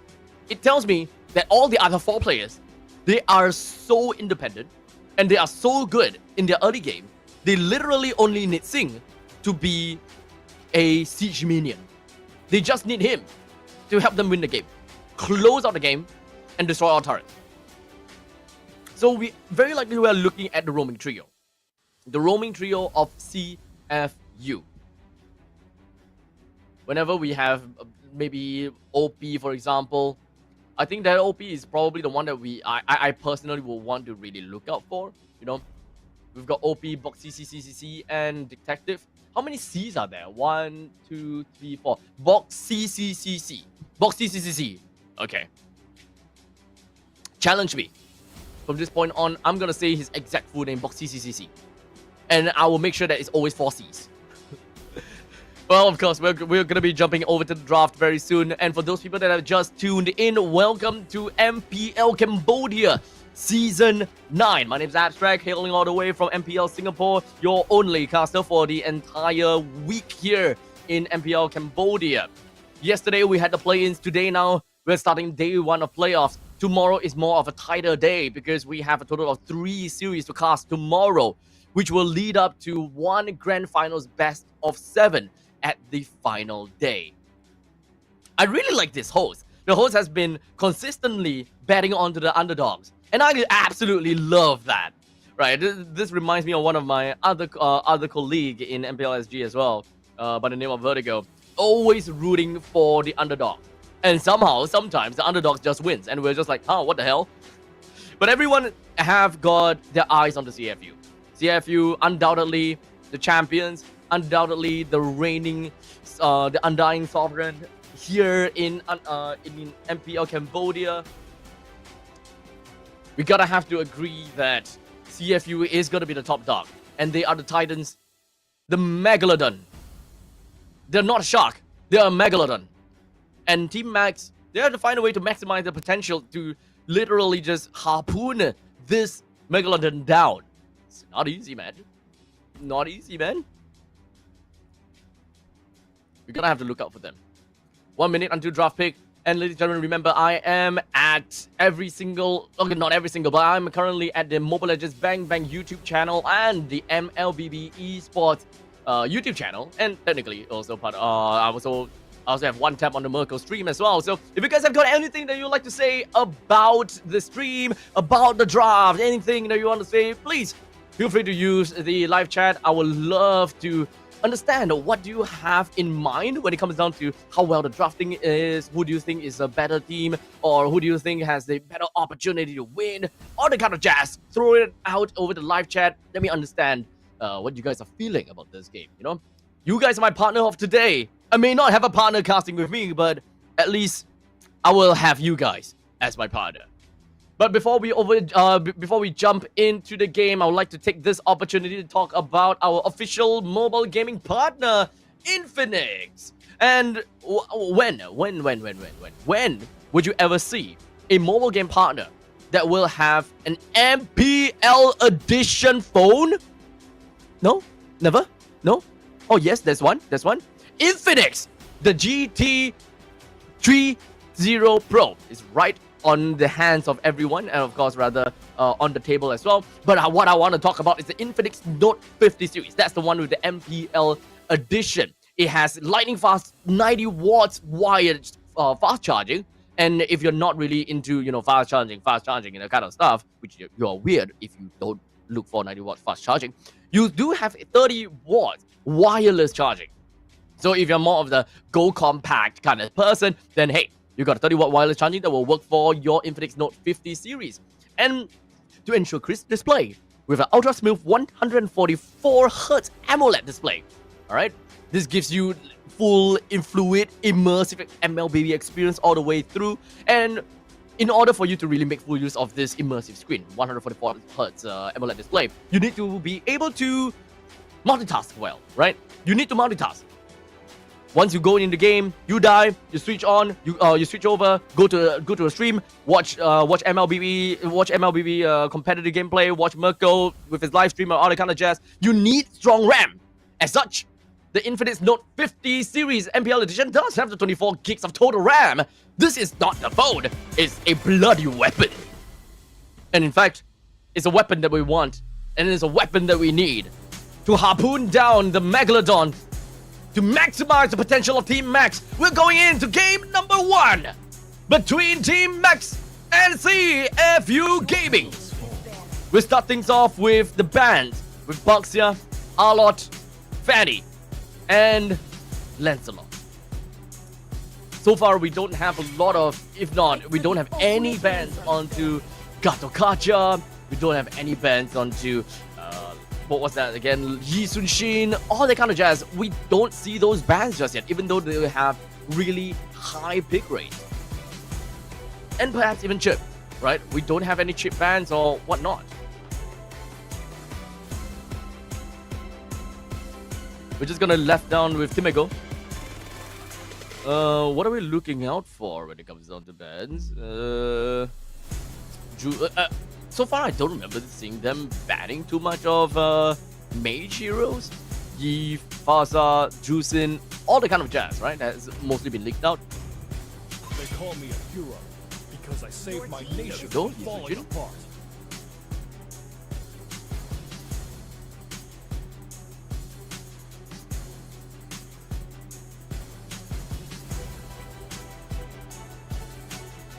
Gonna play things a little bit slow for now.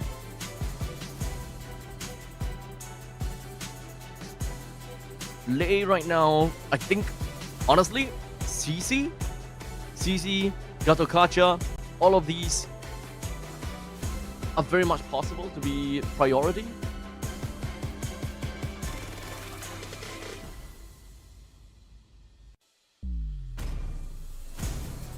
Those, they are taking the time with this first pick. Your team is Hayabusa, okay. Not gonna be against that. Not CFU Gaming's draft is probably something that we haven't seen for yesterday, but naturally, I kind of want to know how CFU Gaming wants to draft this. If whether they are a very aggressive early game kind of team, if they are aggressive early game, they want lane priority heroes. Typical combination such as a Juicin plus Hylos, that's available. Typical combination Gatokacha plus Yeeve is also something available. Grok and Kimi, okay.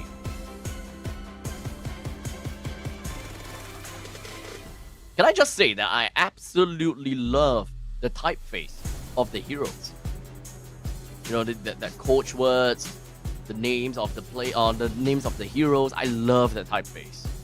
I think that that's a very amazing flair into the overall look of the show. I love that. I love that. At this point in time with the Grog and the Kimi, it's kind of suggests that they are kind of wanting to play more into team fights. And the fact that the Harif has been picked up as well, I would believe that Gatokacha will need to be picked up. But because of the fact that CFU Gaming already picked up the Kimi, it's kind of tough for them to actually want to counterpick the Yi. So that's not something that they want. In fact, they will probably just want to ban that out instead. Looking out for a jungler might be a good idea. Otherwise, another XP laner such as the Lapu Lapu could also fare very well. Oh man. I think that this is something that CFU can make it work though. In the Cambodian meta, I'm actually not a very big fan of seeing a Fredrin. Plays a little bit too slow, in my honest opinion.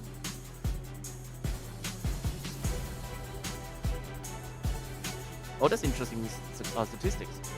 Team Max have got 100% win rate in expanding rivers. Okay. So Yeeve is probably the ban that we want to see. Anything that is going to play around area denial is probably going to be one of a good bans. Yuzhong is okay. I'll call Yuzhong, Volvius, and Yeeve. Either one of these should go away. While in the meantime, for Seal Baby, what you're looking out for is a technical front to back, right? A very strong front to back that is unforgivable. It's very difficult to bring them down. So they definitely need a little bit more damage to them. I would say that they would require either an early game marksman or a damage XP laner. A damage XP laner could be a CC that can do very well against the Gatokacha. But right now, they don't have anyone that can realistically be able to stop the Harif or to just bust him down. But in a team fight game from Team Max, to focus on one thing to another is probably something difficult. A little bit of catch wouldn't be bad. With the Grok on their side, displacement knockups. They do have quite a bit of mobility. Volvius, okay. Volvius comes in for the damage as well as a little bit of staggering of fights. The final pick would be a gold laner. The gold lane could quite literally be anything, but we'll take a look at what Team Max is looking out for first. Yves is available, so I'm pretty sure that they will snap pick onto that. That will leave them with the XP laner to go up against the Phobias. They would want to have lane priority so that they can hyper farm the Hayabusa. CC is very likely going to be my answer so that they have an answer to Fredrin and Grok. I lost. Okay. So they are a lineup that doesn't have shred. They can't shred very well. They have Yves that can do that with the glowing wand. It's not too shabby. Just putting a lot of faith onto the Yves. Considering the fact that Yves is the initiator, you will open up the box, initiate, get people locked in through the borders of the RWM, and then you follow up with the Kadokacha's AOG. So yeah, that is the kind of layering that you'll be able to do. But Ixia,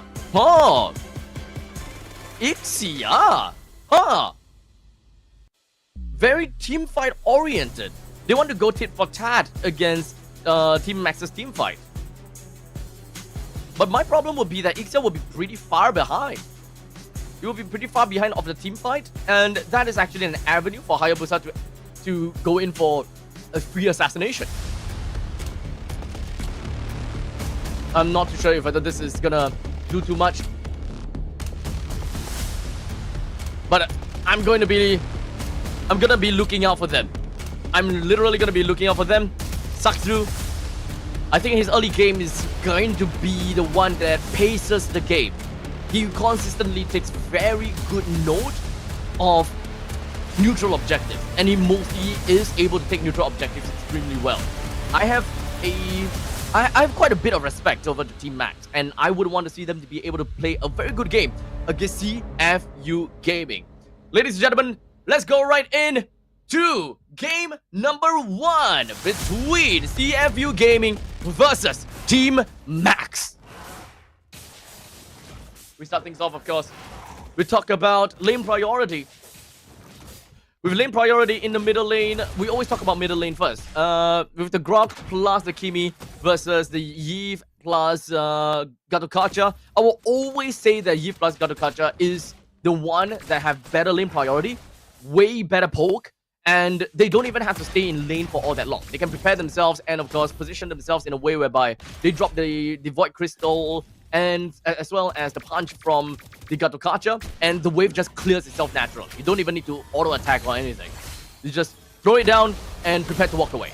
You get the XP, you get the gold, and you provide influence to another part of the map. And of course, Ixia doing Ixia things, right? Right off the bat, already punishing Lei all the way up the top. Cypher looking for the taunt.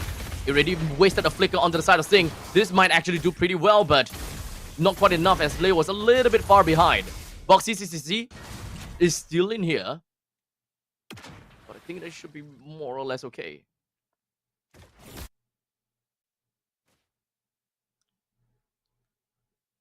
I'm not a very big fan of the high loss XP though.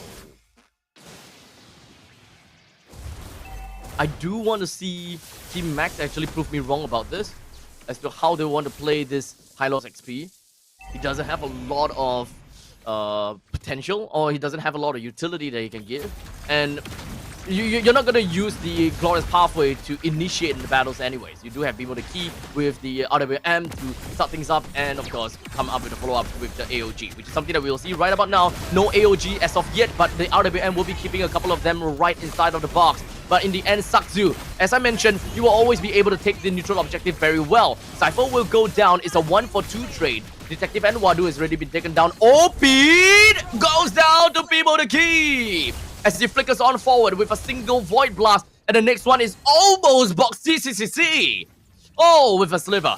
Oh, with a sliver. But that is a very strong opening coming from Team Max. And Lei is already a level ahead of Sing. We are sooner. Good start. Amazing start, in fact.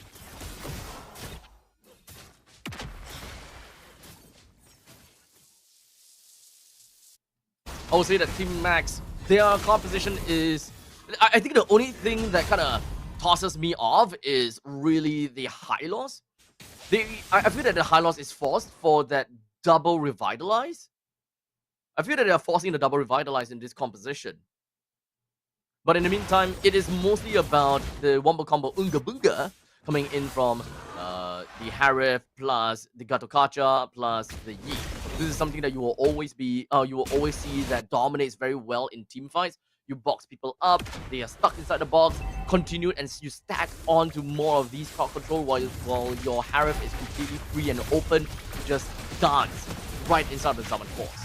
But right now, Cypher is in a tough spot. His Revitalize is giving him a lot of HP, but he still can't get himself away because of the nature's barrier. The Boxicity opened up. King Ares even popped up when it comes down to that glorious pathway, but CFU Gaming is doing their absolute best to trample one person after another. This is the kind of thing that we wanted to see from Galaxy Legends. You find one, and you jump onto that one person. No questions asked. Just jump in. But right now, because of the numbers disadvantage, the Hylos is not going to be around here. Sakzu finding himself a little bit out of possession as such. He will go down, giving Detective that the turtle kill. Team Max may had a great start, but it does seem as though that CFU Gaming has managed to find a couple of these opportunities to flush Team Max away from where they sat at. While the Glorious Pathway opens, AOG onto Sing, taunts him up a little bit, but the main thing is not to take a fight, but just to defend the top lane to ensure that Sing don't get all these free energy plating gold.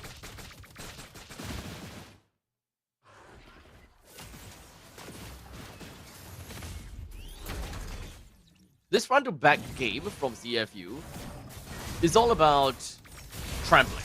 They trample one, then onto the next one. They need to be able to eliminate that one person that has been either, number one, slowed to oblivion because of the amount of crowd control that they have from the Fedrin. But that is also going to be the difficulty because they are doing that against a composition that wants to deny an area. It's a composition that wants to play for team fights. The moment that CFU Gaming were to stack all of them onto one person, that is actually the go time for Team Max to drop their RWM. So, technically speaking, that is the role of King Ares. He will want to overextend himself, put himself in such a bad positioning, and let CFU Gaming dive onto him. And from that point on, Team Max will be able to counter-engage.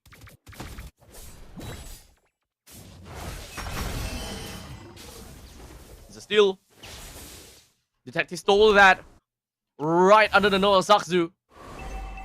There's no orange buff for the side of Team Max. That slowed Sakzu down a little bit when he was clearly ahead of Detective.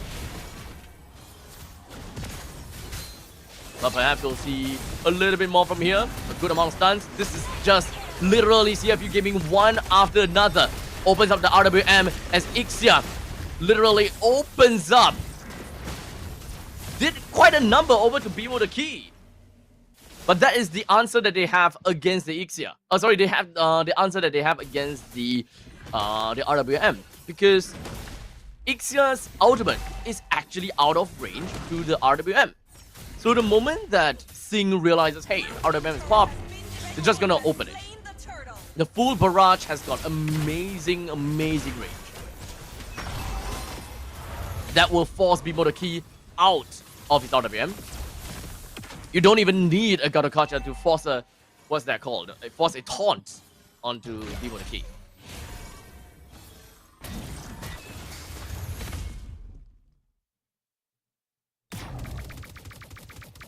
We're now 7 minutes and 20 seconds into this game with about 3,000 gold lead. The RWM opens up for the side of, oh my god! The answer to Bimo the Key is just amazing from the start of CFU Gaming. That's not what I was expecting, but that is some insane damage and bruising for the side of CFU Gaming. Now that is a free T1 turret for the side of CFU Gaming. And Sing with 2 kills and 2 assists, I think that he has good amount of farm already. Gold earn, total of 4,900, Wadu at 4,600 and OP at 4,400. Sakzu only at 4,200. And Lei is only at 4,100. That is crazy.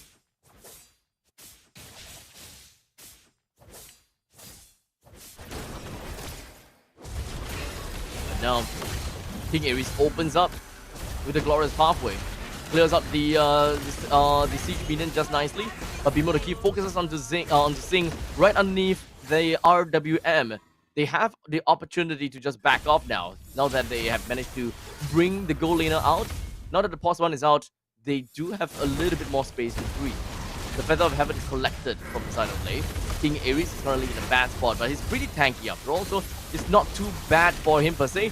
We do have, once again, the Summon Force that has been popped up, but Wadu takes a kill down over to the side of King Ares, allowing Wadu to actually get an unstoppable spree. Positioning is key for this game.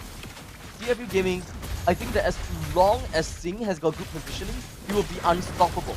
They don't have a Matilda, that's unfortunate, but that is what makes a very big deal for the Ixia right now. But now the full barrage goes right in, but unfortunately the AOG is not going to do too much as it suffers a little bit too much damage. Wadu is just going to be slamming Demonic Force after Demonic Force, while more monster kill collected from the side of Wadu. Sakzu did at least manage to shut down on Wadu, so that is some good bounty that will be going over to the side of Sakzu.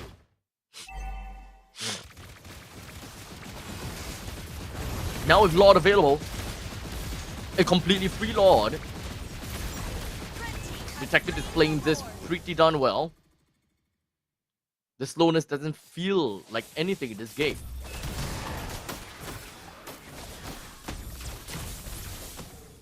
This is a very well-oiled machine from the side of CFU Gaming. They don't exactly have very good macro game though. I gotta have to accept that. They don't have a composition that can play for split pushes. So in the event that Sakzu does play for split push, this might actually be a little bit difficult for the side of CFU Gaming. But hold on a second, as we do have Singh managing to take a kill down over to the side of Cypher. They're looking at the next one, and that is going to be King Ares, completely isolated. As such, he will go down. But that is Sakzu that has been caught, going back in for a second take. Punished for the greediness. Punished for trying to land additional hits over the CFU Gaming. That's not what they want to do. All of the outer turrets are now destroyed.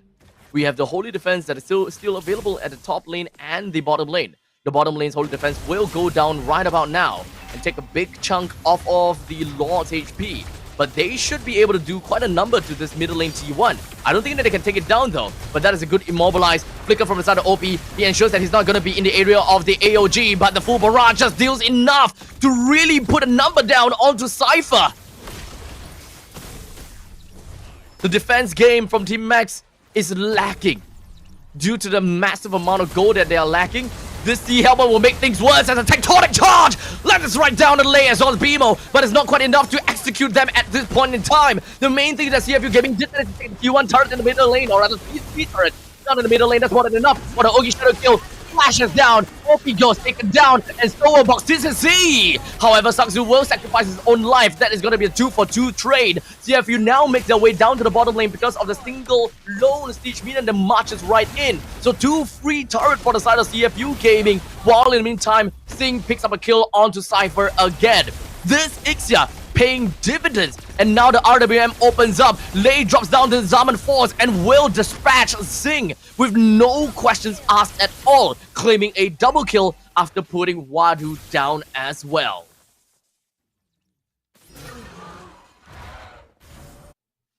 That's a good fight from CFU Gaming. They overstayed their welcome, I gotta have to say. Definitely overstayed their welcome. But the fact that they managed to get middle lane and the bottom lane T3 with the first Baby Lord, that is a massive bonus. You have no idea how far ahead they are for the fact that they are able to do that. Normally what you would expect in a normal curve game is the first Lord takes down all of the outer turrets. You don't touch the inhibitor turrets because you're not confident. Only the second Lord and onwards, you have the opportunity and the potential to take down the inhibitor turret. because at that point in time, it's way past 12 minutes. You do not have any more holy defense. It would not take the Lord's HP down to an all-time low, like 10-20%. But right now, the fight continues to go on. Detective takes the Lord down. While right now, King Ares doesn't have a lot of HP to work with, but they do have Revitalize. A full barrage! Sing will lay wastes right down on Team Max with Cypher and Lei taken down for the trade of Detective. It doesn't matter for them at all, as they should still be able to do well and try to end this game. A new wave of creeps moves on and open up here in the middle lane, and Sing another killing spree for himself. Potentially maybe even get a little bit more. Wadu so much value as CFU Gaming picks up a win for game number 1.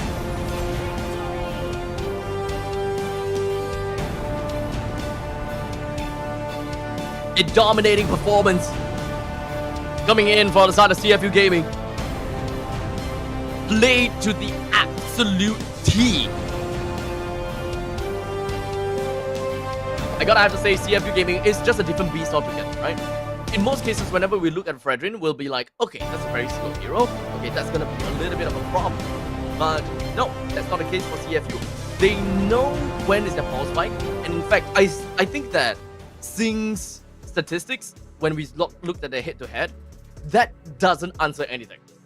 The thing about gold laners is that they need to understand when they pop off, and they need to understand when are they able to jump into team fights, and when do they just kind of get out of lanes and not care about gold farm from the lane anymore, but really anticipate and jump themselves in the team fight. And Sing is that kind of player where he can carry the team because he knows when to jump in and when he can group up together with the rest of the team in order to go for very strong fights altogether.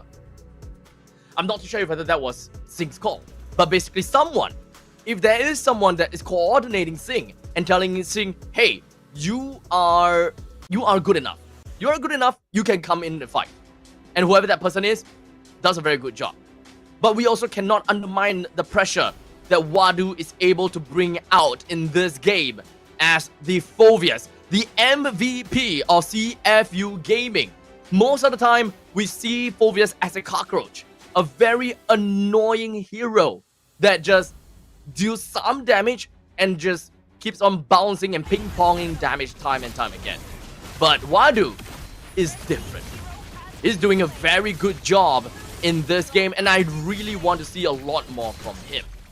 As such, ladies and gentlemen, I'm going to leave you guys with the highlights and the post-game statistics, and I'm going to go off for a short little break. And once we are back, we'll give you game number 2 between CFU Gaming versus Team Max.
All right, ladies and gentlemen, we are in for game number 2 between CFU Gaming versus Team Max. Now, this is definitely gonna be one hyped, anticipated game. As CFU Gaming, they managed to bring on such an amazing game number 1, and they just kind of floored it. This is a scary team, as they just get stuff worked out. They just get stuff working. Individually, they are really strong in their own regards, and I think that is what really sets them apart from all the other teams out there. As much as I would really like to see Team Max be able to, walk this game away, but CFU is too big of a titan, right? It's too big of a shark, a megalodon, to really just bring it down.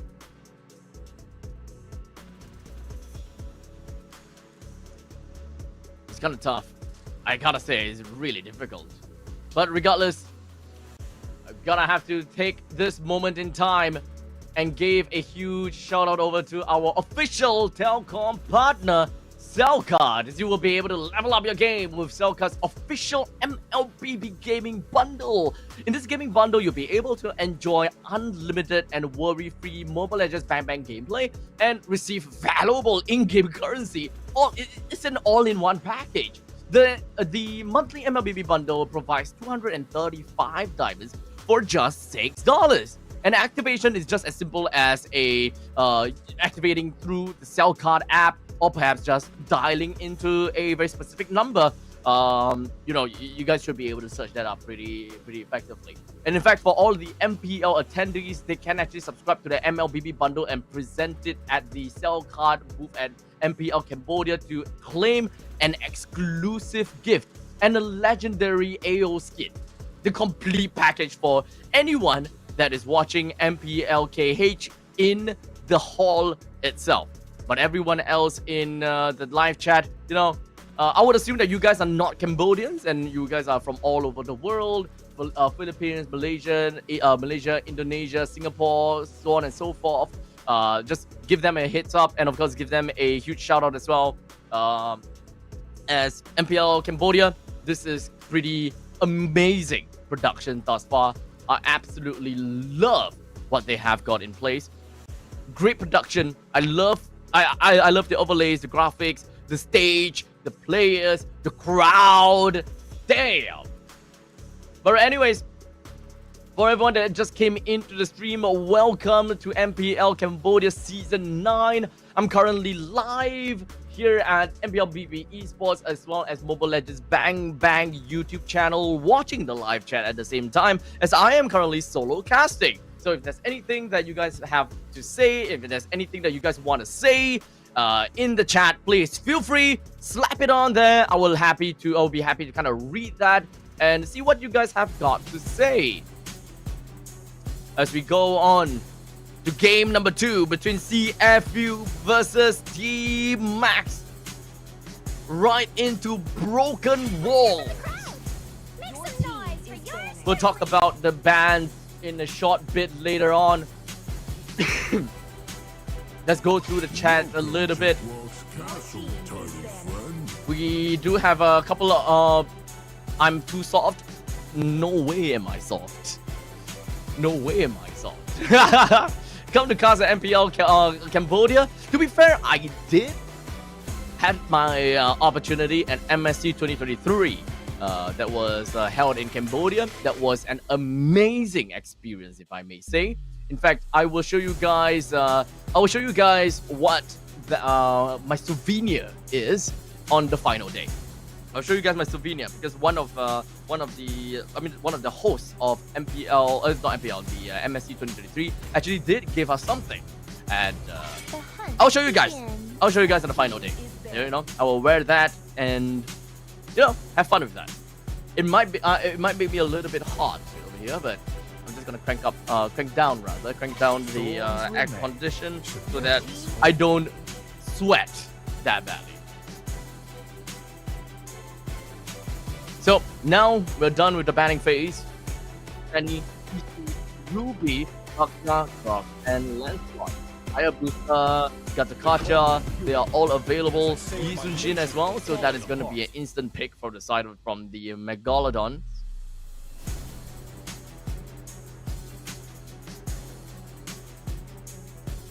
The ball will now be passed over to Seo Baby for the next upcoming pick. Gatakacha and Kimi. Okay. They really do like the Kimi. I mean, to be fair, Kimi does have a lot of crowd control in her kit. And I think that is an amazing kit for me.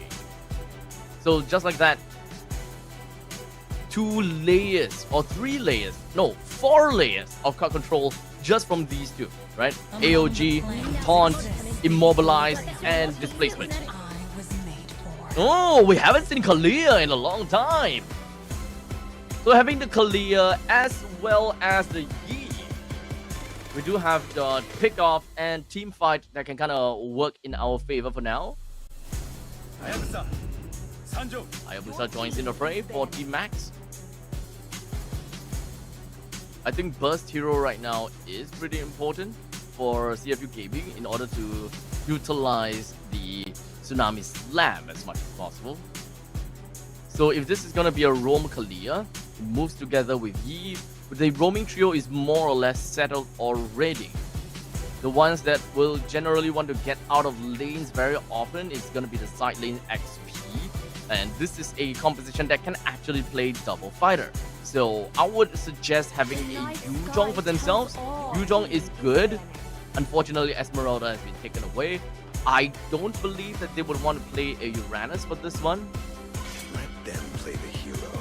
They banned their own. Okay, they banned the Yuzhong. Desperately Okay. needs. Since CC is taken away as well. At one point in time, I think Ruby will be thrown away too. Ruby must be thrown away. Phobius is still very possible, especially after seeing the performance of Wadu. I think he does play a very mean Phobius. Otherwise, we can always move down to Arlott or Alice. A lot of damage over time, but the Alice doesn't necessarily help with Kalia's win condition. Arlott not exactly as well. If we really want someone that can work very well for this, is probably Phobius. Phobius is remotely the next one that can do well and can really make full use of Kalia's Tsunami Slam.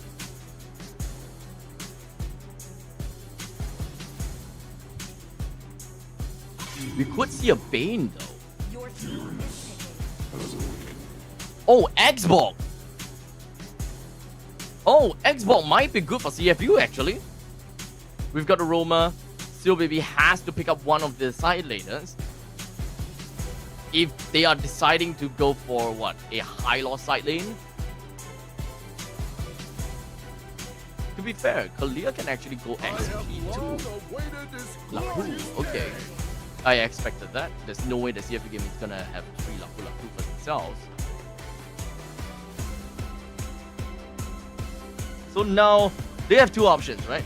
Do they have enough damage? Technically for early game, yes. Technically early game they do have damage. I would like to see an X-Ball.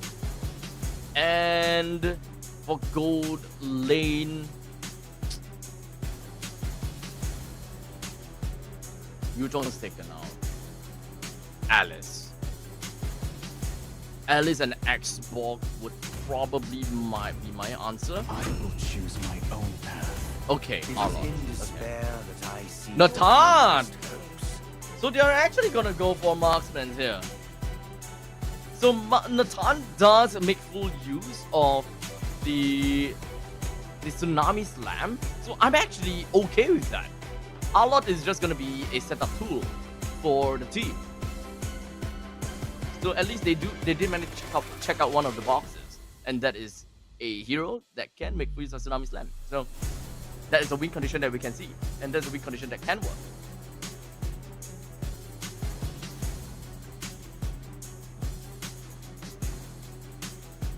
We're left with the final side lane. Likely gold lane. They have Hayabusa that can play for lane. They have a Kimi as well. the injustice in the world. So it's gonna be a Cho gold lane. Okay. It's a Cho gold.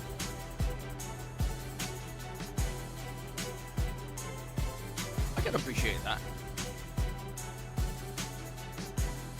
I would think that Hayabusa can make full use of the Way of the Dragon. So at this point in time, it's all pickoffs.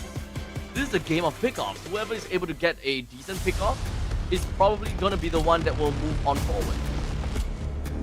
It's a pickoff game, ladies and gentlemen. I'm excited to see how this is going to be like. Between CFU Gaming versus Team Max.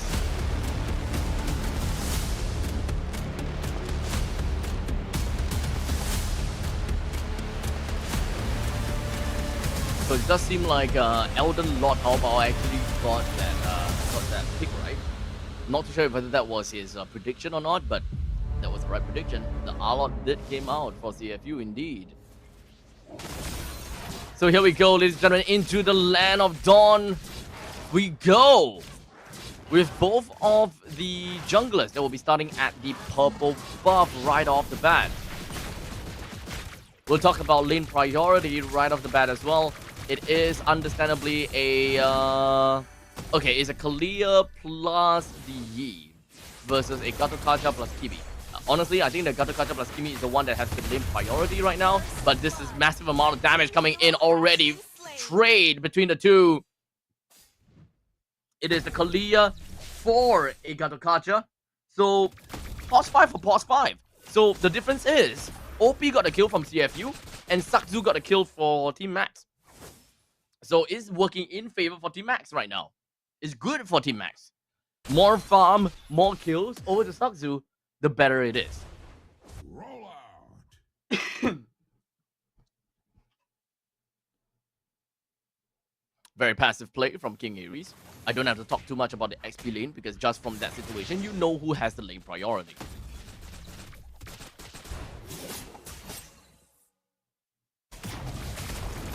This game is mostly gonna be played in the middle lane as well as the river lines. The quick movements down to the bottom lane. I think that the main thing that we are definitely gonna see from both of these two teams is pick-off. They want to play pick-off, but we do at least have side objectives that CFU Gaming can go for. They are really good at siege comp as well, as a siege comp because of OP that's playing as the RW that has the RWM. Zing can bring turrets down really fast as well. Well, in the meantime, Team Max, they don't really quite have that. As such, they're just going to be opening up the team fight. The RWM opens up. King Ares opens up and right into the face of Wadu. That takes one person down.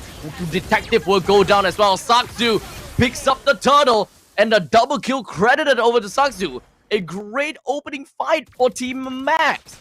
And that is a big play from King Ares that allowed Team Max to get themselves to that spot. Great opening. Forces OP out of RWM, that's one. Gets a kill onto Wadu, that's two.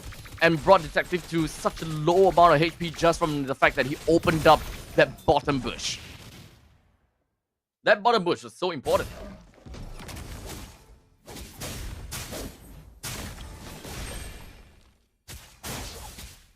This is an expected lane priority after level 4.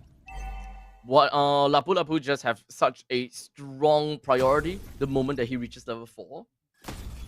At this point in time, it doesn't really matter too much about what happens before level 4 because from level 1 to level 4 is such a small gap.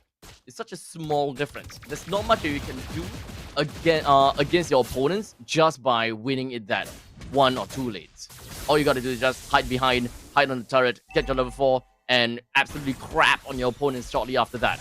That is the weakness of a Arlot in the XP lane going up against that Lapu Lapu. Because Lapu Lapu just outright wins him after level 4. He's already at level 7. In fact, one full level ahead of Wadu. And whenever he has the opportunity, he will just go straight in and just pop up with the ultimate. Should more or less be enough to really push CFU Gaming's XP laner, Wadu, into a tough spot. As right now, CFU, they are constantly looking for action. They're constantly looking for opportunities. But the only problem right now is that even if BoxCC goes in for the Tsunami Slam, there's actually not much that he can do. Good taunt coming in.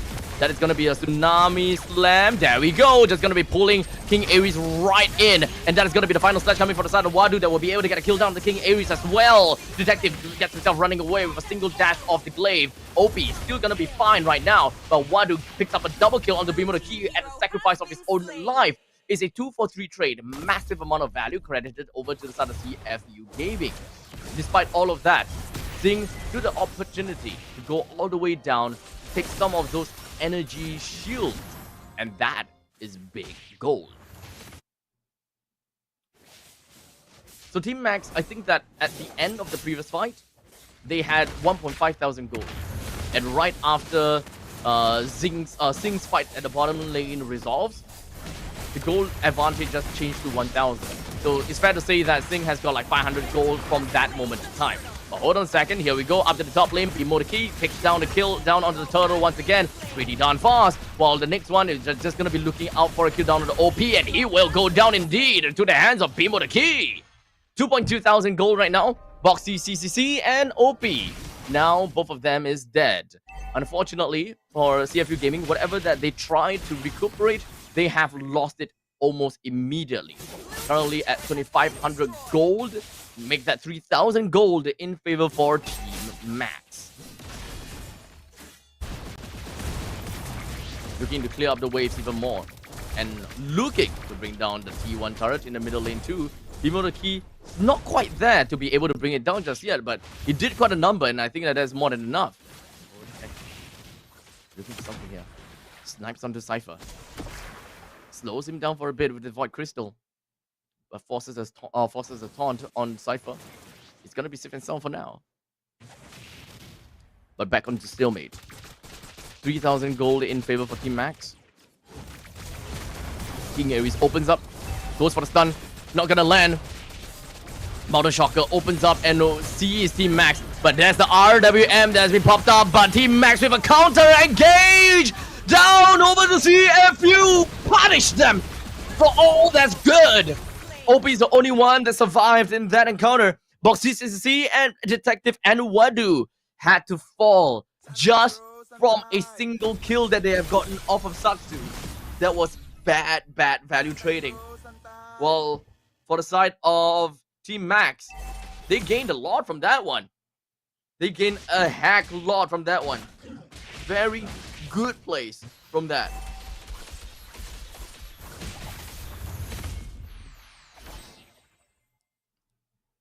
And in the meantime, the next turtle has spawned up in the top side. Sakzu, just somewhere within the vicinity. Seems like they will want to go for a little bit of steal down at the orange buff. Lays right here. Opened up with the Mountain Shocker. Now they know where they are. They want to look for an opportunity to kill, but the Mountain Shocker did not manage to lock down a delay with that Shumpo. The turtle will in the end go down to the hand of Sakzu. They're going to be fine. RWM has also been popped right now. With the conceal play, they are looking out. Tidal Strike plus the Tsunami Slam. That's going to be more than enough to be able to take down Cypher. Bimo the next one down. Well, right now, they're just focusing on to the next one and hopefully be able to get a kill down on Lei. Lei now had no choice but to go for the Whale of Dragon, hoping that he will be able to get a little bit further. Wadu is just a little tad bit too deep now, but we do have the Mountain Shocker that will be able to do a decent amount over to start the King Ares. It is 4v1, and King Ares is holding on, almost getting the kill down on the box. This is C. But it wasn't able to in the end of the day. As such, CFU Gaming, they're slowly climbing back up into this game, and they're slowly getting themselves back. Slowly but surely. That's the name of the game for CFU. As long as they have the opportunity and as long as they do see the value of doing so, they're gonna jump, man. They're hands down just gonna jump.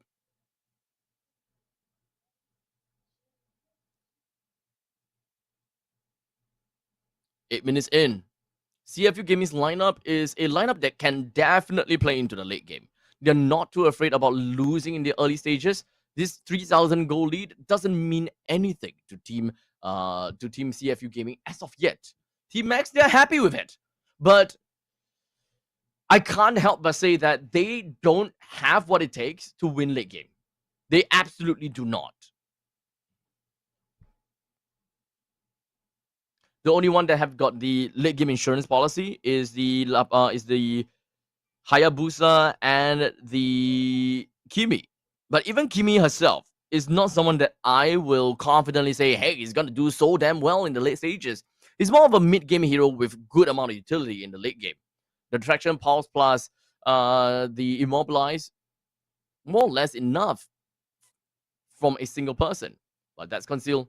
Tidal Strike looks for one, but wasn't able to get anyone just as of yet. Wadu now finds himself stuck right within, but the final slash lands on the 2, puts them inside of the RWM. King Aries doesn't have a lot of HP, as such he will go straight down. It's a 1-for-1 trade. While the rest of the members from the side of Team Max, they're focusing and hoping that they will be able to still stay around. This is all about trading out as well as extending the fight a little bit longer until Saksu joins in. Gets an assassination kill on the box CCC, while the Lord is still in the enmity of someone. But not that it matters. It's 3-4-1 trade.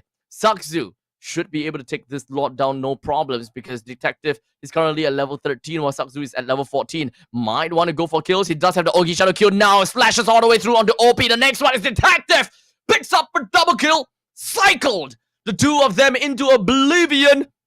And Team Max finds himself at such an amazing 4,000 goal lead. Should be coming in a little bit stronger later on once the Lord starts to march in. Because this is the very first Lord of the game. It should allow them to push in the bottom, mid, and the top lane. All of the outer turrets more or less should go down soon. So the amount of gold coming in from Team Max should skyrocket to a good 7,000 to 8,000 gold. We do have a bit of FPS issues here, but don't worry, we'll get that. We're getting that sorted out as we speak. But I'm watching the exact same thing as you guys, so don't worry. I might be missing a couple of things from the drop frames, regardless. But the RWM right now opens up, just to hope that they will be able to catch onto one person, but that doesn't seem like that will be the case. The whole defense in the middle, whole defense at the top crashes and is gone. The bottom lane is still looking at a very slow push, though. But they would definitely make their way down to the bottom. That is a free T2 turret in the bottom lane that is waiting to be captured by Team Max. As it slowly moves on. Box CCC trying to open up the map just a tad little bit. The Void Crystal opens up and sees Cypher. But the quick clear from Detective as well as Singh ensures that they keep the T2 turret down in the bottom lane. They're going to be fine, but take a look in the middle lane. They got to have to be real careful about some of these macro plays right now. But right now, AOG just going to be engaging immediately while Detective was so busy clearing out in the middle lane. Impeccable timing from the side of Team Max. Allows Saksu to pick up a kill for himself. Now King Aries wants to open up more. He managed to put himself right in the face of Singh. And now Lei goes over to the back with a flicker on forward. He brings Singh down at the sacrifice of his own life. It's a 1-for-4 trade. The middle lane will crack open, and Team Max will hope to end the game and claim game number 2. Oh boy! Congratulations, Team Max! That's what we want to see from Team Max. Impeccable gameplay. And they led all the way from the start to the end, ensuring that they gave no time at all for the Natan to scale out of control at all. Because they know that there is a timer locked onto them. The moment that Natan goes crazy and the moment that Natan starts to get a little bit more farm, then the combat mechanics is just not going to be there anymore. So while they have the early game lead, the moment that they start to find some of these timings and Team Max playing the macro game and looking at the map, say, hey, look, Detective in the middle lane.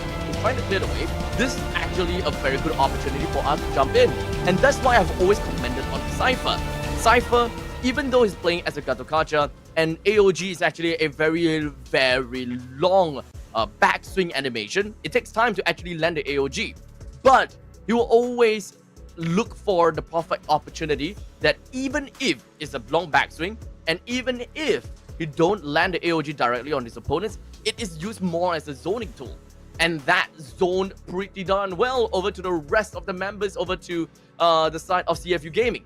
They didn't zone, not exactly, but that landed on a lot of people. And that is a choke point within of their own jungle, and that just absolutely shredded the entirety of CFU Gaming, giving them no chance to rest. And of course, value trading, use the Cho, flicker on forward, get an execution on the Sing, because if not for that sacrificial play from the side of Lei, I think that they wouldn't be able to end the game. Because Lei, he can, not Lei, Sing, he can actually clear waves really fast, as in Natan. The moment that Natan stays alive, no end game. So that is a very worthy sacrifice coming in from Lei. And even if he dies, and he didn't kill Sing, I would understand where he's coming from. Because personally, if I'm the Roma, I would do that as well. If I'm an XP, I would do that as well. If we are able to end the game, end it with a bang. And that worked out. So congratulations over to Team Max, as they found themselves game number 2 that have went over to their way. We are now at a draw. 1-1 between CFU Gaming and Team Max. We thought that it might be a... We thought that it might be a sweep. We thought it might be a 3-0. But that's not going to be the case. That's not going to be the case. Team Max definitely showed what they are good at. Now, once again, I told you guys before that I am in the chat, and sometimes I would read out chats as well. I do see someone say something with the name of the caster. Like someone say something caster, but I don't understand. So can I translate this? I'm just gonna translate this.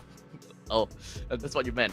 It's okay. I may not have a second caster to help me, but at least I have you guys to help me out, right? So I'm gonna be putting, I'm gonna be using the live chat as much as possible. If you guys do have any comments, if you guys do have anything to say about the teams or anything that you guys want to say about the game, please feel free to use the comment section and just let us know how you guys feel about that. We do have a small little technical issue every now and then, especially right now, but don't worry. The game still went on, and I think that that's the important thing, right? The game still went on. I still could tell what's going on, and I still could cast that. So I would take that pretty well. I take that pretty well. And we still managed to witness the end of game number 2 with Team Max taking themselves game number 2, a game number 2 win. So once again, congratulations over to Team Max. And for the side of CFU, well, we really want them to come back harder for game number 3. As such, ladies and gentlemen, we're gonna go off for a short little break, and once we are back, we will be introducing to you guys game number 3 and the draft that's involved. If we're the CFU Gaming, can come back. See you guys in a short bit.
All right, ladies and gentlemen, welcome back once again. Back over to MPL Cambodia Season 7. We've got game number 3 coming right up for you guys between CFU Gaming versus Team Max.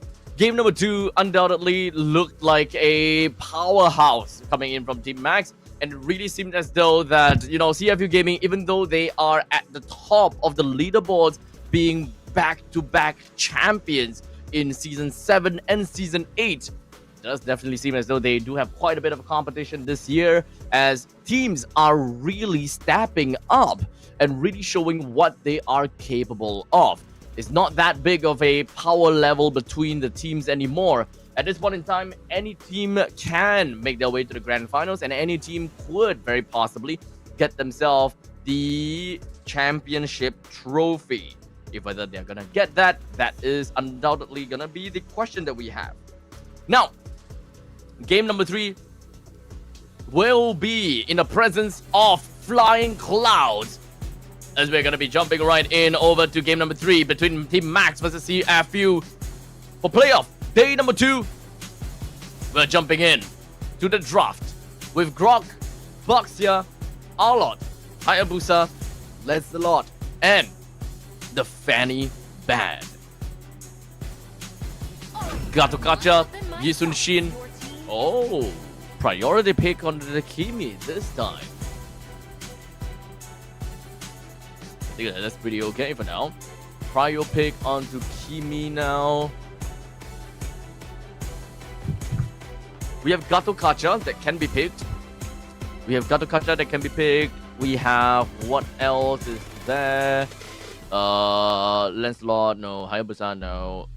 Joy. So far, we haven't really quite seen a lot of Joys being picked out by MPL Cambodia so far.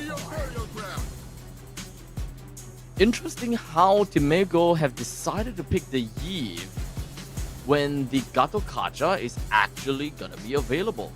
So this is actually a perfect opportunity for Cypher to play the Gatokacha here. It's a very good answer to the Eve right now.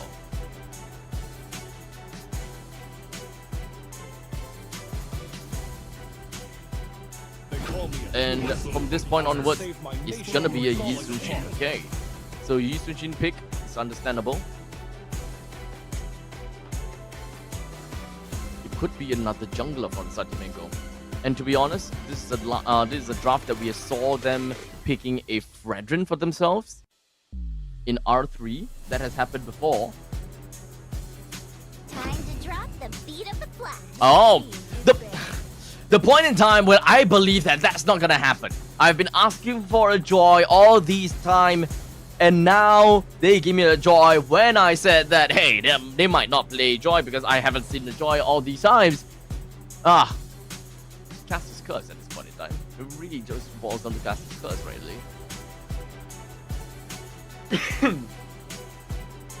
So Joy. The hunt begins. So they have good damage from the jungler right now. Ruby has been banned out as well. Lapu Lapu is available to be banned.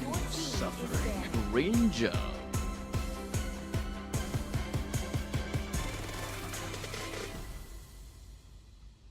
Honestly, CFU should be banning out the Lapu Lapu.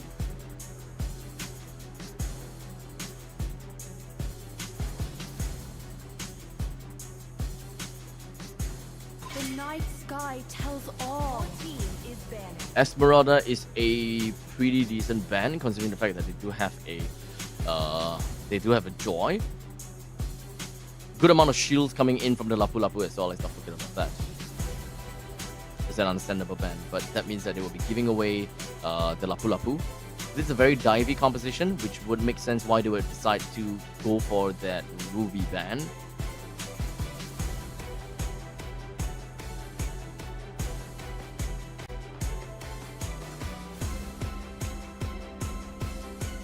I think we should look at gold lane bans.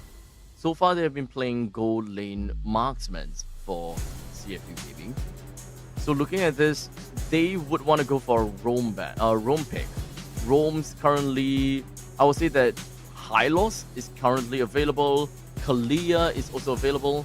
I'm not too sure whether they will be able to do much with the Kalia, but they can always go back to the Kalia plus the Tan pick like previous game. This time, if they were to go for that, it's not that big of a deal. It's not that difficult because they do have a Joy that can actually play and pace very well in the early stages. But with a Cho, it's generally the same idea. It's actually the same idea. Pickoffs. They're going for pickoffs. So Nathan could still be a possible pick for CFU. Well, for Team Max, with the Gatokacha, the lacking of the two side laners, they do not particularly need to play marksman here. Lapu will be one of them. And the fact that right now, CFU does not have any form of shred, aside from Yi. Hylos XP might actually be not too bad here. And Hylos XP might not have that big of a problem dealing with the Lapu Lapu. Oh. Okay, Arrow. Triple marksman. And a Uranus. Okay. So Uranus kind of feels the same role as a Hylos. So, who's next? Oh my god! Oh, gold lane soon! We just saw this in MPL MY. Literally, a game before. That was a game ago. That was MPL MY. And now we have a soon. Oh my goodness! From Sing. Oh man. This is gonna be hype. This is fire right now. Ladies and gentlemen, the first soon that will appear in MPL Cambodia, being piloted by Sing of CFU Gaming. We gotta keep our eyes peeled for this. I'm not too sure whether they are gonna macro their way to victory or not, but we'll see what kind of amazing plays a soon goal lane will be able to give us. We start things out with both of the junglers. They'll be starting in their own respective purple buff. And so, of course, right off the bat, Students just starts things off by helping out the Joy within their own jungles. But right now, Cypher doesn't have a lot of HP to work with, as OP as well as Boxy CC is pretty annoying in their lanes. But this is understandably a... I still believe that Kimi plus Gatokacha has a very strong wave clear. But this is also a Cho that we're talking about, right? Cho plus Yif is actually really strong in wave clear too, so we cannot take them out of the fight just yet. OP flickers out as Cypher didn't manage to pull off a very good taunt right down on the OP. As such, CFU Gaming right now playing things a little bit slow right off the bat, but it's not too big of a deal, I might say. Sing giving some free gold over to Lei. Remember, every time your clones are actually killed by the opponents, if I recall, is 4 gold. And yeah, 4 gold is a lot. 10 of these clones, that is 40 gold. You know what's 40 gold? I don't know. I honestly don't know what 40 gold means to you. If I'm not wrong, it's 4 gold, right? If I'm not wrong, it's 4 gold. But Singh is actually going to be pretty annoying to kind of take down this early. He's still a fighter after all. And he's a very hungry fighter. A fighter that really wants farm. So as long as you kind of give Singh that opportunity to just farm ahead, you can actually go pretty darn crazy in the late stages. This is a very strong late game composition from the start of CFU Gaming. In the meantime, RWM opens up right underneath Sakzu. And OP takes the first kill of the game. OP indeed. My king. OP, my king. Sun or Sun? It's Sun. It's Sun. I'm Chinese. So, trust me. It's Sun Wukong. Some of the Cambodians actually speak Chinese too, if I recall correctly. It's Sun Wukong, not Sun Wukong. It's Sun Wukong. It's kind of the same thing as you say Yi Sun Shin, not Yi Sun Shin. But that's Korean, so that's completely different thing. But Chinese, Korean, completely different thing, but same Sun. Yeah, the funny thing is there was that exact same conversation in MPL MY as well. The MPL MY desk actually, they decided to call him Sun, but I'm like, they're wrong. They're wrong. It's Sun. It's Yi Sun Shin. No. It's Sun Wukong. I'm Chinese. Trust me. Anyway, Singh now finds himself in a tough spot because of the Zaman Force, as that ends up to be such an easy kill in favor of the Harif. Very good play so far. Now, in the middle lane, it does appear to seem as though we do have the Joy that will go in pretty crazy onto Bimo the Key. And that is the first kill that they have gotten for themselves, or the first kill for the Southern Detective, but at the sacrifice of his own life. 2 for 2. So far, that's going to be the scoreline. But the difference is one of the junglers has been taken... Oh, no. Both of the junglers have been taken out at least once.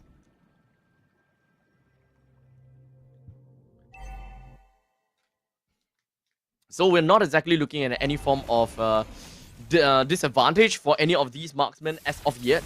Or rather, any of these junglers as of yet. Lapu-Lapu can't kill the Uranus, so we actually don't need to care too much about the XP. But Lei picks up yet another kill for himself, and now Detective takes one, but unfortunately at the cost of his own life, as Lei now picks up a double kill. This is crazy, right? 3 kills this early for a Harif. He's gonna pop off early. He's hands down gonna pop off really early. And I think that is amazing for them.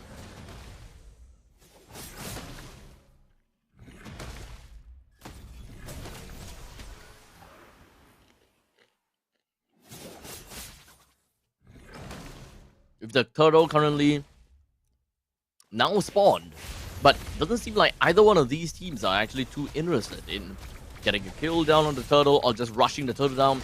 Sakzu is finally here. There's all 5 members from Team Max. Opens up with the Mountain Shocker. He does see a little bit of opportunity as the RWM coming for the side of OP just going to be branching out. But Team Max, they are collapsing themselves over to CFU. Box this kicks down over to King Ares. He will be fine for now. But Cypher tries to go for the taunt on the OP. Did not work out. But hey, payout.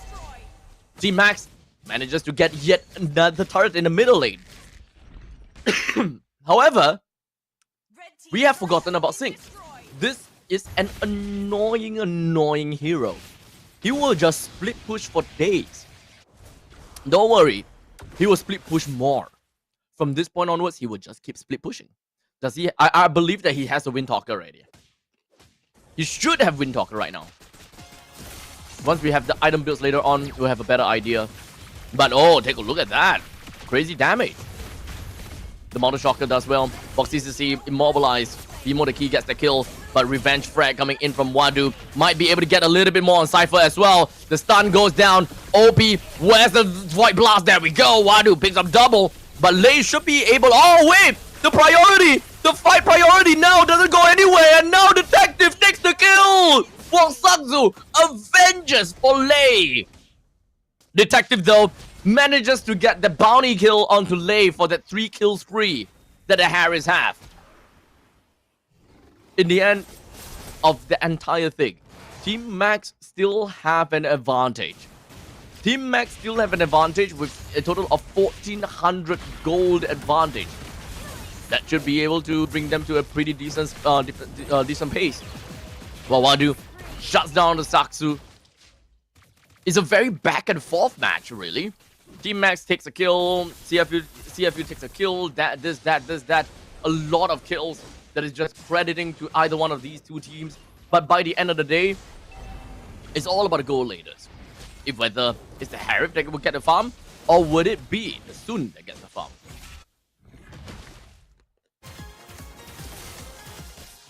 All Sun wants to do is split push. As long as Team Max is able to manage their waves, then Sing is essentially going to be useless. Team Fight, it may be able to do decently, but I wouldn't count on that. Take a look. Sun is all the way up in the top lane. They don't care about this turtle. Detective is all the way up in the top lane as well. The top lane is just going to be cleared out. CFU Gaming is just buying as much time as they can from Team Max. And now he appears down at the bottom. King Ares have no choice but to respond to this immediately by recalling home. Good thing is, this is Flying Clouds. So if they do want to make their way immediately over, they can. As you can see, he's flying. He's literally flying.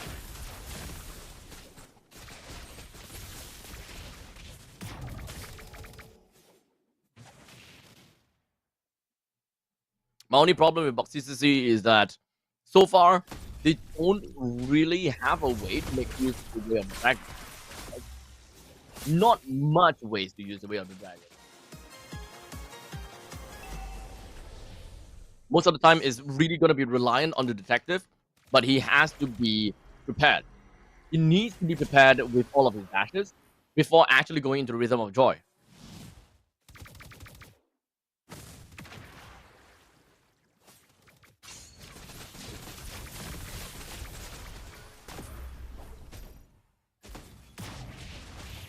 Is it Electrifying Beats? I think Electrifying Beats is the ultimate and Rhythm of Joy is the dashes. But now Saksu looks for the opportunity. Oh, the iframe! Ha ha ha! That's what we want to see. Now, but now OP, he will use his RWM. And that will do a decent number over to the side of Cypher. But we are only 9 minutes and 25 seconds in with about 1800 gold in favor for Team Max. It doesn't really quite suggest that any one of these teams is having a very good time as of yet. This looks like a game that might actually drag to 24 plus minutes. This should be a 24 plus minutes game, actually.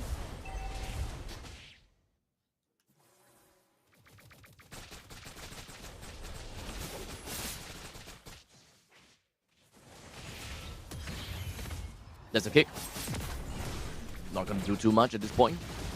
But a flicker from King Ares ensures that he's not going to be singled out and completely displaced by the Way of the Dragon. But personally, I don't think that that's necessary. He still have like full HP, no one's around. By the way, the RWM opens up. I don't think that that's gonna do too much to anyone from but Cypher. But Sakzu, in the end of the day, will still go down to the hands of Wadu. This is actually gonna be pretty darn good for the side of CFU Gaming as 3-person, 4-person is ready down. Cypher's next one on the chopping block. CFU Gaming takes a full wipeout over to Team Max. That is 3 turrets in the top lane, middle lane. Oh no, even the bottom lane. There's no holy defense! Dude! There's no holy defense down in the bottom lane! That's a free inhib! Even though Team Max managed to take the Lord down, but that is hands down a free inhibitor turret! Oh crap, that's painful!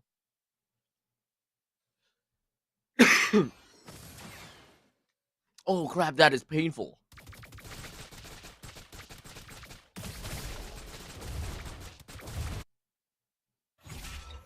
Quick little replay. Most of the fight and most of the damage, actually, Wadu did a lot. Take a look at that. But now, the Lord marches down the bottom lane. CFU Gaming is preparing themselves for an eventual jump over to Team Max. They do have the idea and they do have the opportunity. Now the RWM opens up, and of course the AOG is just going to be jumping right to the back. Unfortunately, OP will not be able to survive to see another day. Detective slowly joins in. This is actually the perfect time, but unfortunately, it doesn't seem like he will be able to survive that. Wadu is the next one. Lei picks up a Maniac. losing the last member remaining from the side of CFU Gaming. Well, Team Max have a Valiant Lord that's preparing to push, but unfortunately the Holy Defense will wreck that all the way down. Soon, very aptly on the cloud. The Nimbus cloud, actually. But this Ray, he's gonna die. And Team Max, they focus. It's 12 minutes game. What the hell is that? That final line from me. That was not meant to sound Hong Kong or anything. That does not mean to sound Chinese or anything. That was just me. But what the hell was that? Oh man! Team Max got themselves 2 games off of CFU. You know how insane that is? Okay. You guys may not understand how insane that is. Let me help you guys understand this. Okay, maybe it's not that insane. Okay, here's okay, so let me tell you guys this. A little bit of history lesson, right? CFU Gaming has been back-to-back champions when it comes down to season 7 and season 8, right? Season 8, the grand finals was between CFU Gaming versus Team Max. If I recall, that was 4:1, either 4:1 or 4:2. Season 8, 4:1 between themselves and Team Max. In this year's, or rather in this season's regular season, CFU Gaming won everyone. It was 2-0, 2-1, 2-0, 2-0, 2-0, 2-1. But there was one team that 0-2'd them. And that is Team Max. Team Max is the kryptonite of CFU Gaming. Yo, we might actually see a double upset of today. If this is actually gonna happen, where Team Max drops CFU Gaming down over to the lower bracket. Do you have any idea how scary that is? We will talk about this once we are back from the break. Ladies and gentlemen, I'm gonna pass you guys over to the highlights and the post-game statistics. I will be back. We'll talk about the stakes later on. Ladies and gentlemen, see you. Don't go anywhere too far. I'll be right back.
All right, ladies and gentlemen, we are back again for game number 4 between Team Max versus CFU Gaming. Now, let's talk about CFU Gaming right here, right? Because CFU Gaming, they are an amazing team, right? Went in for multiple different tournaments. First place for Season 7, Season 8 for MPL Cambodia. They went to the Vikings Mekong Warrior Invitational. They got first place there. Went over to the MSC 2025. They got 9th to 12th place. They have international experience. This is not a team that you really want to mess with. And the only reason why they got out, they got pit up against SRG. So the Cambodians would definitely remember that very unfortunate thing, right? Because this is the same lineup that went over to MSC. Wadu, Detective, OP Singh, as well as Boxy. This is a lineup that will show the world. Well, in the meantime, their only kryptonite that is showed in the regular season. They lost 0-2 to Team Max. And Team Max is not exactly the kind of team that you would expect them to, go ham all the way. Because in their own games in the regular season, they found themselves in a 0-2 against 3 teams. Galaxy Legends, See You Soon, and Pro Esports. So, they are not the reigning champions. They're not like reigning powerful kings of regular season. They found themselves in 3rd place because of these 0-2s and managed to find themselves some victory against like Dark Rise Esports, Team Flash. We also have Valhalla and surprisingly that CFU Gaming as well. So that 2-0 definitely means something. And I think that 2-0 kind of match win might actually mean something here. Because remember, the moment that CFU Gaming were to be dropped by Team Max, double upset in a single day, that means the very first lower bracket semi-finals is Galaxy Legends versus CFU Gaming. The top 1 and 2 seed of the regular seasons, which everyone would have assumed that they are the one that will be going to the grand finals. But that doesn't seem like it's going to be the case because Team Max, they are here to potentially put a stop over to CFU Gaming's reign. As we move on to match point in favor of Team Max, we have Boxia, Grok, Fanny, and Yi Sun Shit that has been banned right now.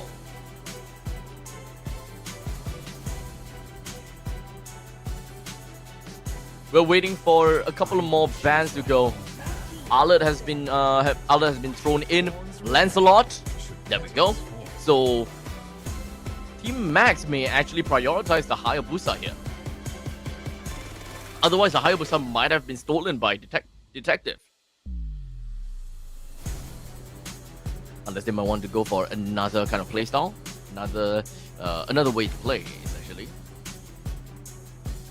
But I would like to believe that Gatokacha, CC, and the Hayabusa of Kimi as well. Okay, they are all very much priority picks, but they can definitely still go for one of these priority picks. It entirely depends on what CFU Gaming is looking for. They picked the Gatokacha, they picked the Granger. Gatokacha is not going to be a problem for them at all, considering the fact that they have already picked up the Kimi. So this is hands down Hayabusa. They're hands down going to pick up a Hayabusa and very potentially a Lapu. What other rumors are we looking out for? I don't think that they're going to Cho here. I haven't quite seen Cypher play the Cho, but he has been playing a lot of Gatokacha. Grok is out. Not surprised. Oh, Hylos. Okay. Might be a Eve pick right now. Oh no, it can't be Eve, right? Yeah. Because Granger has already been picked. No point for them to kind of go towards that direction. They pick up a Fredrin. The Fredrin that scored them a win in game number 1.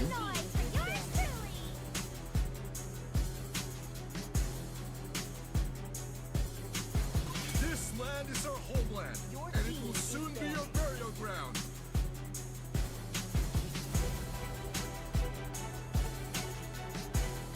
Lapu Band makes sense together with the CC. It's a front to back composition from CFU Gaming. Good amount of crowd control. Yeef is still a decent pick actually. They don't have to play area deny. They can just kind of go along with that. But aside from Yeef, if they do not want to play a Yeef, even Farsa is fine. Even Farsa is completely fine. But they would want to leave the Farsa for the final pick, because they would want to see what Team Max is going to pick for themselves, and if whether they have any form of crowd control that can allow them to reach all the way to the backline to really stop the Farsa.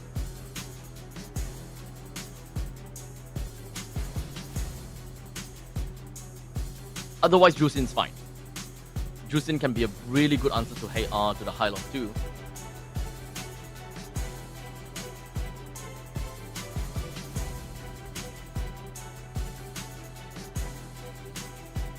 Speaking of which, I don't think that I saw a lot of Jusins in the MPL Cambodia. Jusin 5th place, 27 total picks and total of 57 pick and bash, 86.15% pick ban rate. Kovi's thrown in for a ban. You might want to pick a side laner first. Right now, this doesn't look very divey of Team Max as of yet. There's no reason for them to pick Ruby, but Ruby is still very universal. Goes for the Yuzhong for a little bit of a damage class for themselves.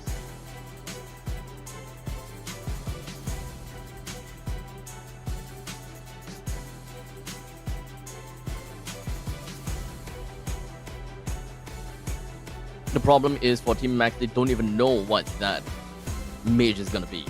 If they were to take this entire lineup at face value, this is a very front-to-back composition, right? So they don't have very strong burst. They need some AoE damage. And Alice fits the bill pretty nicely. I think that's fine. They would probably want to have a marksman for this. Okay, they're gonna go for Ruby then.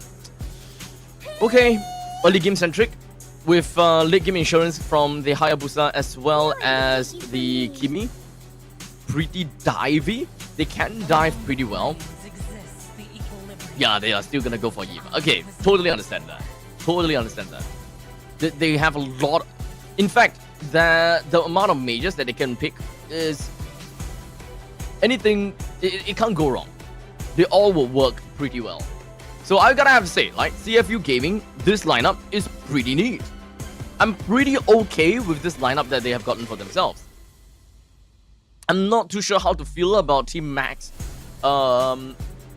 This is also a team fight composition, right? This is a team fight composition. You can kind of work your way across with some team fight with a very good initiation coming in from either the Traction Pulse, follow up with the TOR from the Alice.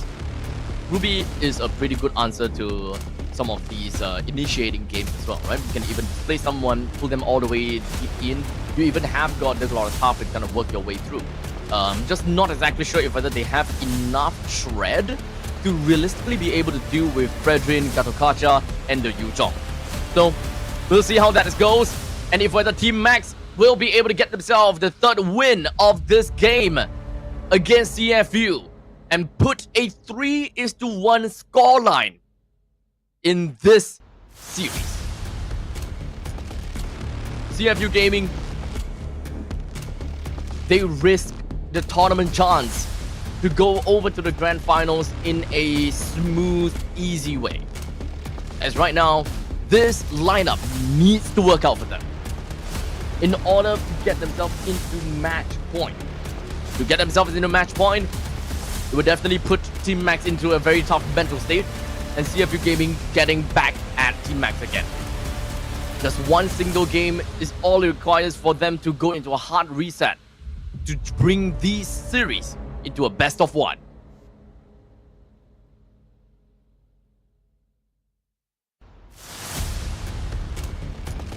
go revitalize. I don't want to. We're not looking at pickoff. CFU Gaming is just hands down going in for front to back. They just want to play front to back. While in the meantime, for the side of, I would say, Team Max, they're playing for wombo combo. But I'm not too sure if whether they have enough damage to really wombo combo this.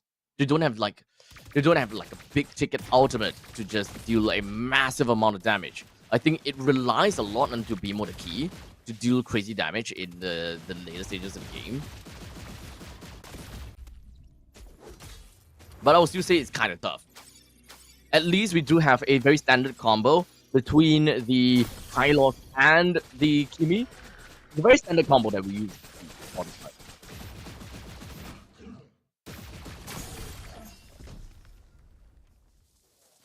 But as of right now, Little Wanderer will go to the side of Team Max.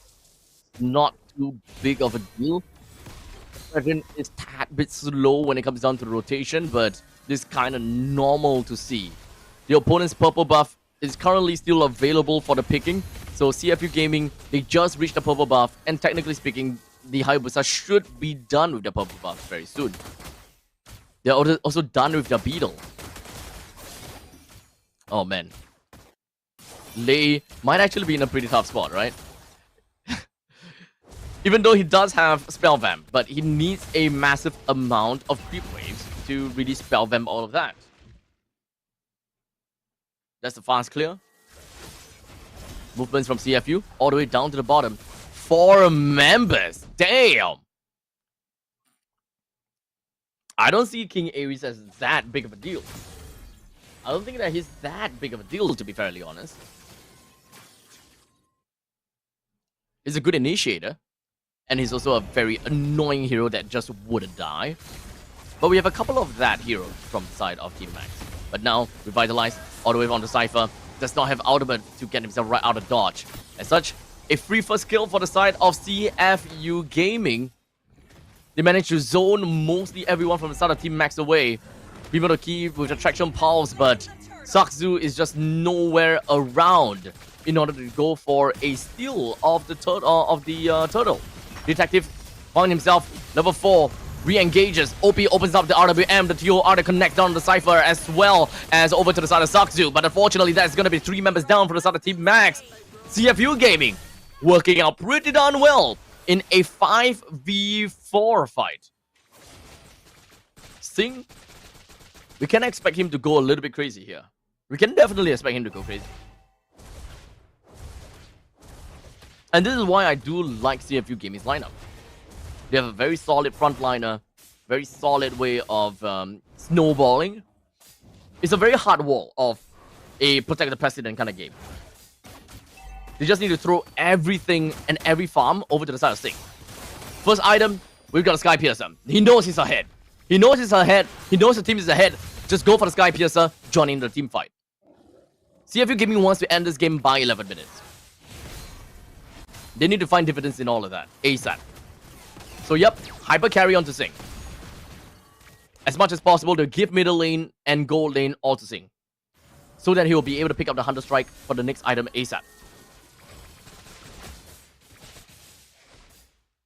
CFU Gaming, they're not even afraid of team fights. In fact, they encourage the team fight. So that Sing can slowly and eventually creep up. Come in at the best time, the right time, steal some of these kills, whip himself up with some crazy stacks onto the Sky Piercer, and of course his own passive stacks as well. Remember, for every amount of creeps that he kills, he actually do increase in damage, so he does have pretty good scalability over to the later stages too.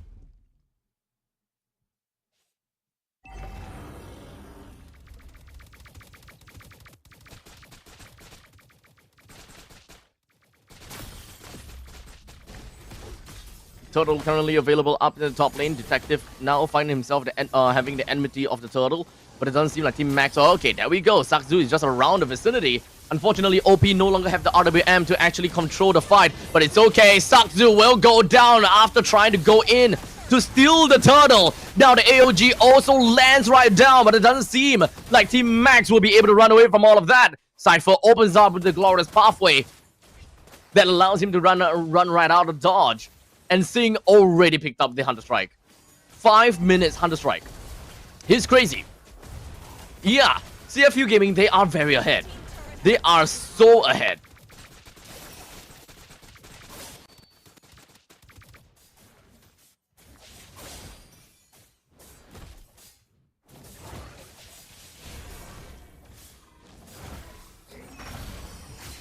Detective, you are a little bit too deep. He does have a very oh my god, Ref! Oh, Detective, please run away! Will he be able to? No, he will not! The rest of the members from the side of Team Max, they collapses themselves over to CFU with OP the next one down. That is a very big mistake from Detective. He's just way too deep in for absolutely no reason. It's unfortunate, but this is actually going to be a small little entryway and a breakaway for Team Max to actually get more kills. As such, there we go. 3 kills. 3 consecutive kills. Sing joins in the fray, clears out the wave. It doesn't matter if whether Sing gets a kill or not. I don't think it is going to be that easy, but this is going to be a 2v4. And they almost managed to win this. They managed to get a single kill. The Traction Pulse lands on the Wadu. The two of them single-handedly pushed 4 members away. And this is all farm. This is all farm for Sing. He got a free wave. He got a free turret to take down. OP is here anytime to open up the RWM in the event that someone pops in. Sing is so far ahead, guys. You have no idea. He's probably at least 2,000 gold ahead of everyone. Look! Look! 2,000 gold! Exactly 2,000 gold ahead! Ah!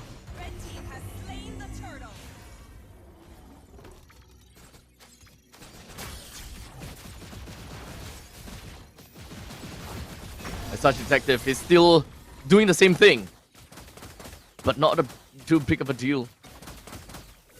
Bottom lane pushes right out. Void Crystal lands, RWM lands as well, AOG, the whole wobble combo, Urga Burger! From the side of CFU Gaming, they managed to clear 2 members. The Black Dragon form emerges from the depth of hell. And the bottom lane will be able to clear it out pretty darn easily. Sing is putting out some crazy damage that everyone from the side of Team Max, they are just not wanting to watch this. They do not want a piece of this Granger. 5 kills. He got a he probably have a full 4 stacks. He have 40 stacks of Sky Piercer stacks now. 40 stacks.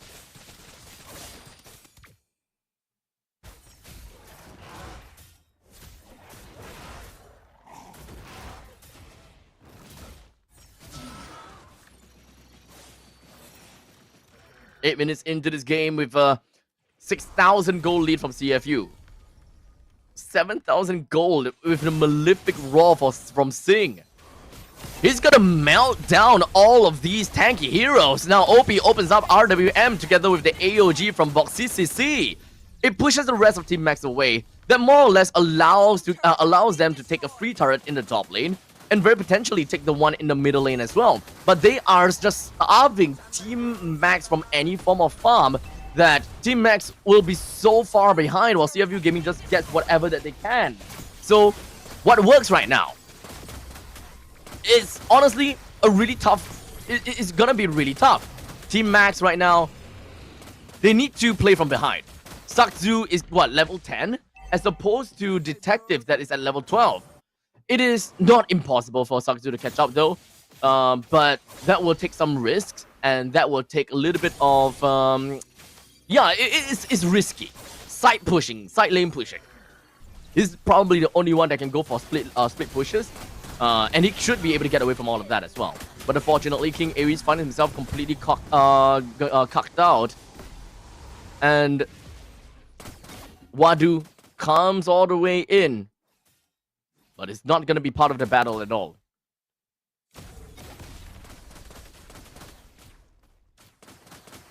Nine minutes and 40 seconds in. 7,000 gold lead. 7,000 gold lead for CFU Gaming right now.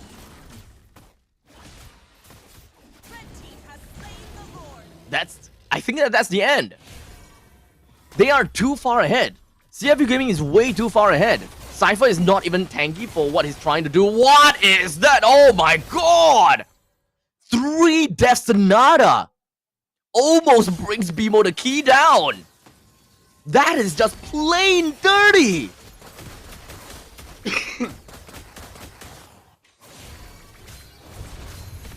Absolutely dirty.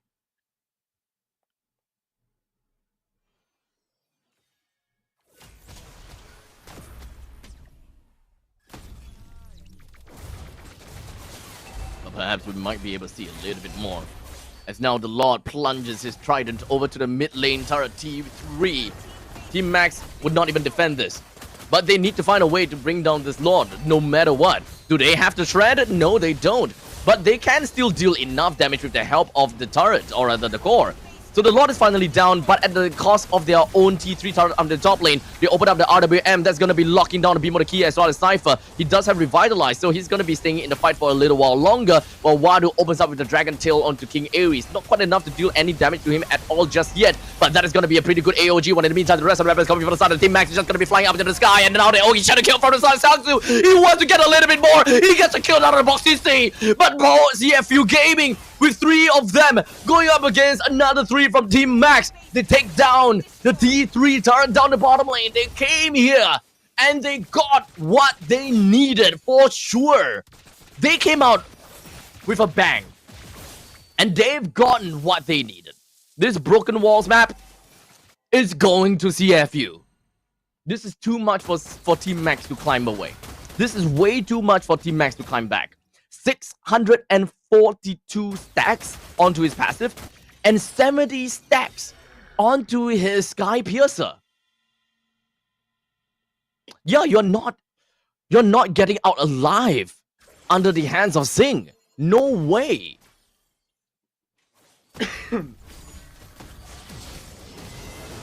CFU Gaming seems like they might go for a kill down the King Ares once again.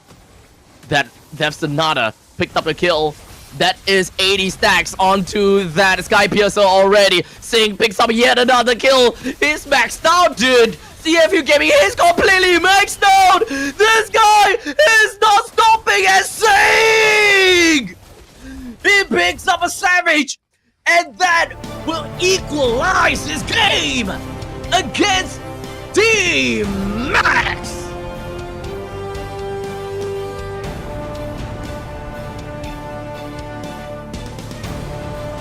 We're going all 5 games, guys. I'm casting 10 in games today. I'm traumatized. Holy crap! This is MPL Cambodia. The regular season means nothing, guys. Regular season means nothing at all. There's no power rankings. They are all equal. We kind of saw that coming from Sing, huh? We kind of saw that coming from Sing. You're such an early game lead, 1 in the lane, pick up 1 kill. He's just like, you know what? Let me just skip this guy. Let me just skip the Hunter Strike. Go straight in for the Sky Piercer. Ready to fight the moment that he got the Sky Piercer. And then shortly afterwards, he got himself the Hunter Strike. And there's already 10 stacks onto the Sky Piercer. Oh, congratulations to Sing. Another Savage that's clocked in to MPL Cambodia. Could have done, I could have done better to announce that Savage from Sing. I apologize. It honestly would have been, that's a massive hype moment. I feel that's took it away from Sing. But, oh well. Congratulations on the Sing from the side of CFU Gaming. I'm gonna leave you guys over to the highlights and the post-game statistics right after this highlight. I'll be back with you guys after a very short break. Don't go anywhere too far. I'll be right back.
All right, ladies and gentlemen, we are right back again for the final game for today here at MPL Cambodia Season 9, Day 2 of the playoffs. We have got amazing games for today, and I am surprised because, man, shout out to everyone that's in the chat, man, that has been with me for this entire journey from the afternoon all the way until now. My name's Abstract, your caster for today, hailing all the way from MPL Singapore. If you guys enjoy the commentaries thus far, would love to support me in my commentary journey, please hit me up on Instagram at suchabstract. You know, the you know, that Doge meme like a decade ago, you know, such funny, such this, such that, very wow kind of thing. Yeah, it's such abstract. You guys can follow me on Instagram. Every follow is very much appreciated. Gotta have to plug myself. But you know, aside from plugging myself, I gotta have to plug more, such as Legend Cinema, our official entertainment partner, as you'll be able to experience and extend your MPL experience beyond the arena with Legend Cinema. You can enjoy the latest blockbuster movies, savor delicious food, and relax in their spacious screening halls with wide, comfortable seating. And exclusive to MPL fans, you can show your support and instantly receive a 10% discount on all ticket types. This special offer applies to all tickets purchased. Tickets will be available for purchase on the Legend Cinema app and the website at www.legend. Wait, hold on. Look at this. Legend Cinema. Let me double confirm again. www.legend.com/.kh. So find them there on their website or download their Legend Cinema app. Okay. I'm just baffled at the fact that we are looking at 5 games for both series. And here I thought, right? Here I thought it would be, you know, 3-0s, 3-1s for both series. We are so damn wrong. We are so wrong. We are literally at the point in time where both teams, they are biting the bullet and they are just waiting for that one opportunity. I don't know if whether this is gonna be legit, because I don't know, this is kind of tough to tell which team is the one that will actually move on. Because to be fairly honest, man, I'm looking at the first series. It was an intense nail-biting experience. And then now, this is also another nail-biting experience.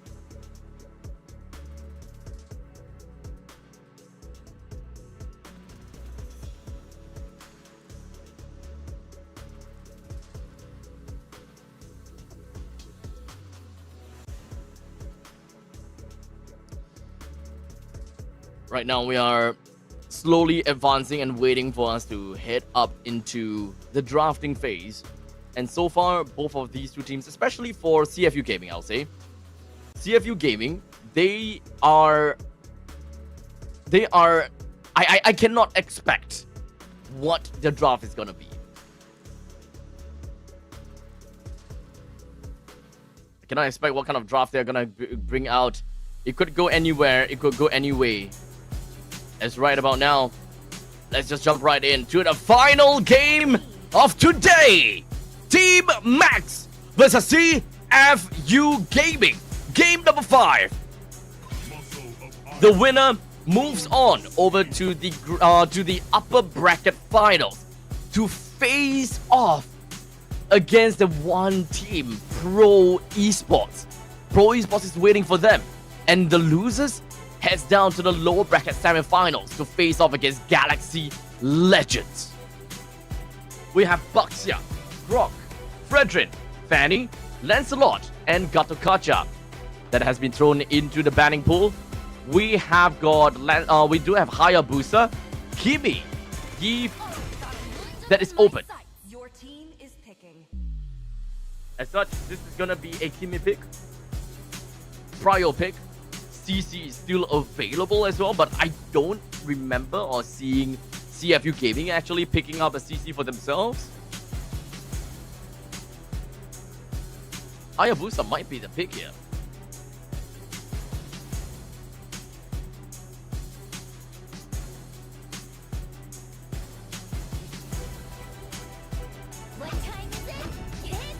That's a Joy. That's an Angela! Oh!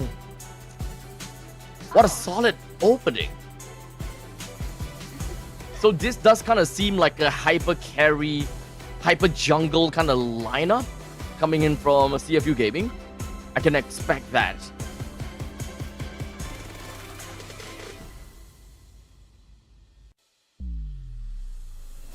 So at this point in time, you'll probably expect tanky heroes from this point on that is picked up from CFU Gaming. So Shred is good. Shred is important. Hayabusa and Kalia. They do have the pick off. They do have late game insurance coming in from Hayabusa. This is also another hero. Hayabusa is another hero that can play kind of as a position 1.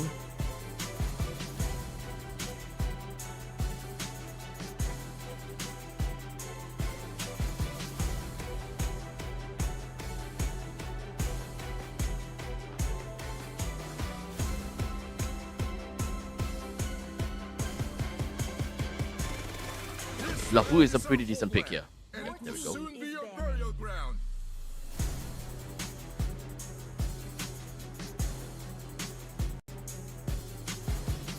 What Team Max would want to do is ban out all of the tanky heroes, such as... I'm not too sure if whether at this point in time it still makes sense for them to ban the Hylos. Actually, yeah, it still works. They will still want to ban the Hylos. Hylos can still go to the roam, and Angela goes mid, unless CFU decides to pick a Cho, because Cho does clear wave really fast, and that would help the Angela, who doesn't clear wave that fast in the middle lane at all. And for a Hylos can't really clear wave that well. It needs to really stick onto the waves in order to clear them. But to be fair, if the love wave is going to be hitting you, you're technically not going to be losing all that much health either way. So if they go for Hylos, I think that's still fine. Okay, good ban on Joe.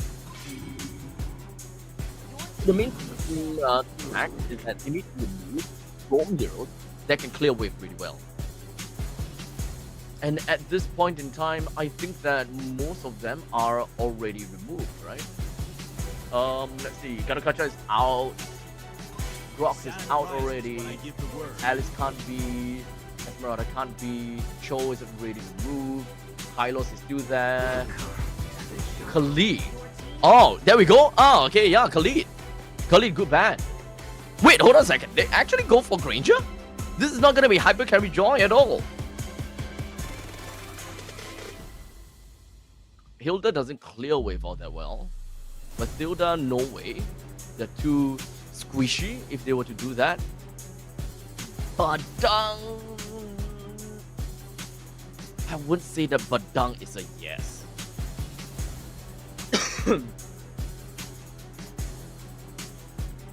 The last pick coming in from CFU should be a Hylos. I don't see any other ways that they can go about this. But now Team Max, they finalized their composition with the Harif and the Arlons. These two picks coming in. This finalized them. Hilda? Huh? This? Huh. Broken walls, Hilda, burst damage. They have two heroes. This is a very jacked up composition with a decent amount of damage, but it's not as tanky as I would have expected.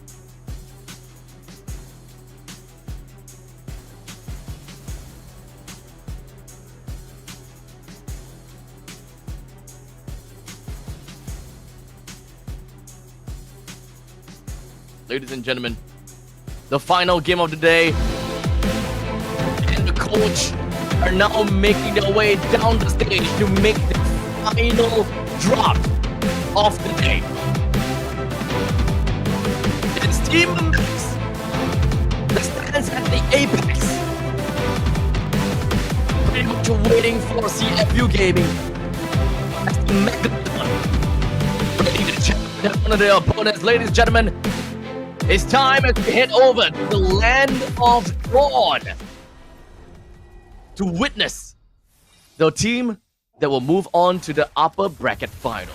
Which team would it be? Well, we gotta wait and see to find out. As now we have Team Max gonna be starting off at the purple buff, while CFU Gaming starting at the orange buff. Both of these junglers will end up in the XP lane by the end of their rotation. Boxy may have received a lot of damage, but he is a healer after all.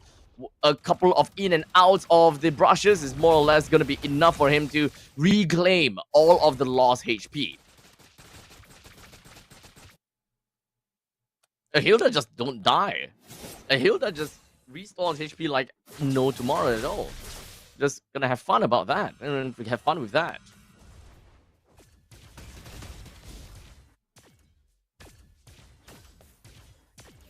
Now I'm mostly gonna be having my eye on Sing, right? Sing had a very strong early game previously, and he's pretty much crazy.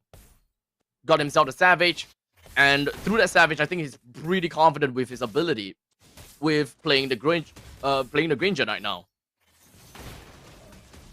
Sing is quite literally just gonna be slamming every single one of these bullets right in the face of Lei.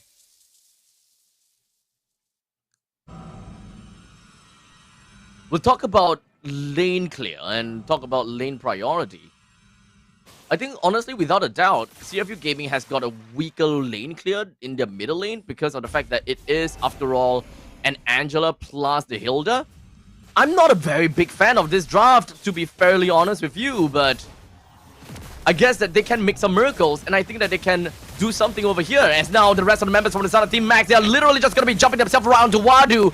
As such, that Hard Guard is not going to do anything for Wadu at all. King Ares have went down. The next one, this is going to be a quick little pullback coming in from Cypher, hoping to get a kill down onto Detective. OP flickers on backwards, and it's going to be fine. Bimo the key as well as Sakzu, hoping to take more for themselves. But that's not going to be the case. They lost 2-1. Detective re-enters the fight as the electrifying beats take Sakzu down to allow CFU Gaming to take a free turtle. King Ares, this is not a possible good fight at all. He might actually go down here. I don't know why. King Ares, why? Too comical. Way too comical. Cypher tried to strike himself right out of there. But because of the fact that they have a hard guard, oh no, OP is in a bad spot. He might go down, and indeed he will. The next one is going to be on the side of Wadu. Cypher joining the fray. He does have the Tsunami Slam, but it's not going to go straight for that at all. King Ares flickers on forward with a stun down on the Boxy. Managed to claim 2 kills over to the side of CFU Gaming. And that is a good amount of farm that they can credit over to both King Ares as well as Bimo. They get a stun down over to Detective. There's not a fully charged electrifying beat as such. You can still stun him down. The photo has been bought by the side of OP. Can definitely be more of a menace from this point on.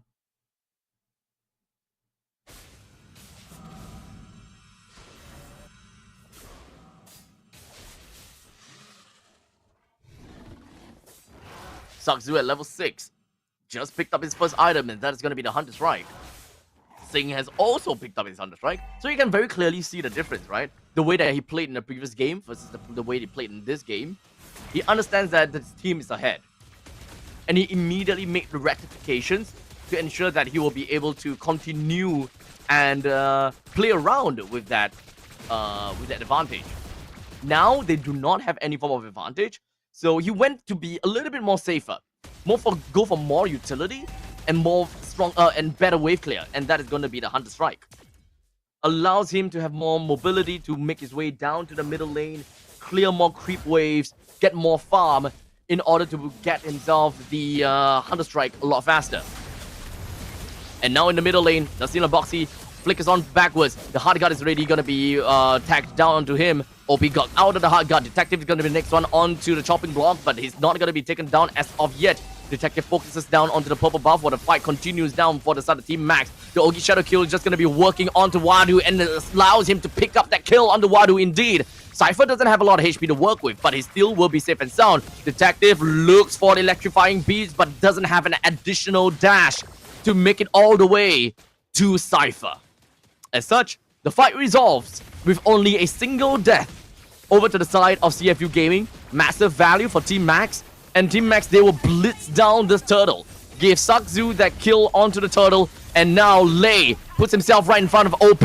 Does have the Zaman Force and picks up a double onto Boxy. Cypher will lose his own life as Detective focus down on Lei! Lei picks up a triple with only a sliver of health. No matter what you say, that was just pure value for Team Max right now. Pure value. Lei and Sing should more or less be around the same goal. And the reason why I say they have almost the same goal is more of the fact that Sing has been present in some of these team fights. He's got 3 assists while Lei has got 3 kills. Generally, as a Harif, you farm slower than a Granger. Granger can farm a lot faster. So with 1:0:3 versus a 3:0:0, a Granger and the Harif should be generally of the same amount of gold.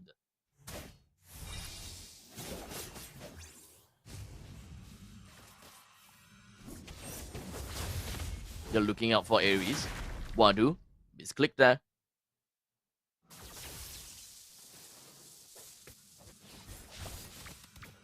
You want to clear these waves fast. Feather of Heaven picked up from Lei. That should be his 3rd item. With the fact that he's got 3 kills. Okay, let's talk about this, right? If it's really the 3rd item, he would have number 1, Feather of Heaven. Number 2, he would have the Starlim Scythe. Yeah, I don't think that... No, I don't think it's 3rd item. The 3rd item is usually a Holy Crystal. So that is actually the 2nd item. To be fair, Sing, he does have got this Sky Piercer, and Sky Piercer is a lot cheaper. But in the meantime now, it kind of seems as though CFU Gaming, they're looking for an opportunity. Good dash from Detective, but unfortunately, he would not be able to get a fully dashed up electrifying beats. Sing picked up a kill on the King Ares. That is 10 stacks credited to that Granger. We're slowly getting closer. Sakzu will get himself right out of dodge. Does he have got Ogi Shadow kill? No, he don't. So Wadu cleaves his great sword right over to the ninja. As he's unable to get himself right out of that fight. The Lord is available. CFU Gaming should be able to take this lot down with no problems whatsoever. A completely neck-and-neck battle between Team Max and CFU Gaming might actually start to swing towards a certain direction. And that direction might actually be CFU Gaming right now.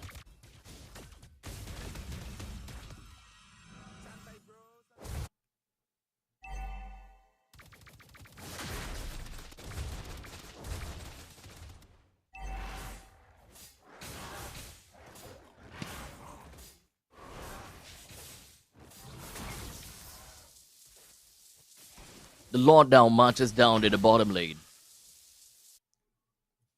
With a couple of these T1 turrets that is available for the picking in the top and the middle. With Sing all the way at the top lane. He's gonna get a lot of farm out of all of that, but I don't think that that's gonna be too big of a problem for Team Max to defend their T1 turret here. They cleared that pretty easily. But now they move together in tandem to move down to the bottom lane, deal with this Lord. They just need Lei. Not too sure whether he would actually use his Zaman Force for this, but I hope he does it. Middle wave clears pretty fast. There's a good final slash. Actually, they managed to pull Sing all the way into the turret's nose. but that is gonna be also the hard guard that will be executing down the Sing. Lei picks up a mega kill down over to the side of the detective, but Sing follows up in response and in kind by picking up a kill for his own. The fight continues onwards as King Ares commits himself right into the face of Boxy just for him to eat the Death Sonata. But Saksu found an angle all the way to the backside to deal with Sing. Creeps down over to him and brings down the amount of Sky Piercer stacks over to him. And now he continues on, hoping they will be able to do enough damage over the side of Wadu. But now Lei, another one of the Zaman Force, takes double for himself. And the middle lane is taken down too. Team Max, impeccable defense. Impeccable defense. And very strong fight back. Sing, he may be ahead in gold, but it's not that much. 300 gold ahead. Hunter Strike, Sky Piercer, Malefic Roar for the side of Sing. But do note that his Sky Piercer has been reduced because of the death that Saksu managed to inflict over to Sing.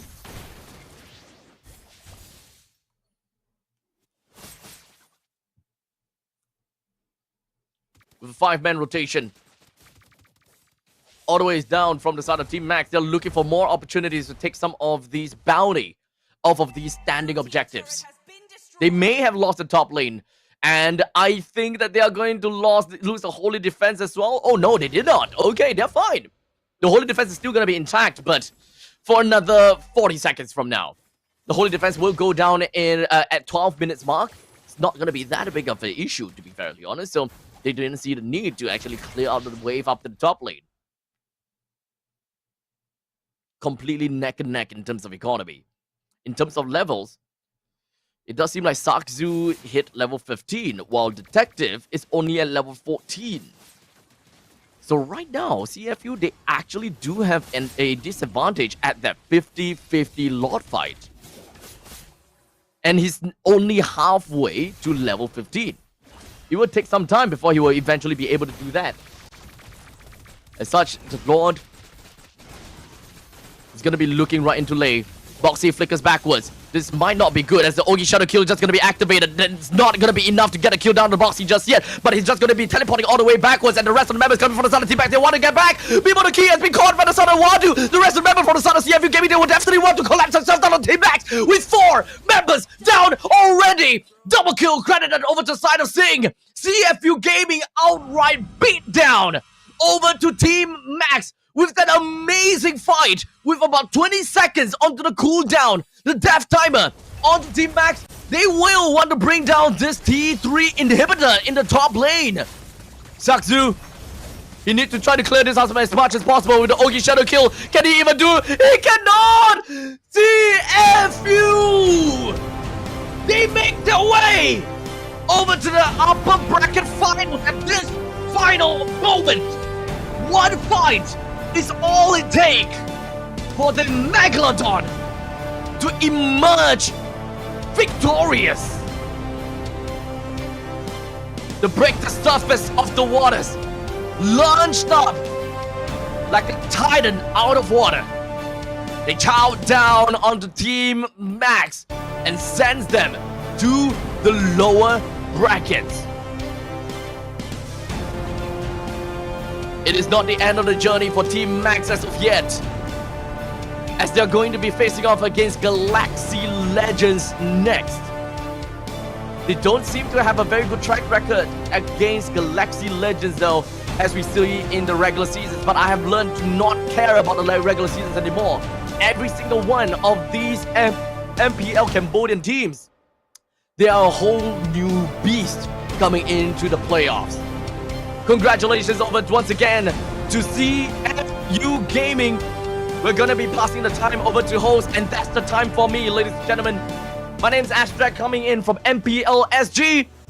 I will see you guys again tomorrow. បងឡំតែជាមួយនឹងផល3តុននឹង2សម្រាប់ថ្ងៃនេះដើម្បីទៅជាមួយនឹងការប្រកួតនៅថ្ងៃស្អែកបន្តទៀតមិនដែរវ៉ាដូសម្រាប់ថ្ងៃនេះដោយសារតែយើងបានដឹងហើយថាគេគឺបាន2ពិន្ទុមុនយើងសម្រាប់ថ្ងៃនេះដូចគ្នាមានអារម្មណ៍មិនដែរតែគេបាន2ពិន្ទុមុន មានអារម្មណ៍អត់អីអង្រួយខ្ញុំចឹងរហូតអី ខ្ញុំចឹងរហូតអ្ហ៎ ហ្នឹងឯងតាំងមុនមកតាំងធម្មតា អូអញ្ចឹងមានន័យថាភាគច្រើនគឺគេបានបន្ទុកមុនហើយតែយើងអាច come back មកវិញណោះ ហ្នឹងហើយបង ហើយធម្មតាមិនភ័យអត់សួរតាមត្រង់ភ័យអត់ អត់ហ៎ អត់ភ័យភ័យអត់អ្នកមើលមិញអត់ភ័យទេណាជាលើស៊ីយូ 100% មកបើជាហោមកទៀតមកយើងអូខេអញ្ចឹងដល់សារដល់ថ្ងៃស្អែកគឺយើងត្រូវប៉ះជាមួយនឹង Pro Esports ហើយ Pro Esports ក៏បានប្រាប់ដែរថាគេក៏ចង់ប៉ះយើងដូចគ្នាមានអីផ្ដាំញ៉ាទៅកាន់ Pro Esports អត់តាមអ្នកម៉ាត់មកបុកស៊ីអូខេបុកស៊ីក៏បានដែរចឹងចាប់ផ្សាយទៅកាន់មិត្តរួមពីមុនក៏បានតែម្នាក់ក៏បាន មានអីដឹងវាយអាម៉ាប់ទៀតទេ អេគេឥឡូវលេងម៉ាប់ពេញណាបាទគេឥឡូវលេងម៉ាប់ហី ម៉ាប់ស្គមបាញ់អស់ ម៉ាប់ក៏ស្គមបាញ់អស់ឥឡូវមានអីជូនពរទៅកាន់ម៉ាប់របស់យើងអត់មានមិញមកថាចង់ឲ្យជូនពរទៅកាន់មិត្តភក្តិម៉ាប់របស់គេតែឥឡូវឲ្យណៃនិយាយវិញមានអីចង់និយាយទៅកាន់ Pro Esports អត់ អត់មាននិយាយហ៎បង អត់មាននិយាយហ៎ បាទ Pro មាននិយាយហ៎ធម្មតា ធម្មតាតែសង្ឃឹមថាថ្ងៃស្អែកយើងធ្វើបានល្អទៀតដើម្បីទៅកាន់វគ្គបន្ទាប់ទៀតណា បាទបង អូខេជួបទស្សនាល្អជាមួយនឹង CU Game អញ្ចឹងក៏ភ្លេចហោមួយទៀតមកអូខេអញ្ចឹងឥឡូវនេះក៏សូមដល់ទូទីជួយទៅដល់ caster របស់យើងទាំងអស់គ្នា បាទ MVP player របស់យើងនៅបានលើសេងតម្លៃ Hero Ranger 7-1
ấy Stand ấy này, giờ ti thiểu nông cái tay kia thiểu ấy phải. nông cái tay kia Stand này. bay Tuột chân nhỉ. Hai bro, hay lo cho mày hay lo Đó. Nhầm rong hay nhá nhầm rong ấy. này chơi này Trời bao bình. Đây đi. Mấy ở chậm đi. Stand này. mày không được chưa giờ hay lo xong mày hay lo một góc Dạ men phố. phải chơi bắn Nãy đâu. thôi kìa Em mơ gì? nè Stand up đó bro. nhà đâu bi À play time pom anh nhắm mày. thua mày. thua pin đi Ya pom minin này. giờ pom lên đó Ngọc chật. rồi bay San rồi. Ê hay đi mày Hay cho mày nè. Đâu gì? mày Đâu bi mà. cho cái miếng cho cái miếng Ya. mình con mình Phong rong. Stand này hay nha. Sao vậy? ai cho rồi Trời anh sâu thế à? thằng bạn kia chậm đấy đi bao nhiêu tiền ở đây đi Em với nhau muội. mà hai cha Cho cõi pi. đây Bao nhiêu rồi. Qua cái mi. Với nhau stand này. đây